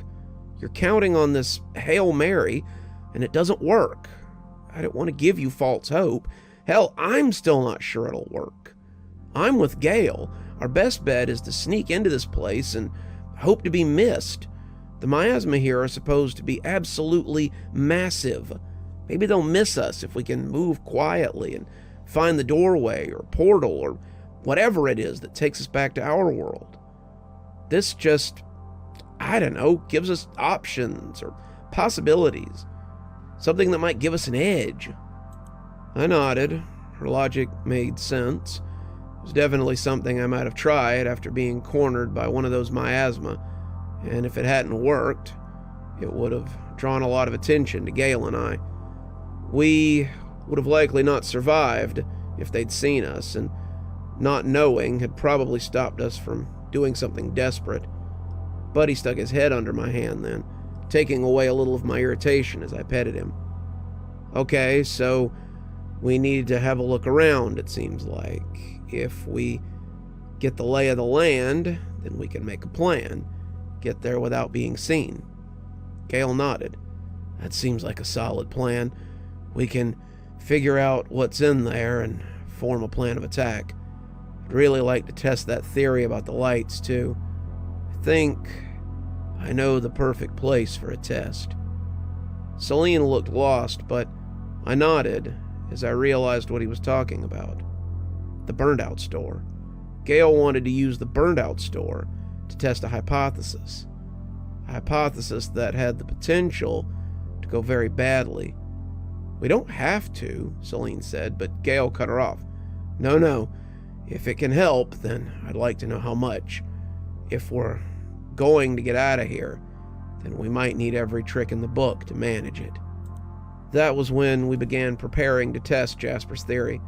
Gale has a bunch of those big old 750 count candle lights that he's been setting aside. Something to light the place if the power goes out. And Celine has a bunch of those halogen lanterns that she's hoping will do the trick. I've been playing around with these super bright clip-on lights, the kind that joggers use, and hopefully we can make little fields around ourselves that disrupt the shadows. We worked furiously, though I guess we didn't need to. It wouldn't matter how fast or slow we worked. We were still stuck in this timeless void. As we worked, I couldn't help but notice little things about my companions either. They were working close together, smiling and laughing more than I'd seen before. Makes me wonder if Rudy and Margot were the only secret, not-so-secret couple at the Dollar General. I've been trying to give them space, Buddy and I taking a lot of walks on back alleys, and I've become pretty close with the pooch. I wonder if Celine would mind him coming back with me. Would that even work? How does the return process work? So many questions, but not many answers. So that's where we are now. I'm making this update while those two take inventory of what we have in our hideout. I'd be lying if I said I wasn't a little excited. It's a chance to escape, the best chance we've had so far. And if it fails, then, well, I guess at least it'll fail spectacularly. They're putting something together now, working on something that will help us combat the miasma, and I should probably go help them. Hopefully, there won't be many of these left to go, and I'll be back in the real world soon enough. Till then, pray for me.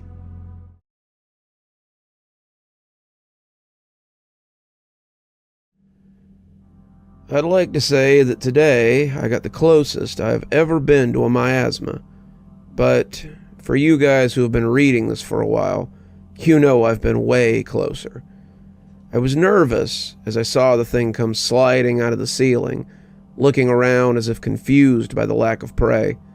We were all hiding in the back room.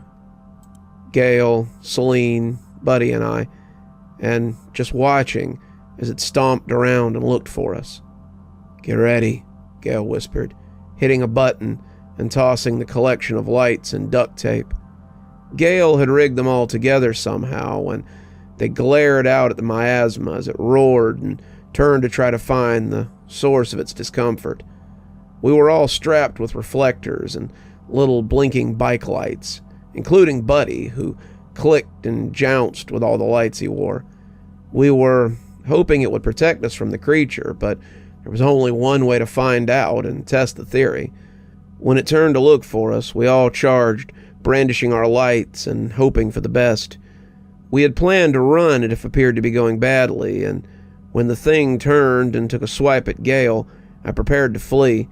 We could always go get him again if it decided to snatch him, but it appeared that our luck was on the upswing. When the miasma reached for him, his hand slipped right through him, and I saw Gale shudder as it passed harmlessly out of the older man again. The miasma seemed as confused as we were, but it couldn't seem to find a hold on any of us, not even Buddy. "Okay, time for the real test," Gale said, turning off his light as he grabbed a blanket off the floor. Pulling it around himself, he blotted out the lights that were attached to him and stood by as we waited for the coming swipe. The miasma lunged at him, grabbing him with shadowy fingers as it prepared to slip back into the ceiling. "Do it!" Gale yelled, sounding the least bit concerned now that the time had come. Celine and I swiveled the beams of our lights, and suddenly, Gale dropped to his feet. The hand that had gripped him lost purchase, the fingers losing density, and Gale was free once more. We laughed and danced around, shining our flashlights and shaking our blinkers. We had done it.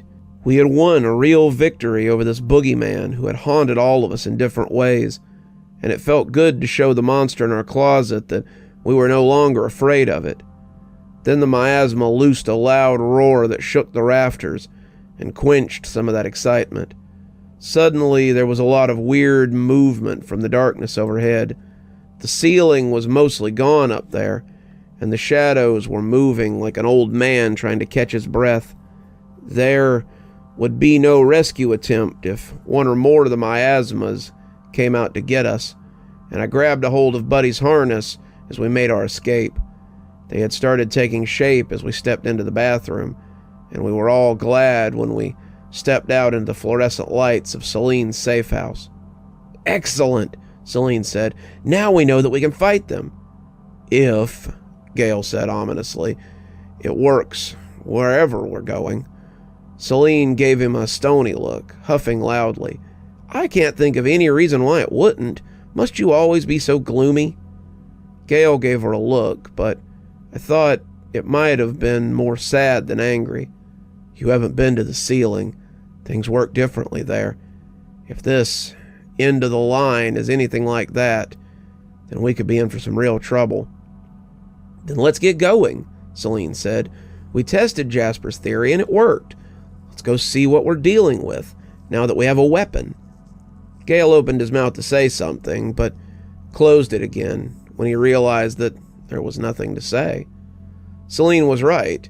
We could escape right now, so why were we hesitating?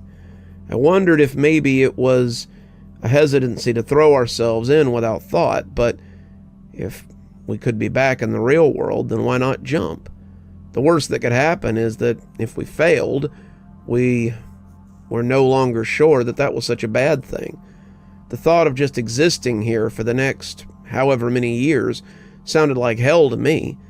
What would happen if I stepped out like Celine and Gale were preparing to do, to find that over 20 years had passed? What if I stepped out to find that 50 or even 100 years had passed? Could I reintegrate into such a world? I didn't want to find out. "We need to be ready when we come there," Gale said. "We need to save our tricks until it's absolutely necessary." "I've got an idea," he said, walking over to the shelf as he looked for something that only he was aware of. "If we cover our lights, then we can move relatively unseen. At least I think we can. Imagine their surprise when we take our covers off and bombard them with the hated light." He tossed a throw blanket at me, giving Celine another, and told me to secure a third one around Buddy. "He might need some help when the time comes. You'll need to help him, but it should keep him safe. We might find them looking for us before we get where we're going anyway. If they know that we can fight them, they might try to harvest us before we can escape." He tied his own blanket on like a cloak, looking like some kind of low-budget Lord of the Rings character. "Get whatever you're taking with you, and let's get to it then." "Do we know where the store is that he's talking about in the journal?" I asked, looking at Celine for some clarification. "No," she said, "but I think I can get us fairly close. I know the store he's talking about before that, the one that has snow in it, and I think if we travel from there, we can find the place he's talking about. That store was as far as I've ever gone, but it should get us going in the right direction." So we packed a few things: food, fresh clothes, some weapons to go along with our lights, and stepped towards the bathroom for what I hoped would be the last time. I had found a harness for Buddy that made me think of the ones worn by service dogs, and I hoped that the handle on it would help me hold him if he got spooked.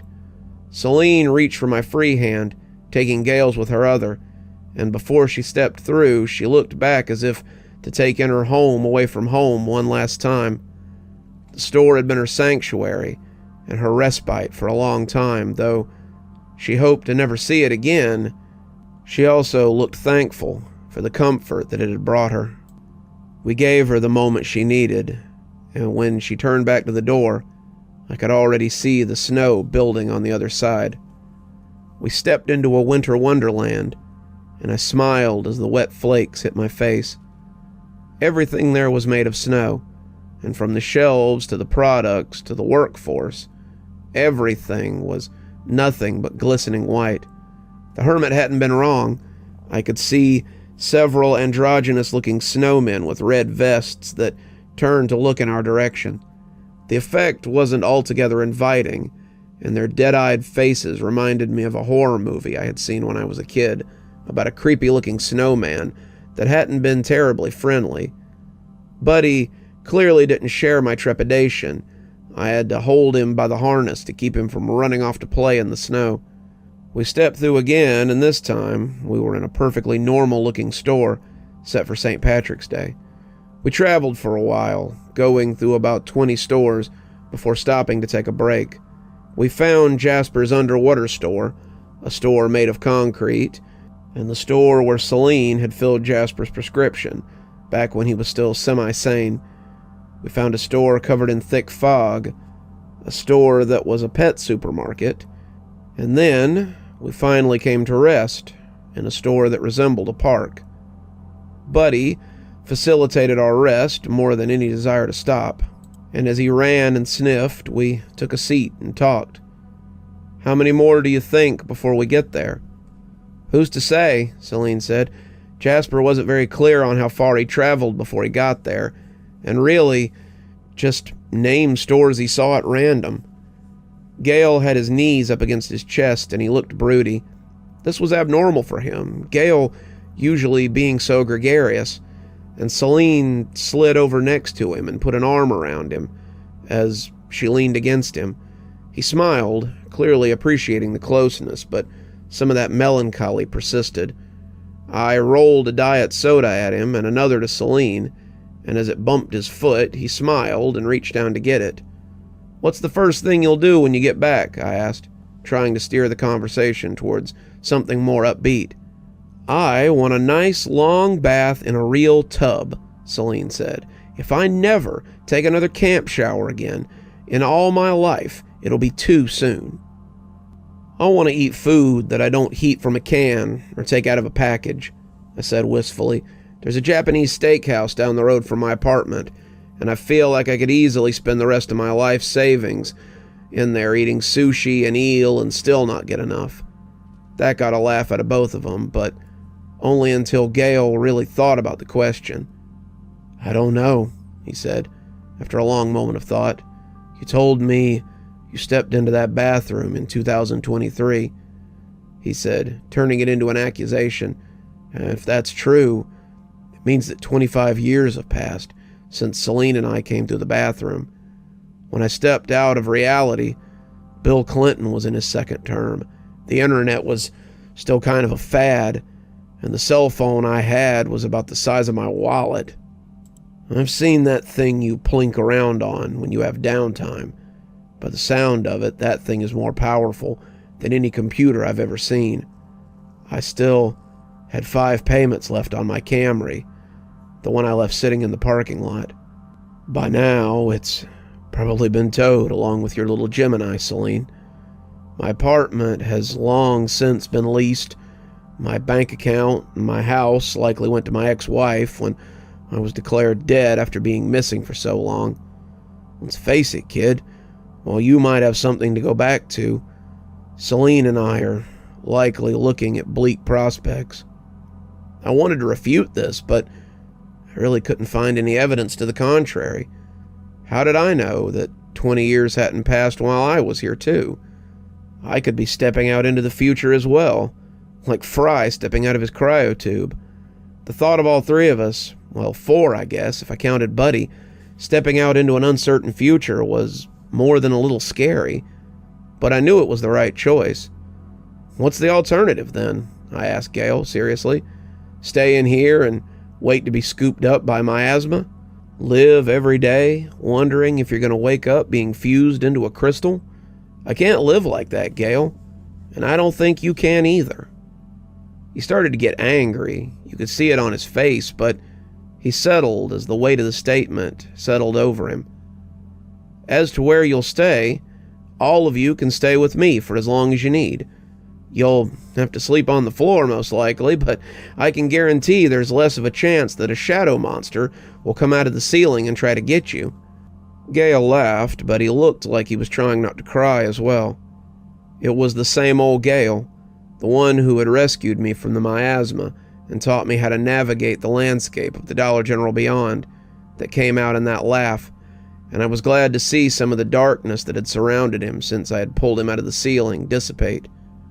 You know, until you came into my life, I always just assumed I'd die in here. Never wanted to believe that escape was an option. How would one escape from a place like this anyway? Now, it almost feels like there might be something out there for an old guy like me. He raised his can in salute, and Celine did the same. Here's to you, Alphabet Man. No matter what happens, I'm glad I found your message on my bulletin board. We all drank deeply, and as Buddy came back for pets, Gale got back to his feet and brushed the grass off his pants. Let's get this over with, then, he said, taking Celine's hand and smiling at her. None of us are getting any younger. We stepped out into the perfectly normal Dollar General store. Perfectly normal, except for the strange language that everything was written in. Gale nodded. This is it, then. No matter what happens in there. I'm glad I don't have to do this alone. Celine gripped his hand tightly. I hope your couch is comfy, because I think I could sleep for a week straight. There's only one way to find out, I said, grinning as we traveled one final time. We all grasped hands tightly and stepped into the dark space that we hoped would take us home.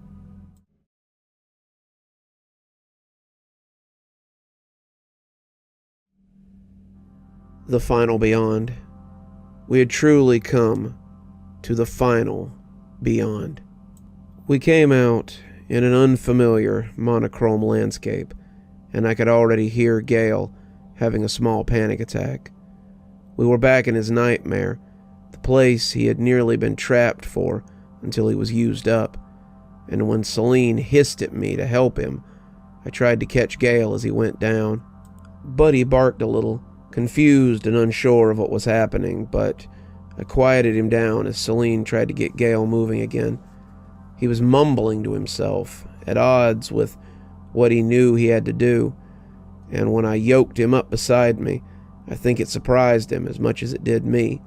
You can have a mental breakdown once we get out of here. For now, I need you on your feet.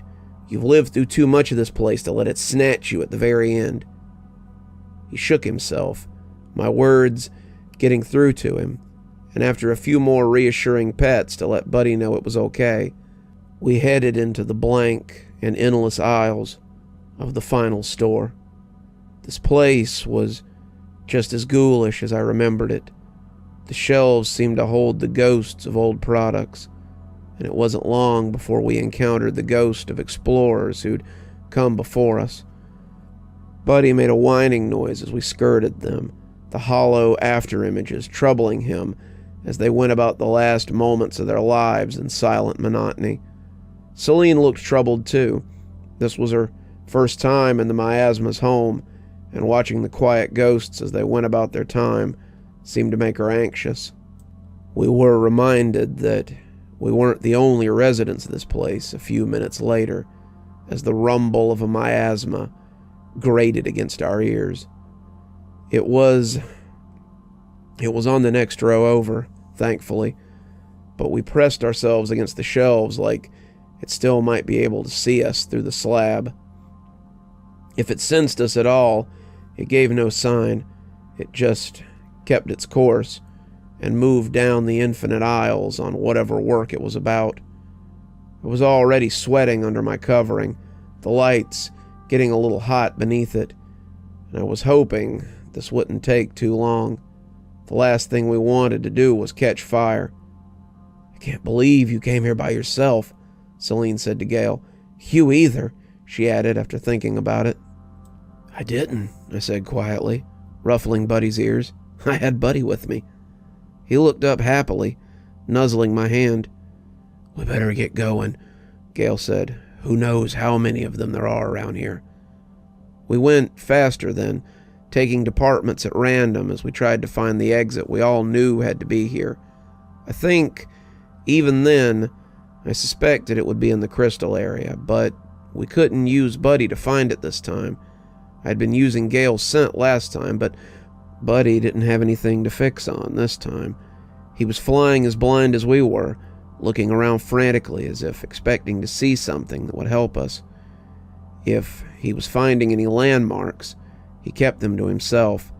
It all looked exactly the same to me and Gale, and as we ran, I kept an ear out for the rumbling footsteps of our captors.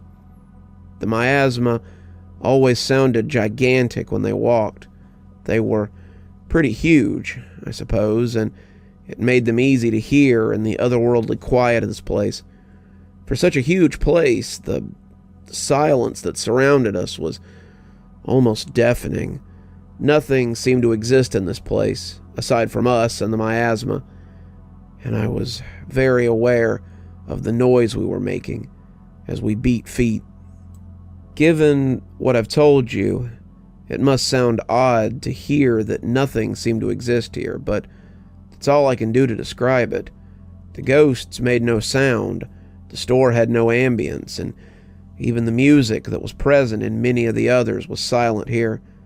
The place was so effortlessly oppressive that it made sense for it to act as a cage for those the miasma had captured. This place felt like a tomb more than anything, and I prayed it wouldn't be ours. For all his talk of hurrying, Gale was almost the reason we got caught the first time. We were hustling down an aisle, trying to find some sign that we were getting close, when Gale stopped dead in his tracks.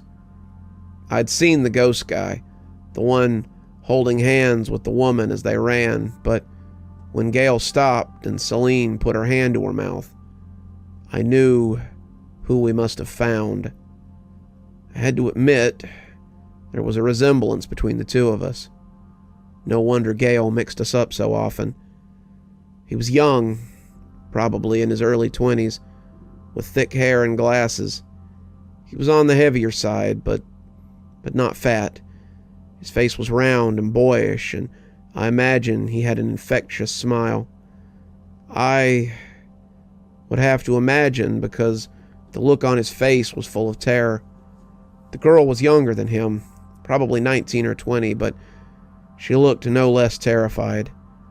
I like to think that maybe they had tried to make an escape too, the way Gale and I had. But they hadn't quite gotten out.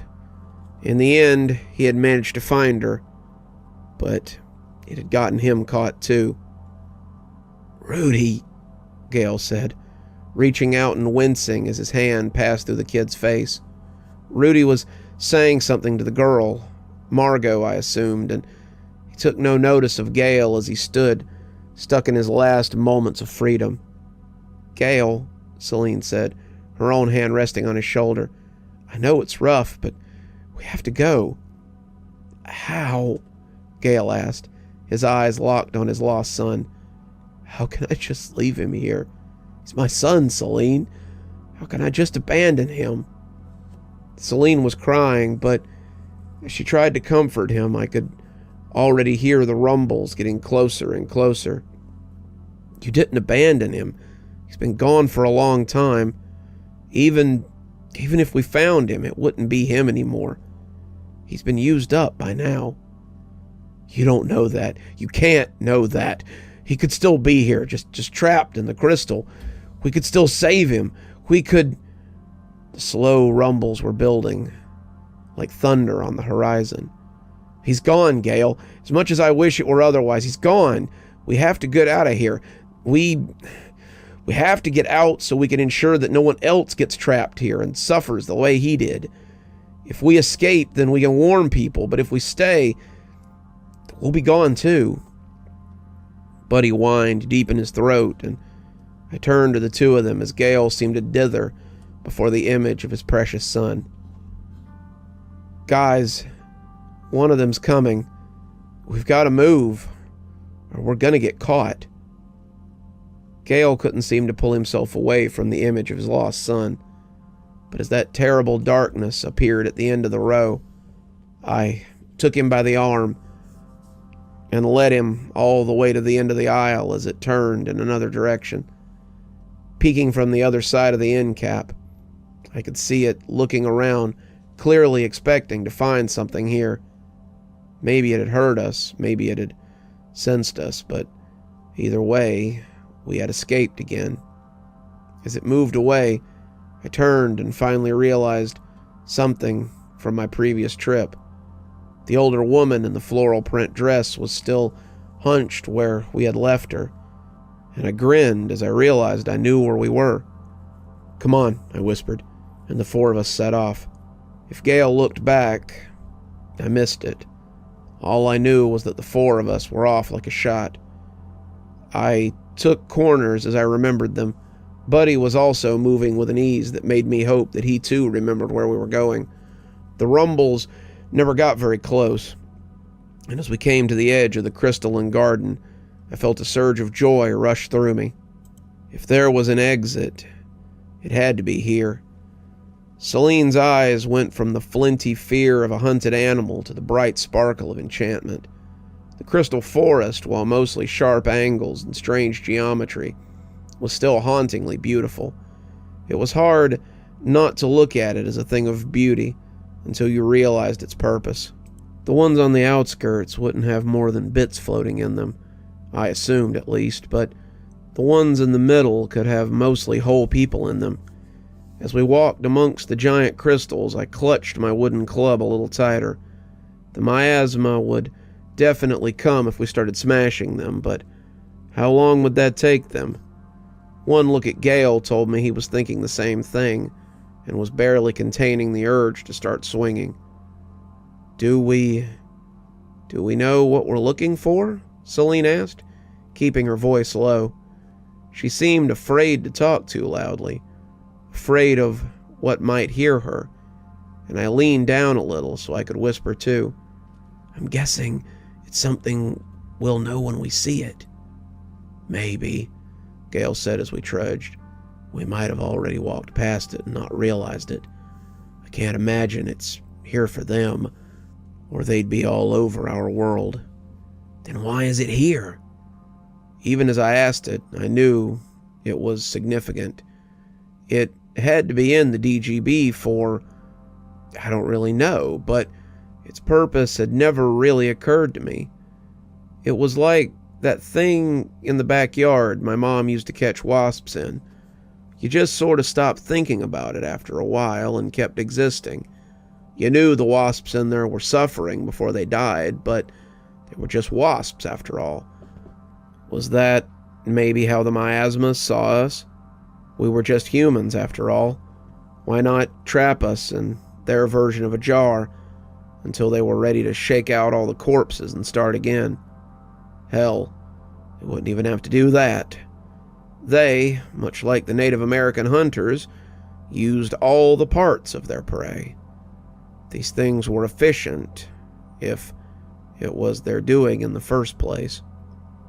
"We should spread out a little," I said, as the crystal forest spread out before and behind us.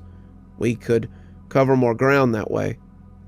"Sounds like a great way to get snatched," Gale said, cutting me off. "We need to stay together. Otherwise, we're just asking to get picked up. If we stay here too long, we might get grabbed. If we split up, we might get grabbed. No matter what we do, there's a chance we're gonna get grabbed. I didn't come this far to get grabbed out of hand. With any luck, we'll get close to whatever the exit is before we get seen." "Guys," Celine said, but we cut her off. "We've got to be smart about this, Gale. We need to get out of here as soon as possible. We can just stay close to each other, like within 10 or 20 feet, so we can call out or something." "Guys," Celine said again, and Gale turned just before he could fire back.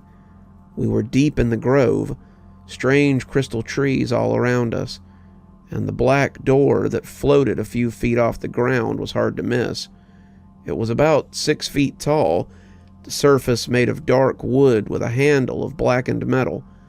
I could see markings on the surface once I got close, and the swirls looked old and kind of angry.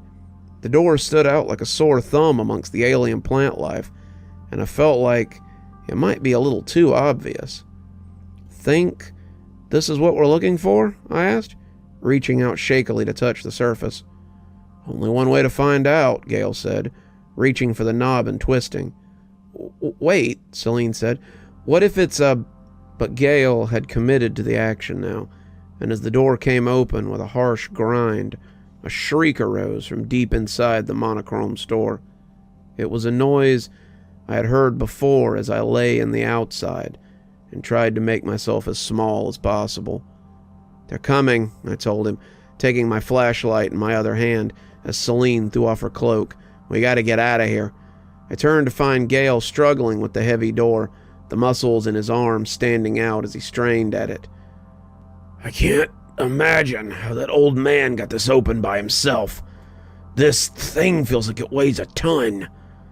I saw the problem as the rust began to flake off the hinges. The door had stood here for God only knew how long, and the hinges had calcified. Whenever it was the hermit had been here, the door had been used very little since. Gale was pushing against it with all his might, but he was having trouble getting any headway. The crystalline trees shuddered under the footsteps of the miasma, and I braced for a fight. "Almost," Gale grunted, heaving with all his might, and I saw he had managed to get it open about a foot. The 3 dark shadows were coming through the crystal forest, and as I threw off my cloak, too, I reached down to snatch Buddy's off, and we shone like beacons. I looked up to find a 4th trying to come in on our left, a 5th from our right, and I was sure there would be others trying to come in at our backs. They must have somehow known that the door was opened, and as the beams of our flashlights grated out, I heard Buddy bark as he pulled at his leash. The lead miasma reached out with a pair of hands the size of manhole covers, but when it tried to grab Celine, its hands lost their fullness. They passed harmlessly through her, through me, and Buddy too, and the miasma seemed confused. It lifted its hands and looked at them, not sure why it couldn't grab us.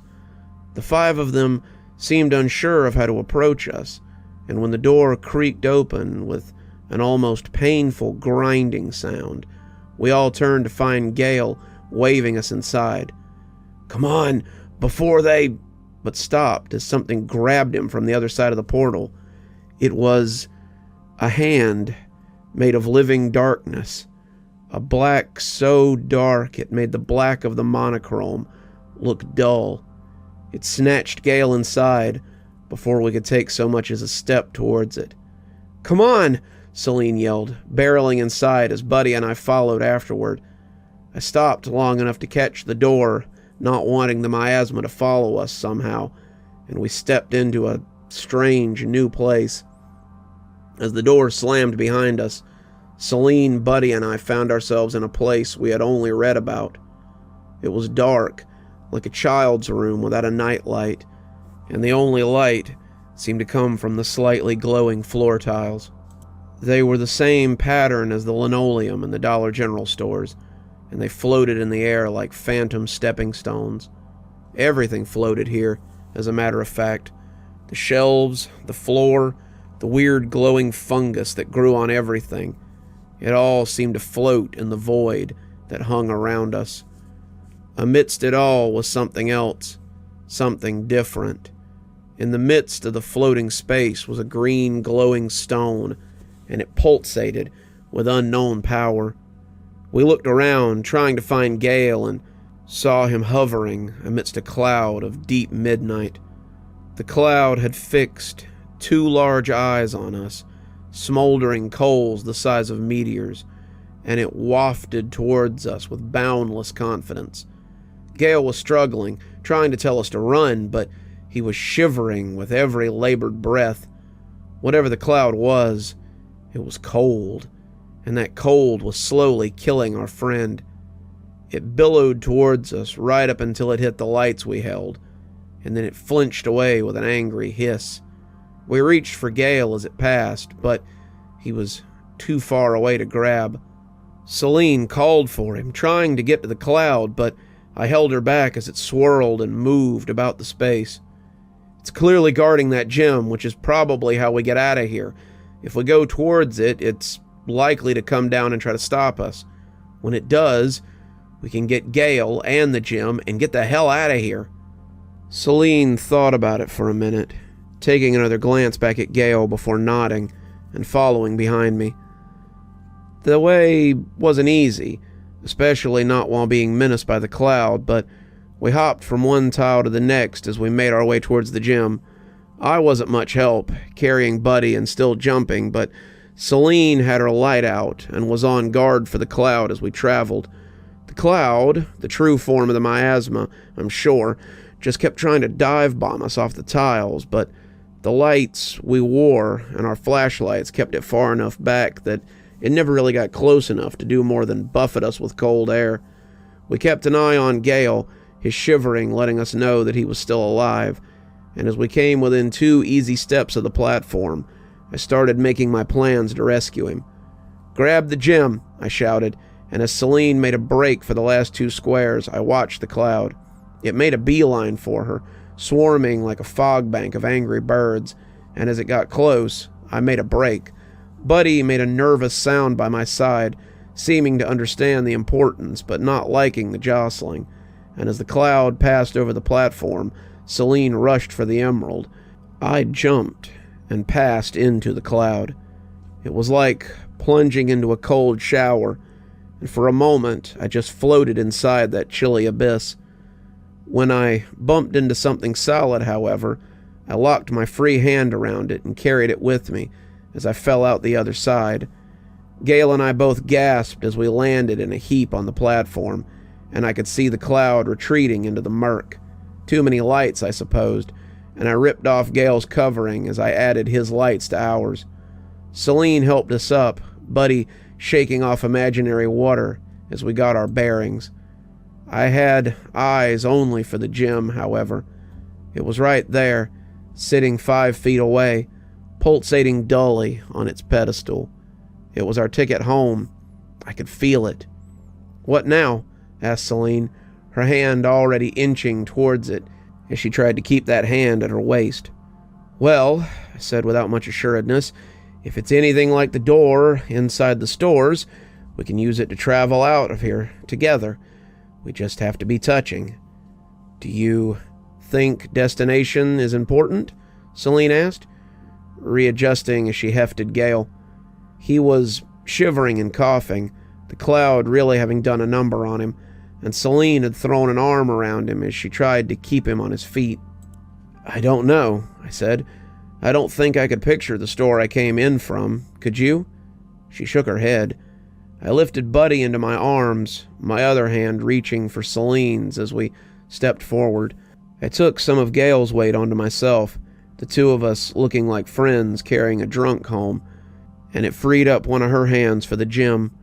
The arm under Gale grabbed her shirt as well, putting us in contact as we prepared to hopefully travel one final time. "See you on the other side," I said, her hand stretching to grab the crystal. "I hope so." As her fingers came into contact with the surface, everything went dark. For a little bit, I didn't know anything. I was blind, mute, deaf, senseless, adrift, just waiting to land. Felt like hours. Felt like seconds. Then slowly I became aware of something. It was wet and rough and scraping against my face as a worried whine accompanied it. I opened my eyes and saw Gale and Celine lying on the floor of a generic bathroom that could have belonged to any big box store in the country. The lights were on. Buddy had set them off when he got up, and as I sat up, I could already hear a low growl from my two companions. Buddy was dancing around happily, barking with excitement, and I rubbed my head as I tried to shush him. Despite the pounding headache, we had made it. We were somewhere different, somewhere new. "Where are we?" Gale gravelled out, rubbing his head as the two of them blinked owlishly at me. I looked at the bathroom door, hesitated for a moment, and then I pushed it open.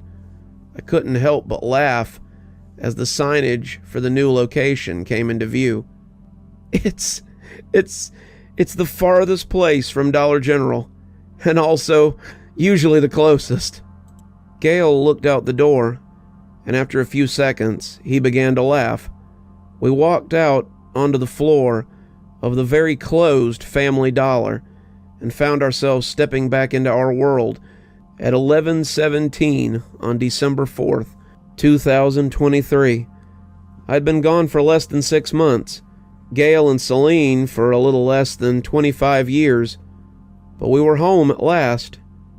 When the blue and whites started pulling up a few minutes later, I realized our adventure wasn't over yet. Now, we had some explaining to do.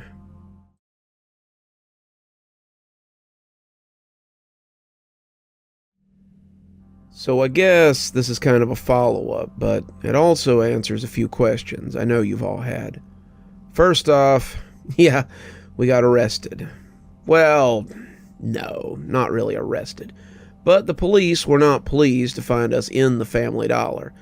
I guess we triggered a silent alarm when we came out of the bathroom, and the response time for this side of town was pretty stellar. We submitted, because what else were we going to do? We had been through the ringer, and we were in no mood to fight the cops. They cuffed us, patted us down, and took us to the police station. Buddy got to ride in the empty canine unit cage, his dog having been left at the kennel for the night. They put Gale and I in the back of the same car, and as we rode, Gale seemed to be telling me to keep quiet with the looks he gave me. Fortunately for all of us, we left everything in the beyond when we had traveled the last time. We didn't have the backpack of incriminating items that we couldn't explain. We didn't have the homemade weapons or the flashlights, and we had come through with nothing but the things we'd gone into the bathroom with initially. This worked out for us because it meant that I still had my wallet, my phone, and my punch card from work, the one from the night that I had worked. I assumed Gale had some sort of wallet on him, men his age usually did, and hopefully Celine had some kind of ID on her as well. I had noticed that both had emerged in their uniforms, and I wondered what the police would make of a pair of Dollar General employees being in the Family Dollar after hours. We were all loaded into little rooms and left to wait for about 15 minutes. That's when a guy in a sheriff's department uniform came in with a cup of coffee. I didn't know how you took it, so I put some cream and sugar in and added a piece of ice so it wouldn't be too hot. I thanked him, the coffee going down a treat, but the real surprise was how much I enjoyed the sound of an unfamiliar voice. I had spent what felt like years listening to the same 3 people, and one had been little more than incoherent babbling. I'd miss new people, even just the overheard side conversations you picked up on while you were out and about. It was like music to my ears. So, I don't know if you're aware, but your family declared you missing about 6 months ago when your boss said you'd missed 3 days of work in a row. They found your car in the parking lot of a Dollar General, but it was closed for the night. They searched around the store, the surrounding neighborhoods, and finally, even inside the store, but no one found so much as a hint of what had happened to you. Now, you show up with 2 other missing people who have been missing a hell of a lot longer than you, in the bathroom of a Family Dollar that sits across the street from the store we found your car in front of. He looked over the top of the file folder at me, clearly hoping I would connect some of the pieces for him. So my main question is how? I waited for him to elaborate, but when he didn't, I just shrugged. How what? How did you manage to reappear after 6 months in a store that had been locked up for the night, in a bathroom that had been checked out and signed off on by the manager before he locked said door and armed the security system. I've got him in the sergeant's office, and he's telling us how he was the last one out of that store, and there was no way that he missed 3 grown people and a dog in a bathroom built for one person. So either you guys just dropped out of the sky, or... But at that point, someone new pushed their way into the room. Someone in a suit, with a smile off a crest box. "I'll take it from here, officer. There's been a mistake. Someone is waiting for you in the sergeant's office. Someone who can explain everything." The deputy looked at the man skeptically. "And just who the hell are you?" "My name is Mr. Washington. I work for a special interest group, someone with information on what's going on. This man is to be turned over to my custody immediately. It's all in the paperwork you'll find with your sergeant, I assure you." The deputy looked like he intended to argue, but his radio chirped about that time, and his supervisor told him to come to the office to sign some paperwork. "Sir, I've got a suspect in room..." "Doesn't matter. Mr. Washington is going to take over from here. Now I need you to come and sign some forms, ASAP, deputy." The deputy licked his lips, clearly not comfortable with the situation, but he got up and headed for the sergeant's office. Not before one last word on the matter that clearly didn't impress Mr. Washington. "Don't move till I get back.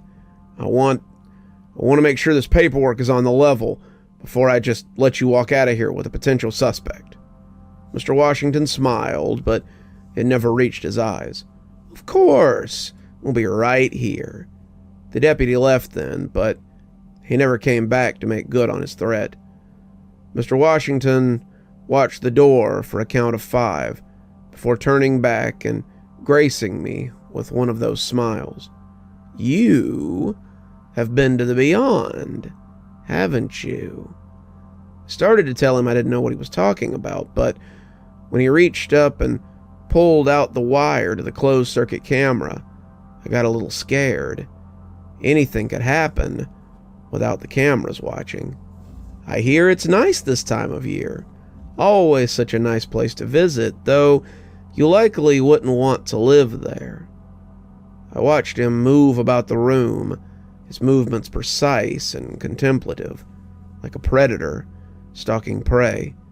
Have you been there?"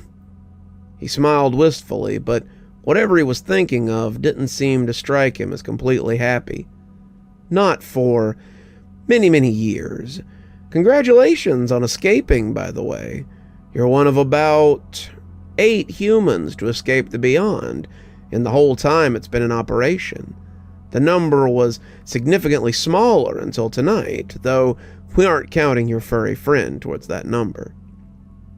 I watched him as he paced around, realizing it reminded me of something I'd seen recently. A little too recently. Are you one of those numbers?" He smiled then, his eyes sparkling like the reflection of a tar pit. "Oh no, kid. I'm a native." His smile was likely meant to be disarming, but I could see the barely contained want behind his form. Had he created this form himself? Was it something that had been given to him when he poured from that dark place I had only recently escaped from? How did something like him adjust to being in a body so small? "So, how long did you spend there?" he asked, still pacing, ever patrolling. 6 months, according to the police at least." "Not quite as long as your friends in the other room, though still impressive. You know, most of our guests are taken within a month. Generally, when they run out of food, my people come to take them before they starve.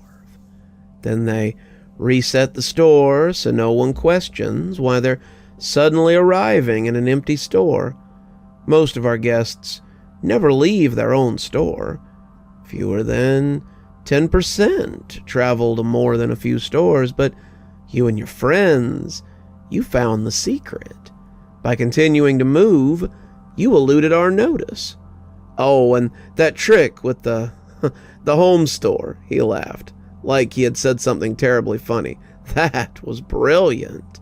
No one has ever had the foresight to do that. Gale, he's been on our radar for years. Celine, too, but we couldn't find them. Do you know how infuriating that is? We own the space. We control the beyond, but that wasn't good enough for them. No, they grabbed a hammer and a chisel and carved out their own spot. Do you comprehend how difficult that is? Do you understand how complicated it is to travel through thought alone, let alone to take things with you? Oh man, and you went outside the store. I jumped when he slammed his hands down on the table. For a moment, it felt like the whole room shook. His face was rapturous, but I could see his rage at odds with his curiosity beneath the surface. No one has ever gone to the outside and come back again. No one, not a single guest, has ever done it. You're unique, a true survivor. I tip my hat to you. I was speechless at his intensity as it settled over me, unsure what to say. This close, I could see his skin pulsating and writhing, like a mask full of angry bees. He wasn't used to these kinds of emotions yet. That much was clear, and it was threatening to unmake his disguise. I suppose there weren't a lot of emotions involved when your life consisted of stomping around an endless wilderness or through the monochrome store on patrol for intruders. He seemed to be aware that he was lingering too close and turned a step back towards the door. He put a hand on his temple, his face doing that weird, jittery thing again, and he seemed to be having trouble keeping himself together. The dichotomy of this creature was truly terrifying. It was like watching a mental patient shift between personalities. And I hoped I hadn't escaped the beyond to die here to this wolf in sheep's clothing. So I suppose the question is, he asked, turning back to me, his slightly dopey smile back in place, what are you going to do with the information you have about the other place? There it was, the threat I'd been waiting for. Before you say anything, he said, reaching into his pocket and coming out with an envelope, I've been authorized to give you this. He tossed it onto the table as if it were nothing, and I was a little afraid to take it. Think of it as compensation for your time. It's more than you would have made in the 6 months you were outside. Probably more than you would have made in a year at that shitty little job, but it's our way of ensuring that you get back on your feet. We took into account that you probably got evicted from your place when the rent stopped getting paid, impound fees on your car, things like that. If you don't go wild, you could probably take a 2-year vacation on just what's in that envelope and be fine. I suppose, however, and the smile dribbled off his face with the same suddenness that it had appeared, that you might also consider it hush money. We know about your little internet story, but that cat is already out of the bag. Hell, tell them about this while you're at it. It's the internet, kid. No one believes this kind of thing. I would expect you not to try talking to anyone who might believe you, or I'll have to come back and have a very different talk with you and your friends. He looked at me as if he expected me to argue with him or try to be brave, but I was honestly terrified. I thought it would all end once we were out of the Dollar General beyond, but it sounded as if it might never truly be over. I can tell by your silence that we understand each other. I'm sure you'll never have to see me or my associates again. Have a good life. Try to forget what you saw over there. And just get back to normal. It's healthier that way. Oh, and we hope this won't affect your patronage of Dollar General in the future." He left then, but I could almost hear the smile that was spreading across his face. They cut us loose not long after that. Gail and Celine were waiting for me in the lobby, and after some paperwork and some fees changed hands, a very happy Buddy was brought out as well. I used my phone to call an Uber, and the four of us found a motel for the night that would accept animals. Once we were behind the door, Gail asked me if I had received a check too, and all three of us pulled out identical envelopes. My amount was a lot lower than Gail and Celine's, but it was still enough to live comfortably for a while. Gail and Celine had enough money to buy a house, a car, get IDs, and still retire comfortably. We're not sure what we're going to do, but tonight we're planning to get some shut-eye and figure it out tomorrow. Once again, thanks for sticking with me, and I'll have more updates soon. Until then, do yourself a favor. Stay out of the bathrooms and watch yourself around the Dollar General. You never know where one quick trip might take you.